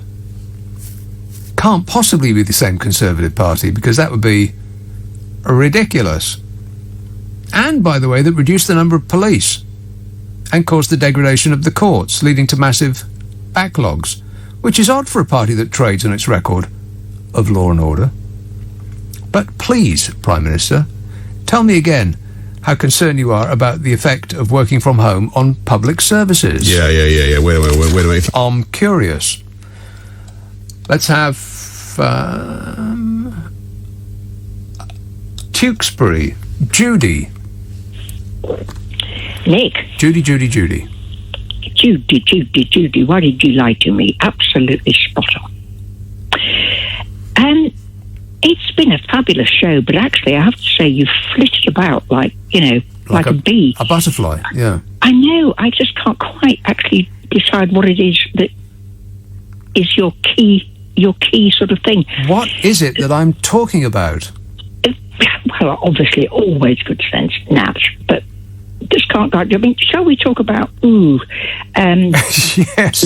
Let's talk about I could give you a choice. Why not? I've already made my decision. I want to talk about Okay, ooh. what do you want to talk about? Ooh. Ooh. Okay. Who do you think you are? The WHO. Who actually should Trump have actually should have... No, let's not know who. Who are you? Who? Rock and roll! Awful song. Terrible song. Absolutely awful. Dreadful. The Who were okay, but... Yeah, the Who were pretty good. Song. Yeah, but that is a terrible song. Yeah. Yeah, it was one of their worst. Oh, God. So what did you want to talk about then, Judy? I've got so many chooses. I think it's going to be get back to work. Right. Only because that seems to be trending. I have to say, every time Boris says get back to work, part of me wants to throw up 20,000 bricks at him. Oh, sorry, no, it's no longer bricks. That was Trump and bricks. But anyway. No, it's Trump and soup. They're throwing cans of soup. Supper now, they're throwing. Do you know you are the best Trump impersonator ever. Worst Trump impersonator ever, I think is what you meant to say. No, I didn't, but, it's okay. You don't need to own it. Okay, then. So, yes, get back to work. Now, actually, this personally really doesn't sit well with me because I have been working from my bedroom. Actually, to be quite honest, my bed. Uh-oh. I don't actually even have an office. No, let's not go into my bed. What? No idea where this is going. No, you're quite I fear safe. the worst. Your finger does not need to tremble on the off button. Okay, it's then. fine. Right. So what have you been doing then? Well, I work from home. But, but actually, what does that mean? Well, it means that... What do you think it means? It means that I actually have to work from home because I work for a global sort of global organisation, and I speak to yesterday I spoke to 4 different countries from So have you Buenos Aires to Africa? Right, but have you been as efficient at home as you would have been in the office? I think that's a very good question, and I think. There's yes and no. I mean, one thing is that actually you become pretty. What's the word? What is it when you suddenly, there's something about the night about them. In other words, when you're out at night or nocturnal. Yeah. Yeah, actually, because day and night doesn't actually matter. Well, if you're talking to other countries, then you're talking to them on their time, aren't you? Yes, of course, but it means that actually, if I'm talking to America, that's quite useful. Yeah. Right, and South America. Yeah. But it means that actually my life means that I've got into the habit, because it's very easy to do, that in effect, your time scheduling, and don't talk about actually you need to be really, really organised and strict, because actually it's never been part of my itinerary in my entire life, so it's not going to happen. But yeah, I think actually you do tend to be, I think... Because I suspect that people are working harder. I think you get at home. bored. I think they do work as hard. But do you know what? Okay, obviously, hope nobody's listening. Obviously, so the good thing is nobody will ever hear this. And thank goodness. And my boss in Iowa, actually no, Chicago now, isn't going to be listening either. Probably not. No. I haven't really actually done any particularly good work for the last 48 hours. What? Yeah, I know. It's appalling. Well, let's hope that he's listening to WLUP or WBLS and not listening to LBC. No, otherwise listen, actually, I'll tell you what. Let me just tell you the other thing. Look, go back to work. I'm already at work. How dare you? Yeah. Do you realise how insulting that is? See, I think that people will work longer hours. Conversely, people will work harder, I suspect, at home than they would have done going to work, because they will have those extra hours than that they would ordinarily have been driving in their car or standing on a train or a bus and shuffling around on the tube and all of that. I think you're absolutely right. But do you know what happens? What? It means your work-life balance. Actually, my work-life balance was always pretty... I'm trying to think of a word that isn't a swear word. It's impossible. Yeah. Terrible. Yeah. But, yes. But actually, it means that that's what I meant about times begin to fill into another. So in effect, yes, you do the work, and in fact, but you put extra hours in. Yes. You don't. Yeah, you don't look at the clock. You still have to do the bloody work, but at the end of the day, it's like, so the hours. So it's Saturday and Sunday. Yes, exactly. There are no weekends. I know the hours start to bleed into one another, Exactly. and you don't look at the clock and get up from your desk at 5 or 6. No. And leave. No, because the last tube, and hey, I better get to Paddington before there is no leaving. You're already at work and home at the same time, so you'll find yourself working till 7 or 8 or 9, and you'll think, 9, well, I'll just do a or couple of maybe hours. You'll stop at 6, and then you think, I haven't done that. I better start work again at 10. Exactly. And maybe stop, and then of course you're on. That's your fault. Oh, right. Because it means I've obviously got to stay up in between 10 and 1. It's my fault. I understand. Everything's your fault, but you know that. Do you realise that when I went to bed last night at 3 o'clock, okay, do you know how I actually got myself to sleep, which is so sad? I actually downloaded the night that night, which I'd missed because, hey, I was working for a moment, and I listened to you instead. I don't know. Just carry on. There's no more to be said. But, right. Okay. Well, it sounds like you've said enough. Excellent work. Thanks a lot, Judy. Keep hard at it. The country depends on you. 0345 6060 973. I'm not going to leave tonight without giving you the good news, because there is good news about the virus. Have you heard? This says, Nick, I'm saving £550 a month working from home, spending money locally for lunch and supporting the local retail owners. Why would I want to return to the office, says Bob in Bracknell. Well, there you go. People are talking about the money that the central, like city central locations will be losing, as though that money will not get spent elsewhere. Of course it will. This says LBC Nick. LBC Nick. Well, that's me.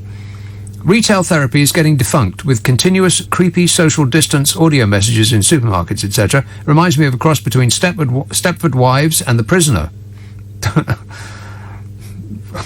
I am not a number. I am a free man. But good news, the £1 shop are selling Halloween and Christmas stuff, says Lorraine in Birmingham. Oh, no. Are you kidding me? Christmas. It's Christmas. Jesus' birthday. What's it going to be like at Christmas? Because there's so many businesses that depend on the Christmas period for their balance sheets to go from red to black. It's all about the month up to Christmas for so many businesses. God, it's going to be a nightmare. I mean, if you think it's bad now, wait till January. Okay, here's the good news. Are you ready? No. The emergence of a handful... This is from Bloomberg a couple of days ago. The emergence of a handful of people reinfected by the COVID-19, including individuals in Hong Kong, Italy and the US, has sparked panic over the future course of the pandemic. We could call it a pandemic. Well, you see, you can't spell pandemic without spelling panic. Fortunately, there are very few cases of confirmed reinfections, suggesting they may be rare. These are people that have got it twice, right? Some doctors also believe that most relapses will be milder than the first infection. This weakening of the virus's impact will depend on our body learning to fight it, for example, via the development of suitable so-called T cells. A study on the pandemic in Iceland, published in the New England Journal of Medicine, looked at serum samples from 30-odd thousand individuals using 6 different types of antibody testing. The paper's central findings are that out of 1,797 tested people who'd recovered from COVID, over 91% produced detectable levels of antibodies. Moreover, these levels had not declined 4 months after the diagnosis. The immune response was higher among older individuals who are at risk of developing a more dangerous form of the coronavirus and among those who presented the worst symptoms.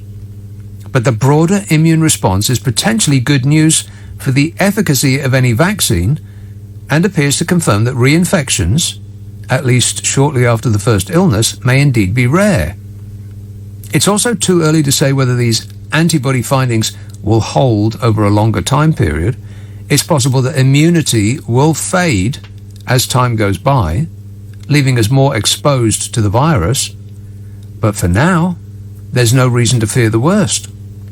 The available evidence shows the human body is indeed developing some form of protection. In a year of overwhelmingly grim news, says Bloomberg, this is very welcome. There you are, you see. Not all bad. 0345 6060 973. Let's have a call in Bolsover. Asif. Yes, that's me. Thanks for having me on, Nick. You've got a great show going there, mate. Just want to say that a lot of, when you come onto LBC, I always have to question whether it's a socialist, left-leaning radio station, but then, you know, I get up in the morning and I switch. I'm not going to say any names, but then you just remember, oh, it is right-wing. No, it isn't. We're a rainbow coalition of different voices and different opinions. That's the beauty of LBC. There's only two lefty liberals, and I think it's James O'Brien and Nick Abbott, which is you. I probably don't need to tell you that. You know who you are. So well, I'm not sure that's entirely accurate, but go on. Okay. Okay. Yeah, I was going to say, it's funny because even at the height of the pandemic, I mean, everyone was scared. I mean, you were washing your soap. Washing your. I was apples. doing this. Yeah, I do that ordinarily, but I was doing this show in marigolds. The sweat pouring out of them from my from my hand. You can't wear marigolds for more than about 5 minutes without it getting uncomfortably hot. But yeah, I ditched all that. Yeah.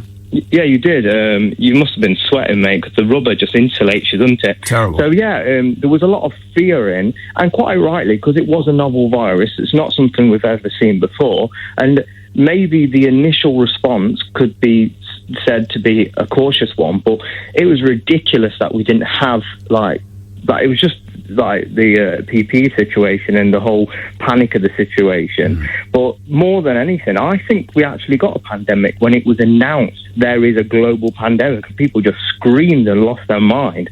Because that's what happens. If you shout bomb on a plane, people aren't going to sit there calmly. They're going to use the exits. No, they won't. They're going to ask if there's any available parachutes, possibly, or just jump out. But yeah, if you look at most countries didn't go down the routes of the developed countries. If you look at countries like Tanzania and Peru and other countries like that, they don't seem to. I mean, you're going by their records at the same time. It just I didn't get the sense that into it, even at the height. It's like, is there a pandemic? Because I knew people worked in care homes and they were saying, no, just a normal day.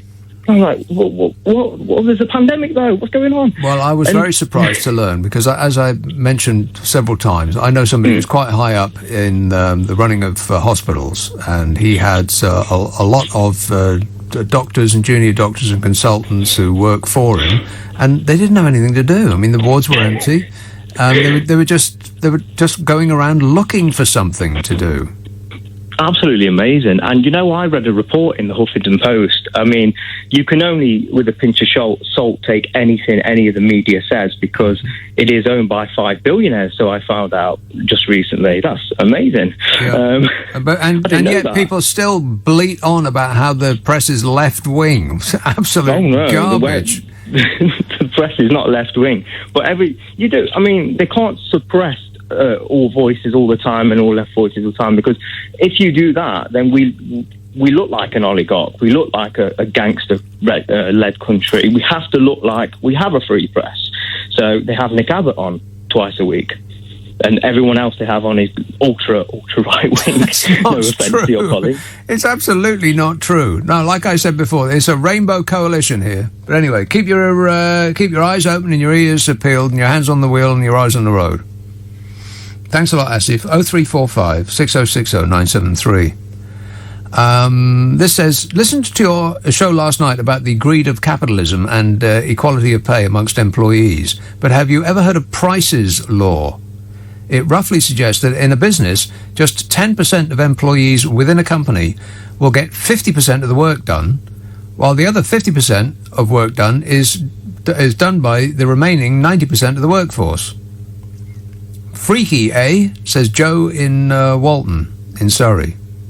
I have never heard of Price's Law, and it may be true for some companies and untrue for others. Doesn't seem like a law to me. This says, I can confirm that Edinburgh was chock-a-block today. Princes Street was as busy as Christmas. Also has been for the past month. Oh, no, wait. Also, for the past month, only 50% are wearing masks in shops. Don't believe everything you read, says Tom. Tom, I'll go you one better. I don't believe anything I read. But I do believe everything I see. So there's that. All you have to do is present your idea on video, and I will believe anything you put in front of me. That's my guarantee to you. Rick Mansworth. Hello, Keith. Hello, long time no speak, Nick. Good to speak to you. Yes, Keith. Your last call was wrong. There is only one left-leaning presenter on LBC, and it's you. Well, that's not true. O'Brien is a right-wing and neoliberal who pretends to be left-wing. I'm not sure that's accurate. Oh, I think that's very accurate. But anyway, let's not get into I've got any some of that. good news, even better than your good news. Yes. We have a vaccine. What? Yes, we have a vaccine, and it's now one trial away, the main third trial, away from being distributed. The third trials have 40,000 in them, whereas the previous trials, 1 and 2, only have a matter of hundreds or thousands. Well, where's this come from? It comes from Russia. It's called Sputnik 5. Right. Yeah, now don't be like that. You know, they do have some good things, and this is good. Would you take a mystery pill from Vladimir Putin? I would, because he's given it to his daughter, and I don't think he wants to poison his daughter, does so he says. No, well, I've got other sources of hearing the epidemiologist view, and the view is that it's legit, and it will be. They're starting the third trial now, and it'll be ready to distribute before Easter. I'm not sure that's an easy sell. I mean, what? Well, it won't be an easy sell in Britain, of course not. Well, exactly. It won't be an easy sell because people will object to. To accepting that Russia have come up with it first. No, that's not true. Russia seems to have a recent history of poisoning people to death. I mean, that is a difficult thing to have on your CV when you're trying to persuade people to take some mystery substance. There are other vaccines in the pipeline, but they're not as advanced as Russia's. Right. And I think the Russian one is the one that will succeed. Well, and we'll find out, I suppose. China is going to take it. And I don't think China would want to poison 1.4 million people. I don't think that there's any evidence to suggest that the Chinese are going to take it. They may have put in an order if it works, just like everybody else does. Well, obviously, if it works. But now it's in third stage trial, and it's worked on stage 1 and 2, perfectly safe, perfectly efficacious. Okay. And if stage 3 goes well, they'll use it, and so will we. Right, well, after you, Keith. Well, you first. Okay. Go ahead. I double dare you. All right. Thanks a lot, Keith. That was the good news. Here, take this. Is perfectly all right. Yeah, maybe. Leave it there, and I'll come back to it later. Don't you trust me? Come on, we're running late. Here's a call in Ealing. Gavin.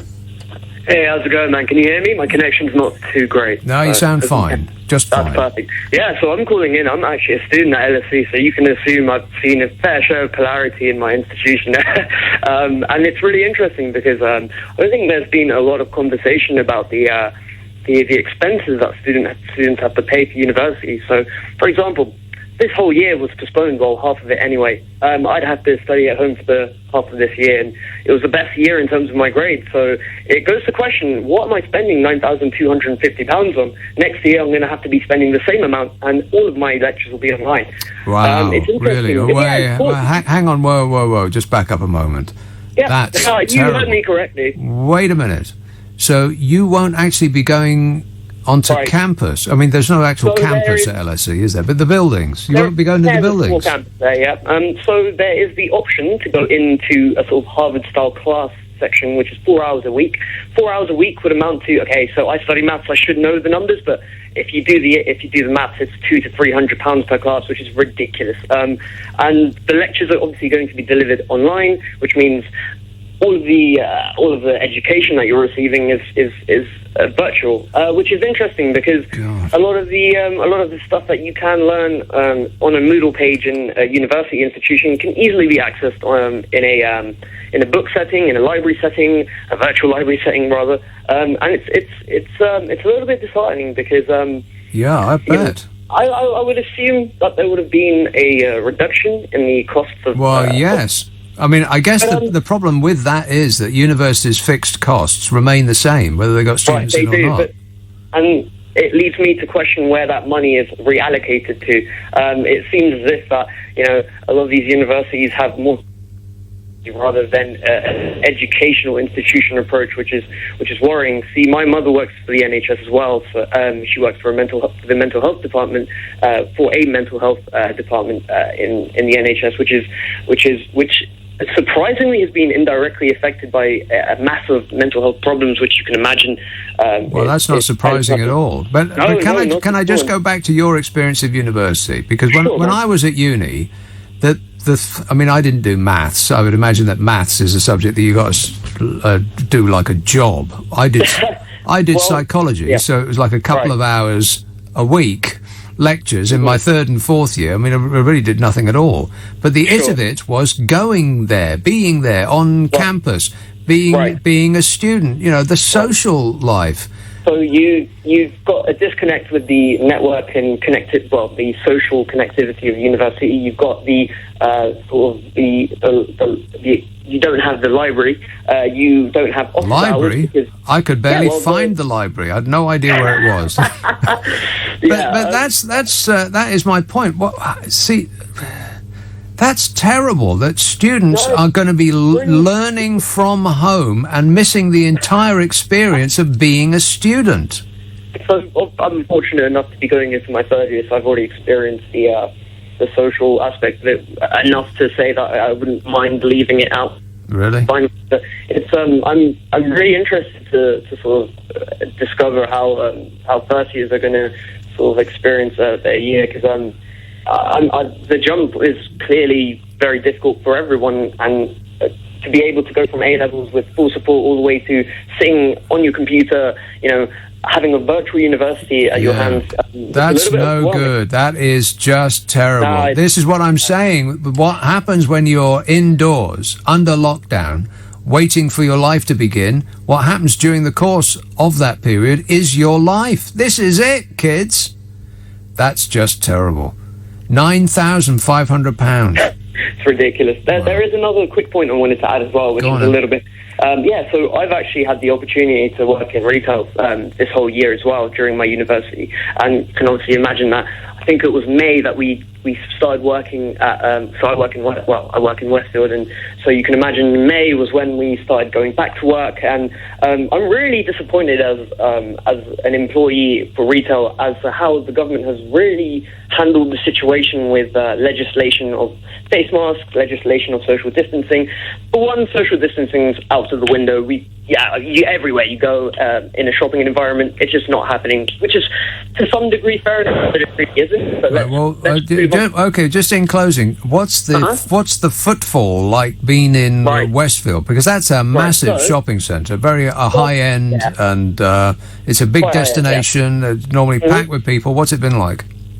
Right, so you've got first couple of weeks very quiet, but it did seem as if people were eager to sort of shop. After that burst, there was a bit of sort of a moment or a period of quietness, and last couple of months it's been exactly like any other month in retail. Really? It's sad because managers have the discretion to decide how many people they want in the store, which is confusing and subjective for the workers. Another thing which is confusing is as soon as you walk into Westfield, it says please wear a mask, but when you come into stores, it's up to the manager, which technically speaking they can't force, but they can recommend. Right. It's all over the place, in other words. But I wish you all the best, and God, I'm glad I did my studenting back in the good old days when we could actually mingle and have a party. Plus, they gave us money to be students. Can you believe that? Never mind about paying £9,500 for a term. Or is it a term or a year? It's a year, I suppose. Forget that. No, we got it free, and they gave us money to go. All you need is a time machine to experience that. Or go to Scotland would be a good idea. Or many other countries are available where they don't put a ridiculous figure, where they haven't Americanized the education system. And everything that's not been Americanized yet will be soon, because you know who will insist on it. I'm president. Can you believe it? Yeah, because that's the nature of us taking back control, is giving our country to him. Which probably won't go well, for obvious reasons. Donald Trump is not a nice person. Being one of them. The one that matters is me. I'm the only one that matters. Is another one. I could go on, but I've only got so much time. Let's have, who's been waiting the longest, be totally fair about this. Red Hill. Hello, James. Is there anybody? Yes, James. Fun enough, just following on from that call just now, you said about the missing out on the old social aspect of being a university. Yeah.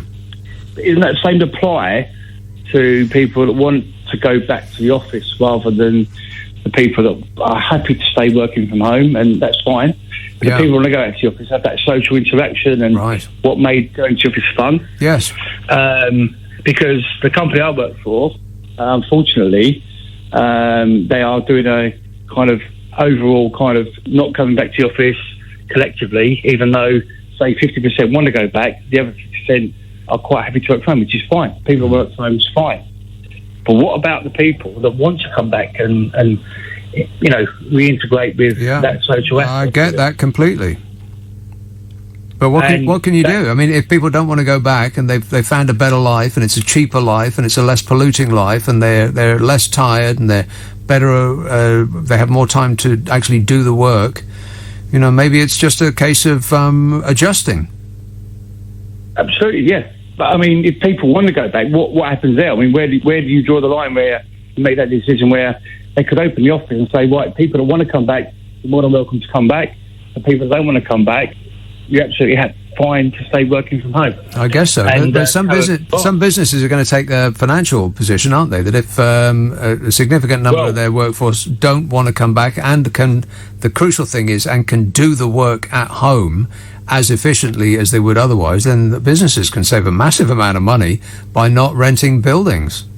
Well, interesting you say that, because the company I work for actually own our building. Right. In London. They actually own the building, so technically not saving any money on the rent. Yeah. They own it. So but they would be saving money on lighting and insurance and heating and canteen and security and all of that.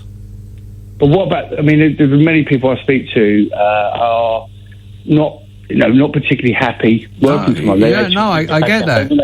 I mean, even if it's only 2 days a week, I mean, fine, because our company implemented this work from home policy well before this happened. Right. And people would come in 2 days a week, 3 days a week, no problem. Yeah. And we had that flexibility, and we had a good company. But you can't insist a company opens the office just because people want to have a chat with their work colleagues. I mean, it's not a social group, it's a business. Well, it is, of course, but at the same time, people waking up every day in the same.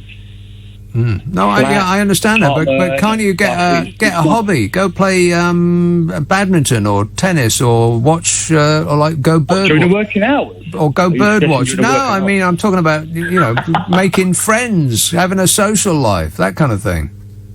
But that was the point. That was the point of the overall aspect of going to the office, was that aspect of going into the office, enjoying working there, and if you have a bad day, you can bounce off other people. Yeah. No, I understand all that, but I don't see what the solution is. I mean, complaining about it and like wistfully wishing that things used to be, or things that are as they used to be, don't really get us nowhere. But I wish you all the best, James. Maybe you should take up a hobby. Go out at lunchtime and join a group. Maybe do yoga, something like that. And you can thank me later. No, wait. I've changed my mind. You can thank me now. Thank you. Let's see if I can squeeze one more in. What time is it? God, it'll have to be quick. It'll have to be very, very quick. I'll choose between... Yeah, all right, this one. Stepney. Hello, Pat. Got about a minute. Hello, Nick. Well, I've got a good way to, to get people back to work. Yes. Who, is if they don't want to go back to the office and they love being indoors, we'll bolt them indoors. and put the wrought iron gates up back and front, and just open them up once to shove a food parcel through, and then let them. They'll soon want to come out. Well, that's just reasonable. They'll soon want to come out. Yeah. If they love being indoors so much, bolt them in. Yeah, we could brick their windows up because that's just what they deserve.